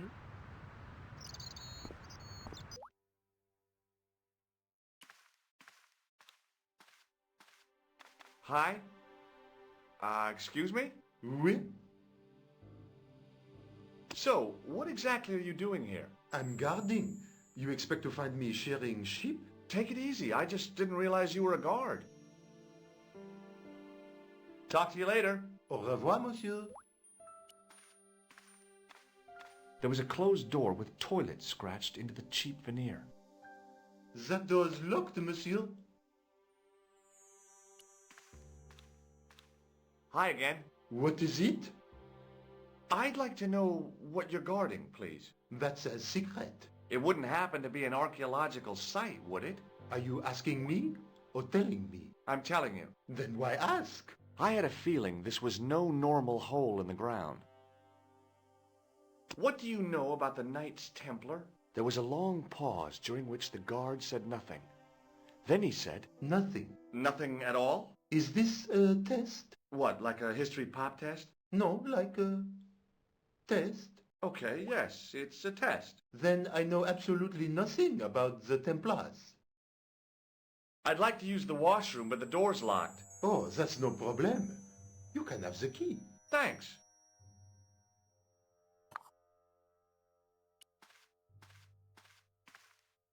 The door was locked.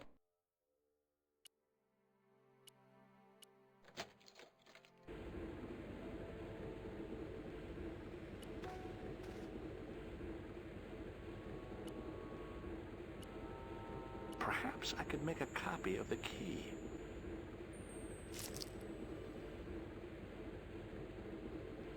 The key had made a clear imprint in the soap. The bar of soap had the imprint of a key in it.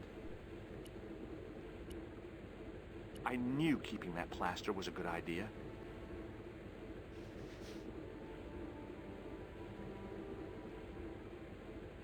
With the plaster and the imprint, I was on the right lines. I had filled the key's imprint in the soap with dry plaster. You can't make a cast without wetting the plaster.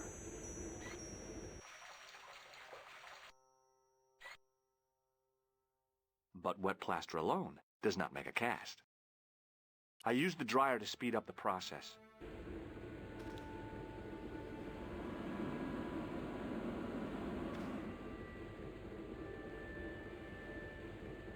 Well, it had taken a while, but I had made myself a completely unconvincing plaster key. Way too fragile to use in a lock.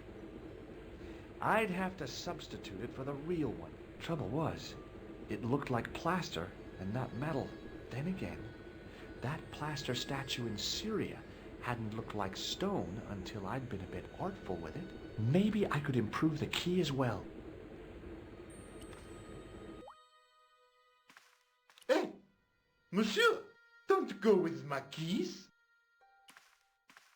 Hi again. What is it? Here's the keys. Thanks. Merci, monsieur. Talk to you later. Au revoir, monsieur.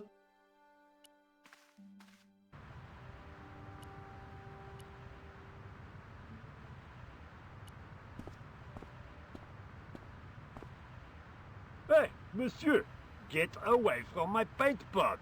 Okay. I should think so. Meddling with a man's paint pot. Pah.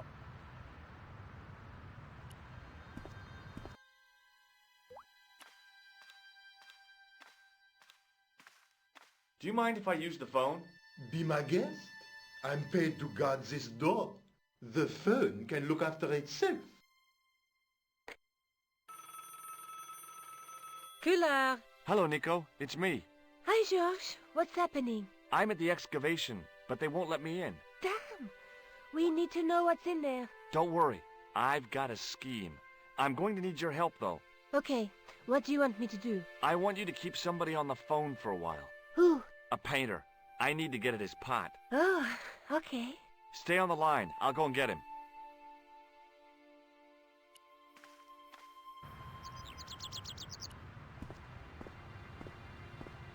Hi, it's me again. What now? You've got a phone call. For me? Are you certain? It's a woman. She sounded hot. What woman? She must be mistaken, monsieur. Well, she asked for that hunk of a man with the nicotine fingers and his ass hanging out of his pants. Certainly sounds like me. Stand back.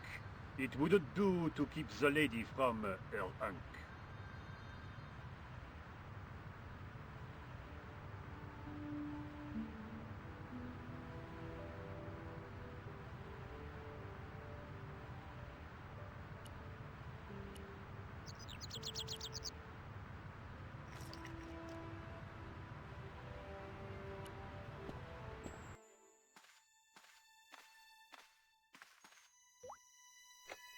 Well, monsieur, what a strange woman.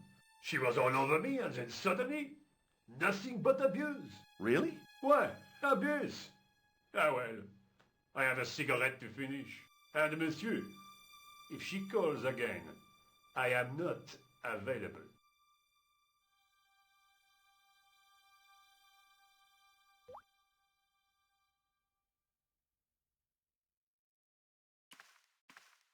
I couldn't imagine what I'd achieved by turning the dial. Hi again. What is it? I need to use the toilet again. Again? Already? I have this problem. How technical do you want me to get? Never mind. Here's the key.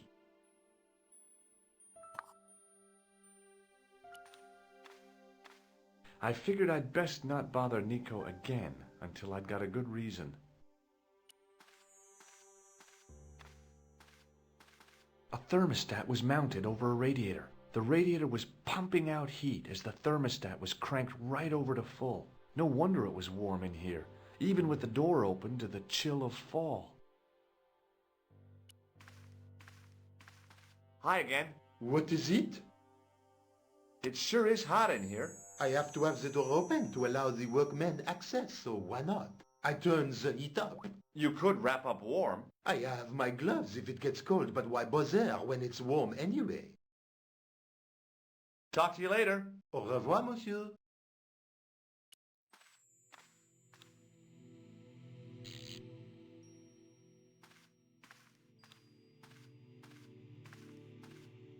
I turned the heating off.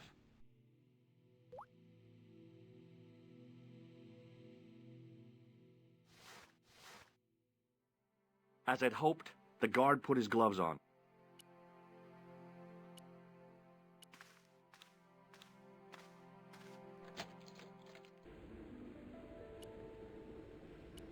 Now, I'd substituted the fake key for the excavation key. It looked okay, but felt false.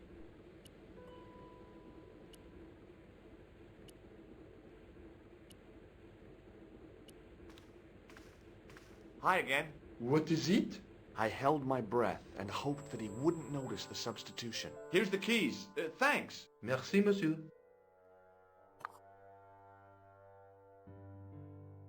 Talk to you later. Au revoir, monsieur.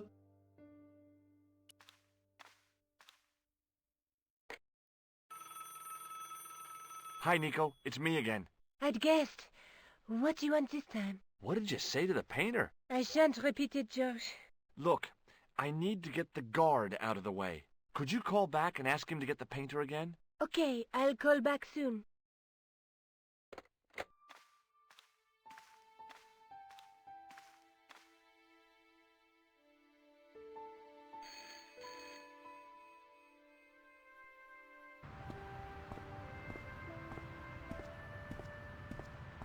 This looked like a good place to watch things develop.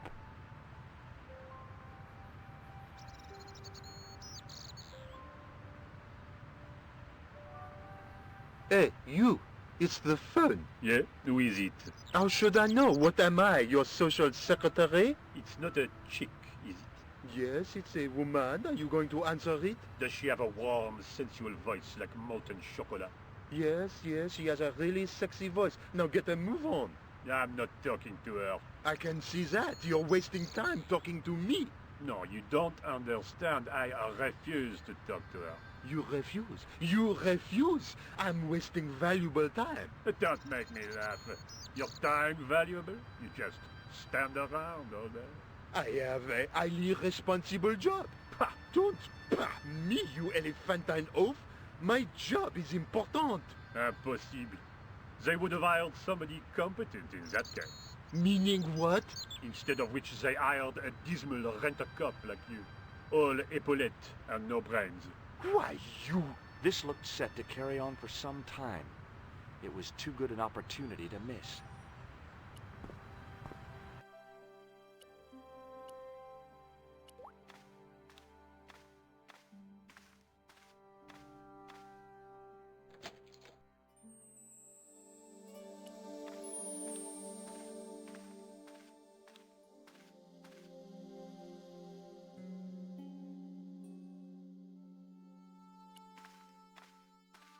There was no doubt about it.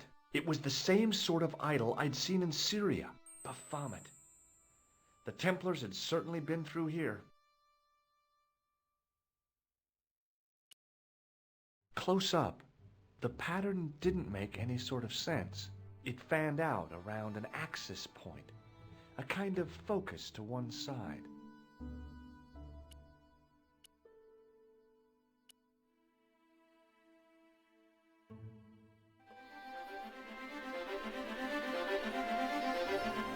There it was, decoded by the curves of the chalice, the image of a church.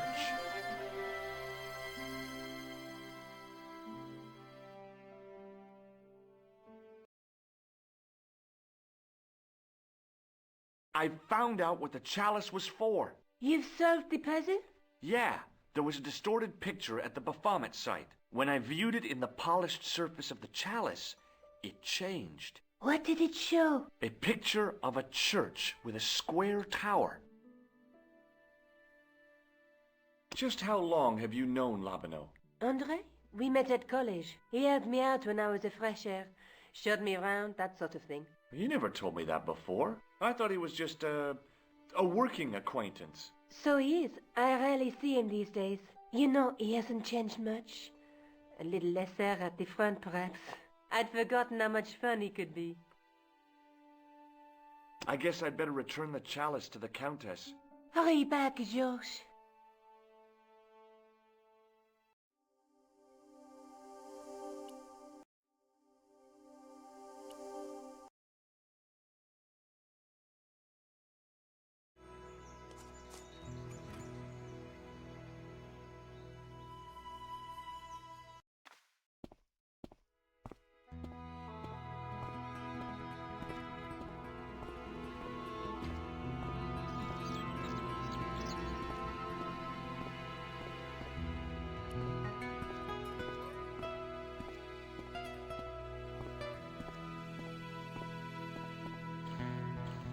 Hi there, Lopez. How's tricks? Senor Staubach, how pleasant to see you. You are well. Fine, thanks. Is the Countess in? She is waiting for you. I will show you up. It's okay, I know the way. Senor Staubach, I feel I owe you an apology. No, you don't. I was impolite on our first meeting. Look, Lopez, just forget about it. I came on like a snake oil merchant. I wouldn't have trusted me in your shoes. You do not understand. Finding the chalice has given my lady a new lease of life. It's a marvel. She smiles, she laughs. The tradesmen are saying that she is on Prozac. What's the story behind the chalice vanishing? When the Inquisition raided, in the absence of Don Carlos, it was believed that they had taken it. Naturally, they denied the charge, as they denied taking the children. And naturally, nobody believed them. But they were telling the truth. The chalice was hidden from them. You don't suppose they were telling the truth about the children as well, do you? Madre de Dios! I had not thought of that. But then what happened to them? I don't know. If the Inquisition didn't take them, then who did? You must speak to my lady of these. Count on it. So the Countess feels that the curse is lifted. I would not put it so strongly. Your discovery of the chalice was proof that the Templars never abandoned the de Vasconcelos. It counts for a great deal with my lady. Catch you later, Lopez. Adios, Senor Stobart.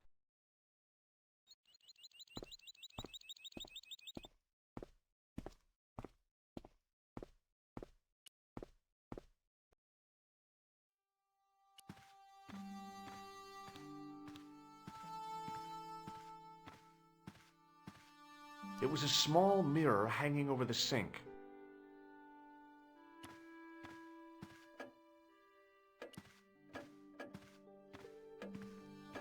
Senor Stobart, oh, what a pleasure. Please, sit down. Hi, Countess. The pleasure's all mine. I've brought back your chalice.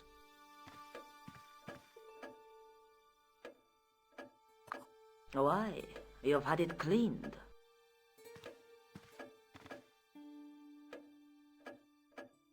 Yeah, I met an obliging priest with a soft cloth. Have you resolved the Templar mystery? No, not yet. I don't even know what it is I'm after. There are many stories of the knight secreting great wealth away. Whatever. All I know is I don't want the bad guys to get it. To be young and live in a world of moral absolutes. There's still the mystery of the missing chess piece. I do not think that it will ever be discovered unless the fate of the children is revealed. The Inquisition were suspected of taking the chalice and the kids, right? We know now they were innocent of the first crime. What if... They did not take the children either. Then what happened to them? The Inquisition admitted to killing Don Carlos's manservant. Now, this guy had been told to protect the kids at all costs, right? That is correct. I think he hid them, and the chalice, when he got wind that the Inquisition was coming. With him dead, and Don Carlos driven mad with grief, there was nobody left who knew the secret. You know what this means, don't you? I fear so. The children are still here somewhere. If this is so, then it is small wonder that the de Vasconcelos are cursed. I discovered something amazing with that chalice. In Paris, I found a church where they recognized the coat of arms. I found the tomb of Don Carlos de Vasconcelos. You are sure? There can be no mistake? The coat of arms on the chalice matches the one on the tomb. Incredible. You have my most profound thanks. I must go there as soon as possible. Yeah? Well, I'd be happy to show you the city. There's something else that I discovered carved on Don Carlos's tomb. Biblical references. What are the references, Senor Stobart? Psalms 32:7, Corinthians... I am not a good enough scholar to know the Bible chapter and verse. I meant, what are the quotations? You know, I forgot to ask the priest. I'll have a look around if that's okay. My home is your home. I shall remain here.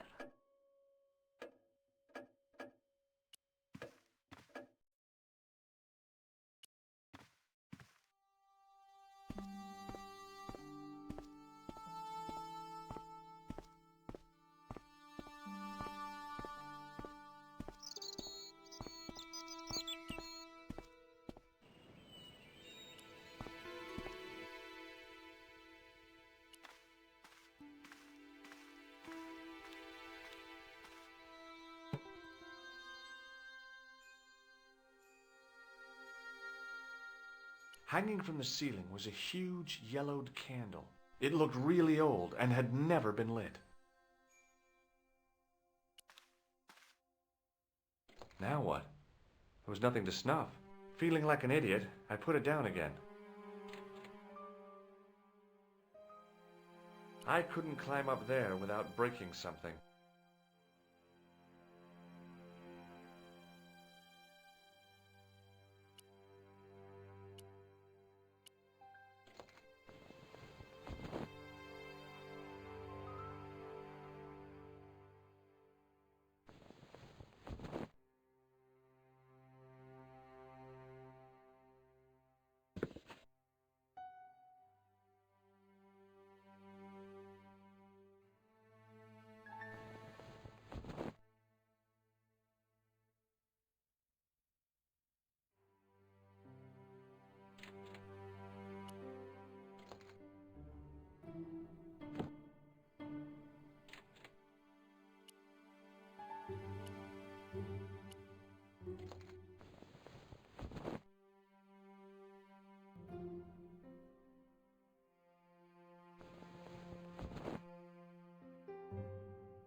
The candle had burnt brilliantly, but only for a couple of minutes. Some kind of special formulation, I guess. And had yielded up this. A complex shape expertly cut in stone. I figured it was some kind of key.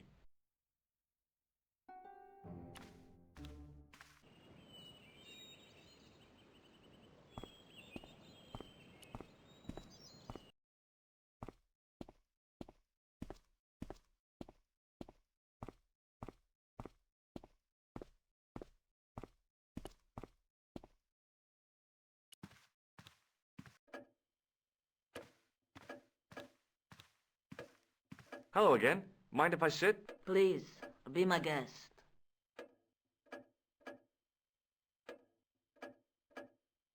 Here's the Bible from the mausoleum.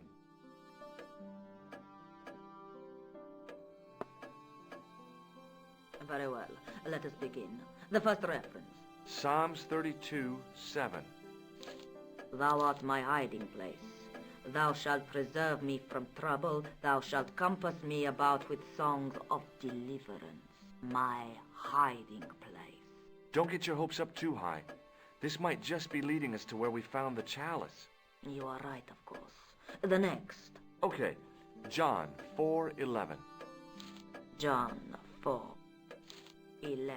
Here. The well is deep. The next. Quickly. Okay. Corinthians 4:5. Here it is. Will bring to light the hidden things. Any more? Just one. Psalms again. 22:21. Save me from the lion's mouth, for thou hast heard me from the horns of the unicorns. The last is confusing. Lions, unicorns, what does it mean? I can't guess. Salient points seem to be a hiding place and a deep well. In no sense is the mausoleum a well, Senor Stobart. Is there a well in the grounds? I do not know. I suppose that there must have been once upon a time. Lopez is the man to ask about anything pertaining to the estate. What do you make of this? It looks like some sort of key. Where did you get it from? It was buried inside the great candle in the mausoleum. Inside it? What have you done to it? I, lit it. But it is irreplaceable. Listen, the candle was to be lit in case of Moorish attack, right? Well, it burnt down in no time and revealed this key thing. Maybe that was the real purpose of lighting the candle. What are you suggesting? that lighting the candle was the equivalent of break glass in case of emergency. Sentiment must not stand in the way of solving this mystery. You did the right thing. I'll have a look around if that's okay. My home is your home. I shall remain here.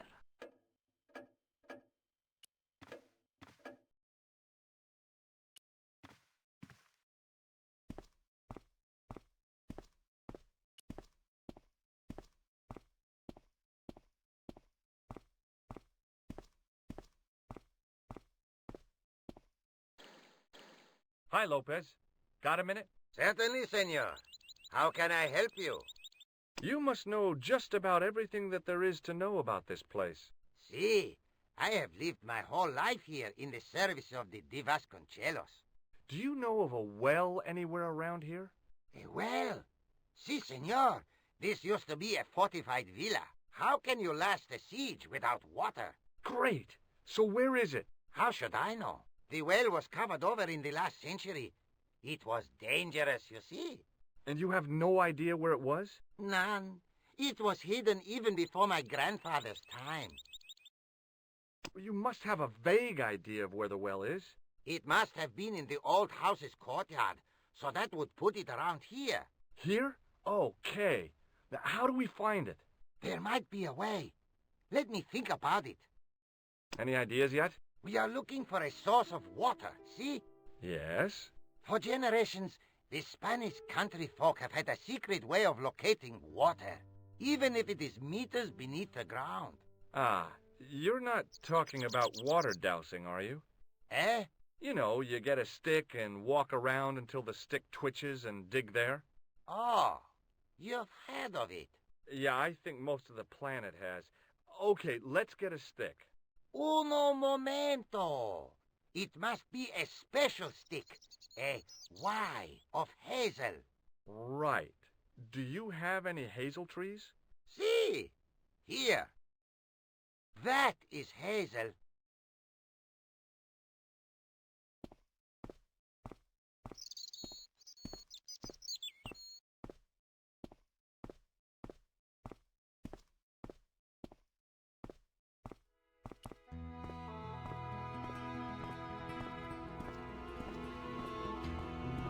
I went over to find a suitable stick. Aha!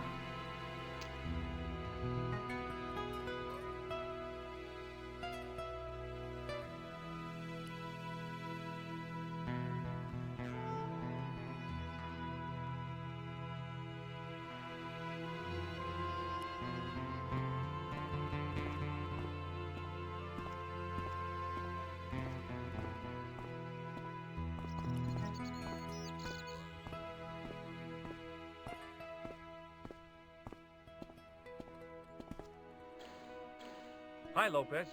Got a minute? Certainly, senor. How can I help you? Well, I got my divining rod. Now what? Simplicity itself, senor. Hold the wand at the upper end of the Y. Apply a little tension with your wrists so that the slightest movement of the wand tip is clear, and walk slowly and steadily over the area. Sounds easy enough. We'll find this well in no time.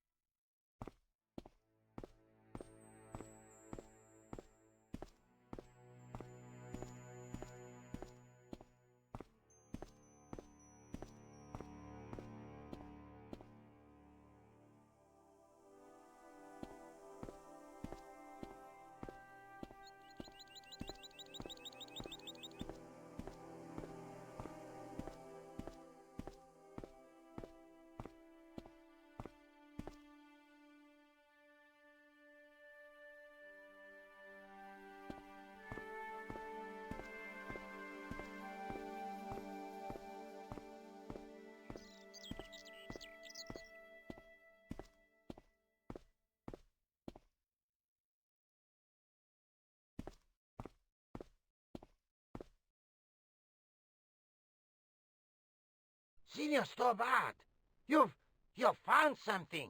This is it. This is where we find the secret of the Templars, hidden here for hundreds of years. Lost from the sight of man until now. The mystery is revealed.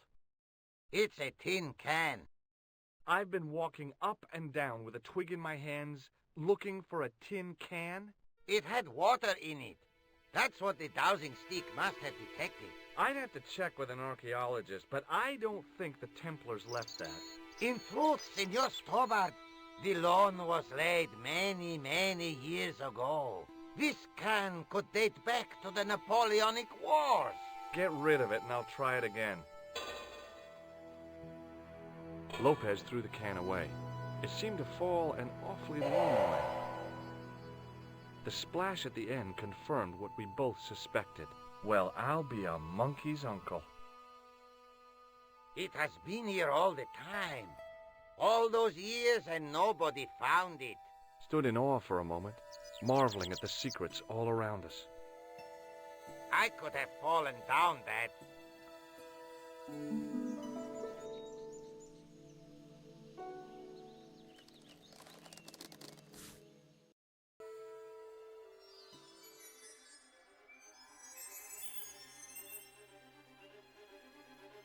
The well had been lost for decades at least. The air was cool after the noon sun, but that's not what gave me goosebumps. I have a really, really bad feeling about this.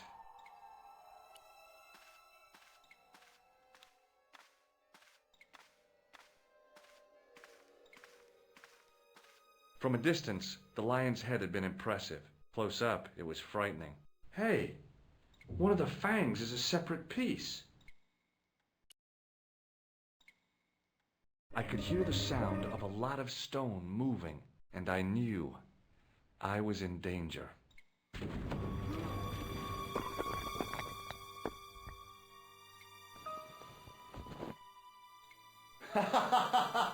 Oh, very funny, you psychos!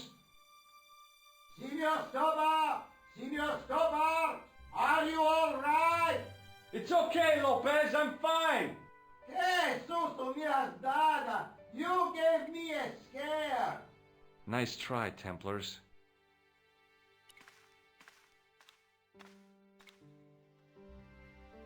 I wished that I had Leary's flashlight now. It was too dark to see, and I had to rely on touch. It just felt like a pitted stone wall. I'd almost been killed for the sake of a red herring.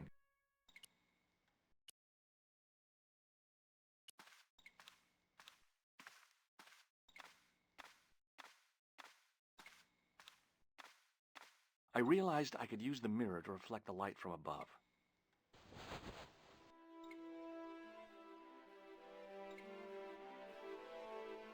There, in the middle of the door, I could see some kind of socket. It looked like this wasn't quite the dead end it had seemed.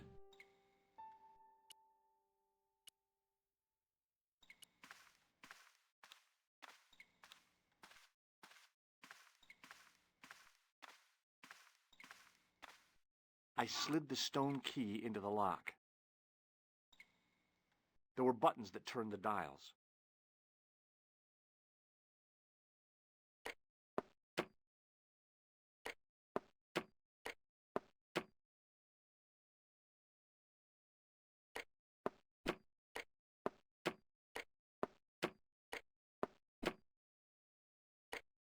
I heard the sounds of the lock moving. Either that or the wall was going to come down on my head.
Yes! Bonus points for that, I hope. I knew the old Stobart fingerwork wouldn't let me down.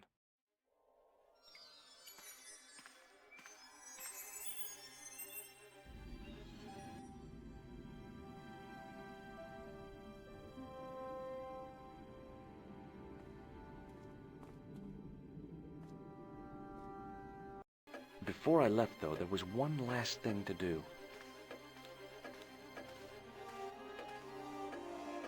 You won't be needing that replacement piece anymore, Countess. I found it with the children. You'll probably want to be alone for a while. I'll be out in the garden with Lopez.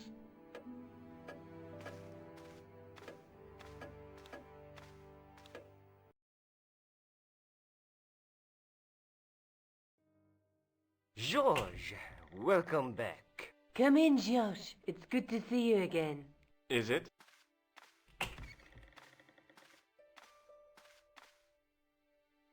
Sure. What did you find in Spain? Without Andre, we wouldn't have got this far, George. Yeah, I know.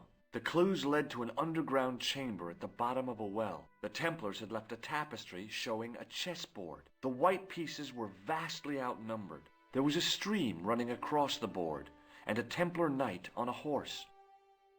Does it mean anything to you, Andre? No, nothing. Maybe we should tell Andre what else you found, George. There's a map and a Latin inscription to the west at the edge of the world. George found that in a cave in Syria. Yeah, where the assassin almost killed me. Then we've got the burning of Jacques de Molay and the date, 1314. From the window of the church in Montfaucon Square, one of the few places where nobody tried to kill me. Then we have the image of a church that George found at the excavation. I don't recall anyone trying to kill you there either, George. And finally we have the tapestry in Spain. Did I mention I almost got killed there? Not yet, but I'm sure you're about to. It was only my cat-like reflexes that saved me from certain death. Cat-like reflexes, eh? And while I was risking life and limb, where were you, Andre? Getting your glasses fogged up over an Etruscan vase? That's enough, boys. Can we get back to saving the world? Of course. My apologies. He started it. Well, the Latin phrase are the words of Julius Caesar. He was describing the island of Britain. Are you sure? The map didn't look much like Britain. How come Caesar described Britain as being at the edge of the world? To the Romans, the Mediterranean was the center of the universe. Britain was a remote, unfriendly place, inhabited by blue-painted savages. It hasn't changed much. They've stopped painting themselves blue. Except when they go to a football match. They used an extract from a plant called woad, Icetis tinctoria. The Scots were using it until fairly recently in the wars with the English. Fairly recently? I don't recall the Scots being at war with the English. How recently are you talking about? I believe William Wallace's men used it in the 13th century. They might well have been using it as late as... You can't remember, can you? 1314. Ah, we're back onto that, are we? Andre, what is it? What do you mean? 1314 in Scotland. The Battle of Bannockburn.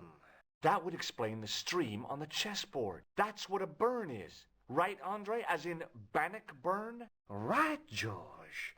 And it gets better. Tradition has it that the Scots were helped by a shock force of, well, can't you guess? Knights Templar? Yes, a group of outlawed Templars. They are said to have turned the tide for the Scots. And it all ends at a church in the Isle of Britain at Bannockburn in a church. What are we waiting for? I'll call a cab. I can't go. Andre, you've been loads of help, but... What George is trying to say is that you shouldn't feel guilty. I was? We understand you've got commitments. Oh, listen, we have to hurry. Let's go, George. We'll see it through. Oh, and, don't worry about us.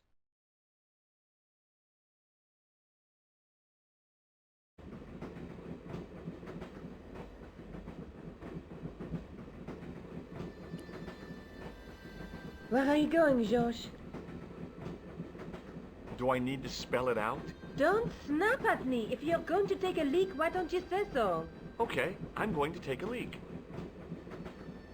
L-E-A-K. Tickets, please. Oh, hi. That's a standard full-price peak return. Don't you have a senior citizen's rail card? I rarely travel by train. My ticket is perfectly valid, is it not?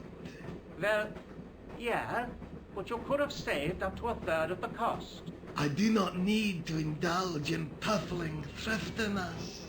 Blimey, you're a funny old bird and no mistake. Tickets, please, sir. Here.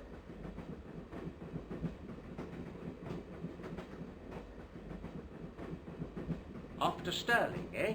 Yes, we are. Well, I hope you won't be disappointed. It's a miserable place this time of year.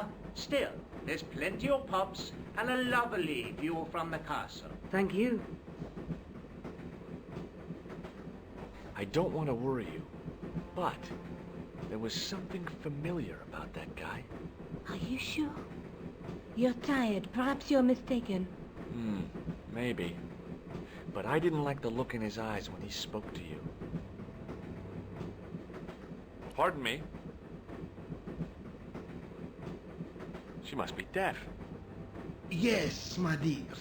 Do you know what time we're due in Stirling? 6:15, but we're running 8 minutes late. Do you know Stirling well? Yes, I do. Is that where you two lovebirds abound? Yeah, we... It's one of the places we thought we'd stay on our holiday. Be sure to visit the castle, won't you? Oh, I'm sure it's a neat place. But we are not really interested in history, are we, George? No. What's the book you're reading? Oh, it's something I picked up at the station. A medieval detective story. Quite well written for that kind of thing. It's been out of print for years. What's the title of the book? The Crooked Crusader Caper by Molly Pegram. I assumed the author was a woman, but apparently not. His real name is... Professor Nigel Pegram. That's right. Do you know him? No, I never met him. George is a great fan of his, though. Is there a church called St. Ninian's at Stirling? Yes, there is. And I know why you're going there. You do? Of course I do. It's obvious you're in love. You're eloping, and they say romance is dead.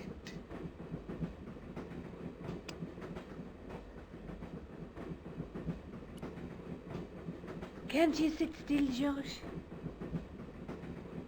I need to go to the John. While you're there, check out the buffet car, George. Unthinkable though it is, I am hungry enough to eat English food. Okay.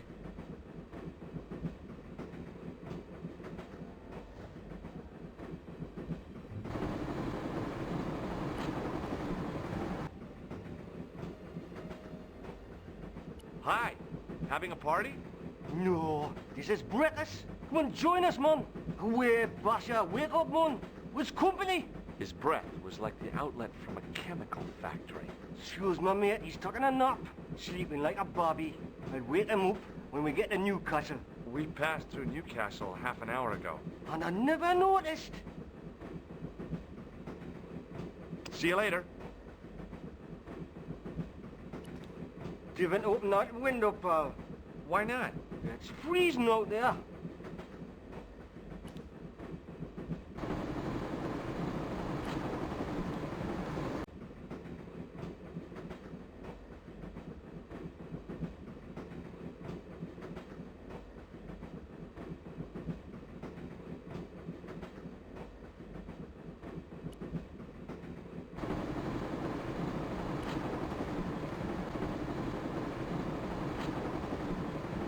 Oh, no.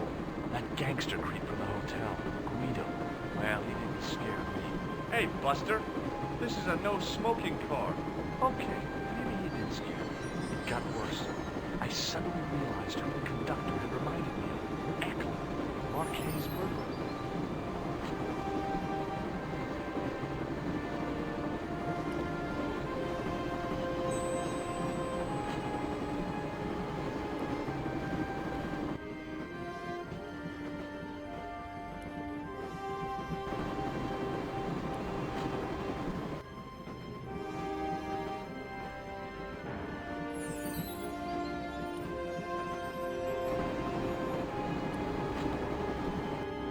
I should have known better than to leave Nico and the old lady alone.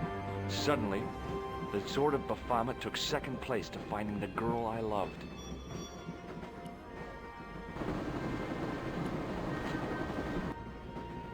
Hey, buddy. Listen, I need your help.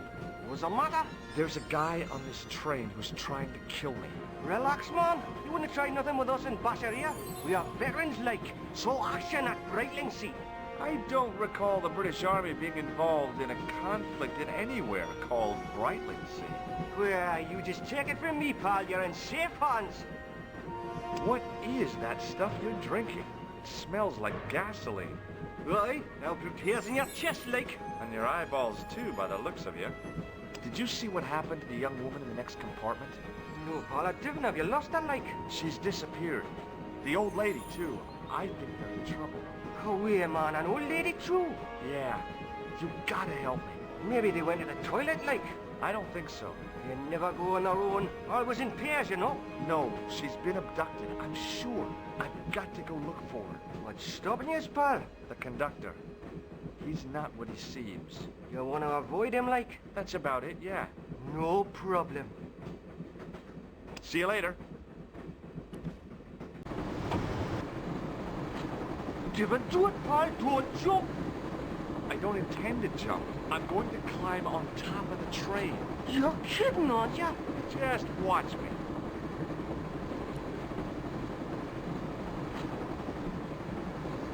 Hold on now, pal. I'll give you a hand, like.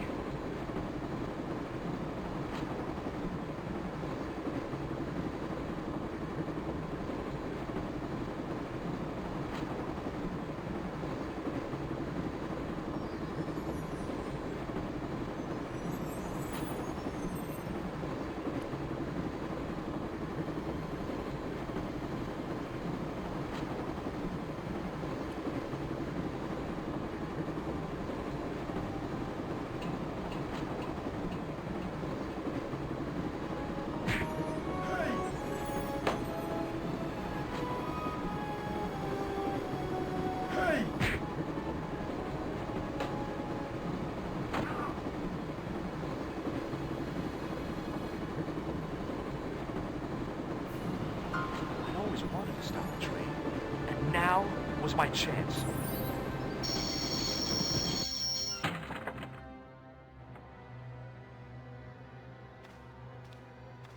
You saved our lives, but why? We were always on the same side, Stobart. Different causes, but a common enemy. The Knights Templar? Don't call them that. The real Templars were a noble foe. These barbarians have no right to that name. These men are no better than dogs. What are the Neo-Templars after? What is the Sword of Baphomet? Not what you think, my friend. It is a weapon, yes, but one which our enemies will find difficult to wield. A double-edged sword. A power older than Dimolay, older than Solomon. We'll stop them. You and me together, and Nico. No, George. My journey ends soon at the Garden of Paradise. You're talking in riddles. Can't you tell me straight what they're after? The sword symbolizes a colossal energy caused by the alignment of the Earth's natural power fields, which are focused at St. Ninian's. The energy endowed the Templars with the power which made them great. A power which made them charismatic to such an extent they could control the will of all around them. How did you escape from the Bull's Head? It is a long walk from the cliff of the Bull to the village Stobart. Fortunately, I know the ways of the wilderness. No way. May Allah guide you to our enemies. Thanks. One last thing. What? What is it? He's dead. Don't worry. I hadn't forgotten about you. Answer me this instant, George Stobart. I will. When I'm ready.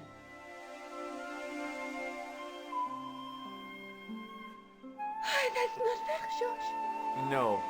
You took advantage while my hands were tied. When Eklund pointed that gun at me, I thought I was gonna die. I thought of all the things I'd never get to do. And kissing you was at the top of my list. George. Uh-huh. George, we've got to get off the train. Eklund could recover at any time. So what are we waiting for?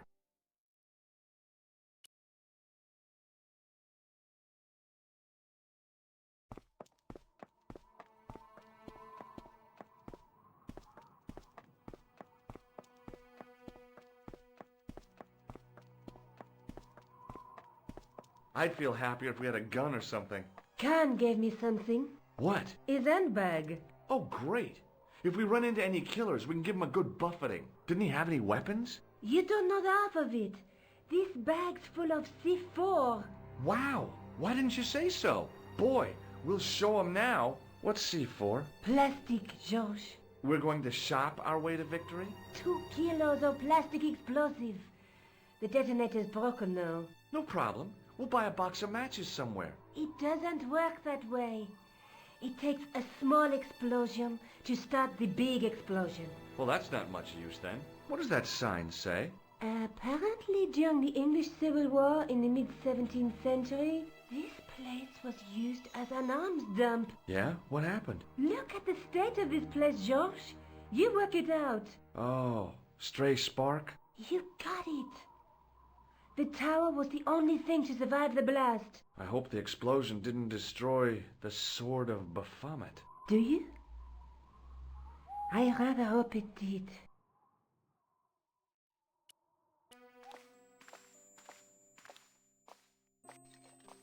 I scrabbled around in the rubble and found an old clay pipe with a broken stem. Under one of the stones, I found a metal coin which was green with age. It was caked with soil, but what I'd found was a small cog and spindle. With mounting excitement, I felt something between my fingers. It was short, hard, and black. Something I hadn't expected to find here. It was a plastic pen top. The handle turned easily, and the larger wheel began to revolve. Damn! Then the handle came off in my hand. Now that the handle was gone, it was easy to remove the cog and spindle.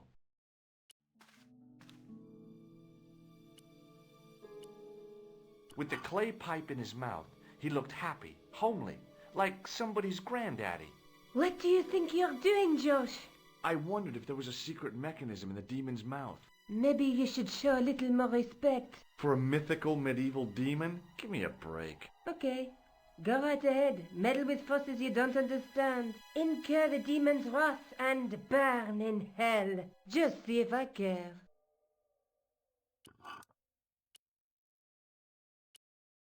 The cog slipped neatly into the eye socket.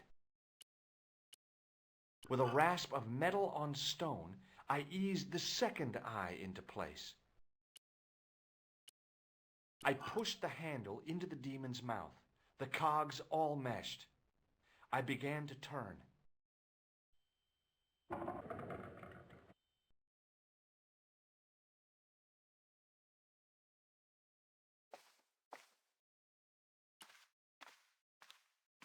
As soon as I saw the flickering torches, I realized the bogus Templars had beaten us to the sword. But where were they now? And why was it so quiet?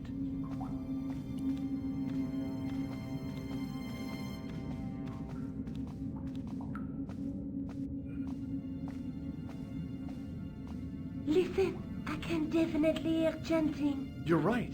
I hear it too. What do you suppose they're doing? It wouldn't surprise me if they were holding some kind of satanic sex ritual. So, what are we waiting for? Will you look at that? Baphomet. Lavino was right.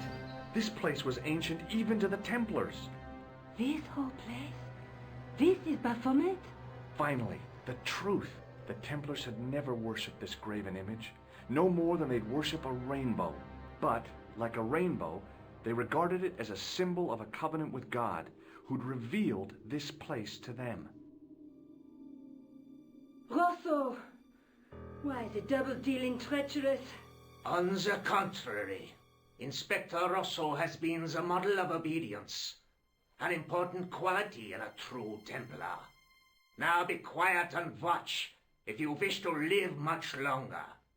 Brothers and sisters, we are gathered here to witness the reforging of the sword that was broken. Here before God's sentinel, Baphomet, Grand Master and Knight of Baphomet, we salute and pledge our obedience to you. I salute you, gatekeeper of the temple. 7 centuries ago, our greatest weapon, the sword of Baphomet, was lost to us. Now we prepare to reforge it, to wield against new enemies. We shall lead the people to a new order, wherein all borders will dissolve. All will be united under the red cross of the Templars.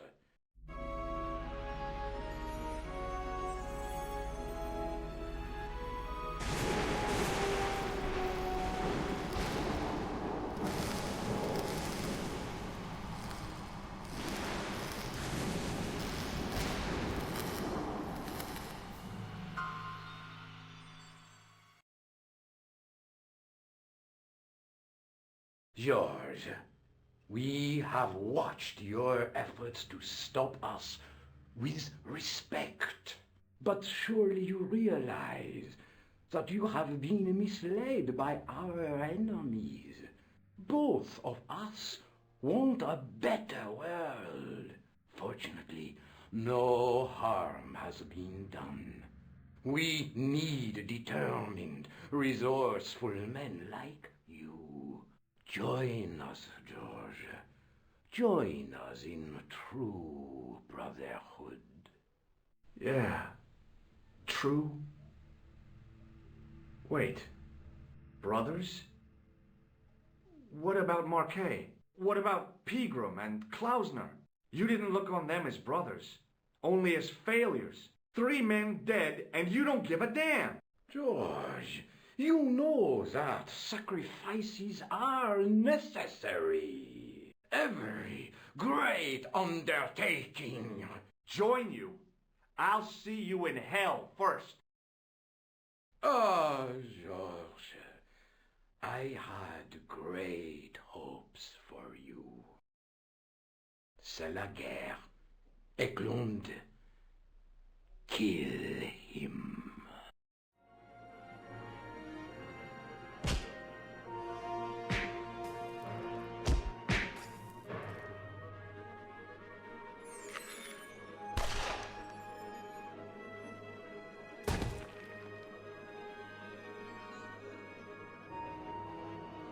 I swear, I just wanted things to be right. Take them. Kill them. They will not escape. Well, well. If it isn't the great detective and his beautiful assistant, it's going to be a pleasure killing the pair of you. George, what are we going to do?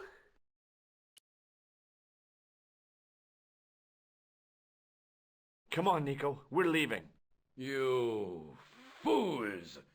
You cannot escape us. Guido! Stop them. But master, the powder! That powder is from the English Civil War. You fool. It's over. 300 years old. How explosive do you think it can be? I thought it was all over, but Nico had one last trick up her sleeve. Or in her handbag, to be exact. A handbag full of plastic explosives. Maybe, but this stuff is brand new.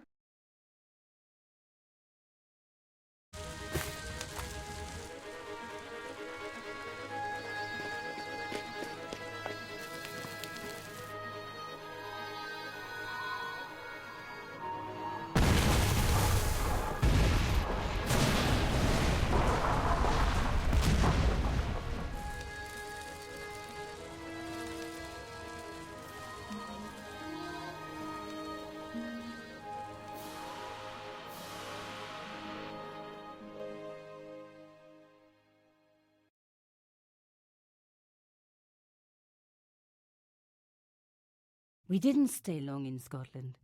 George had a vacation to finish, and I had another story to write.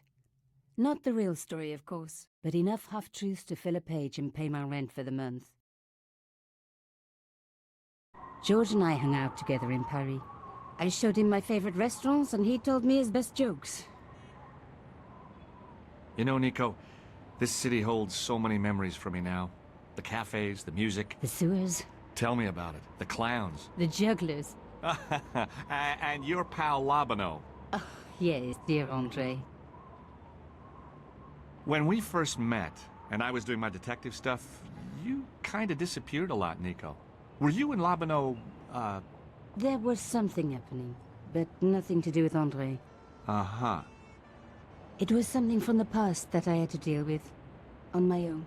So, I dealt with it, and now it's over. Hey, did I ever tell you the one about the old Irish couple in the lottery? No, but I think you're going to. Okay, there's this old Irish couple. They've been married forever, like 50 years, and they win the lottery.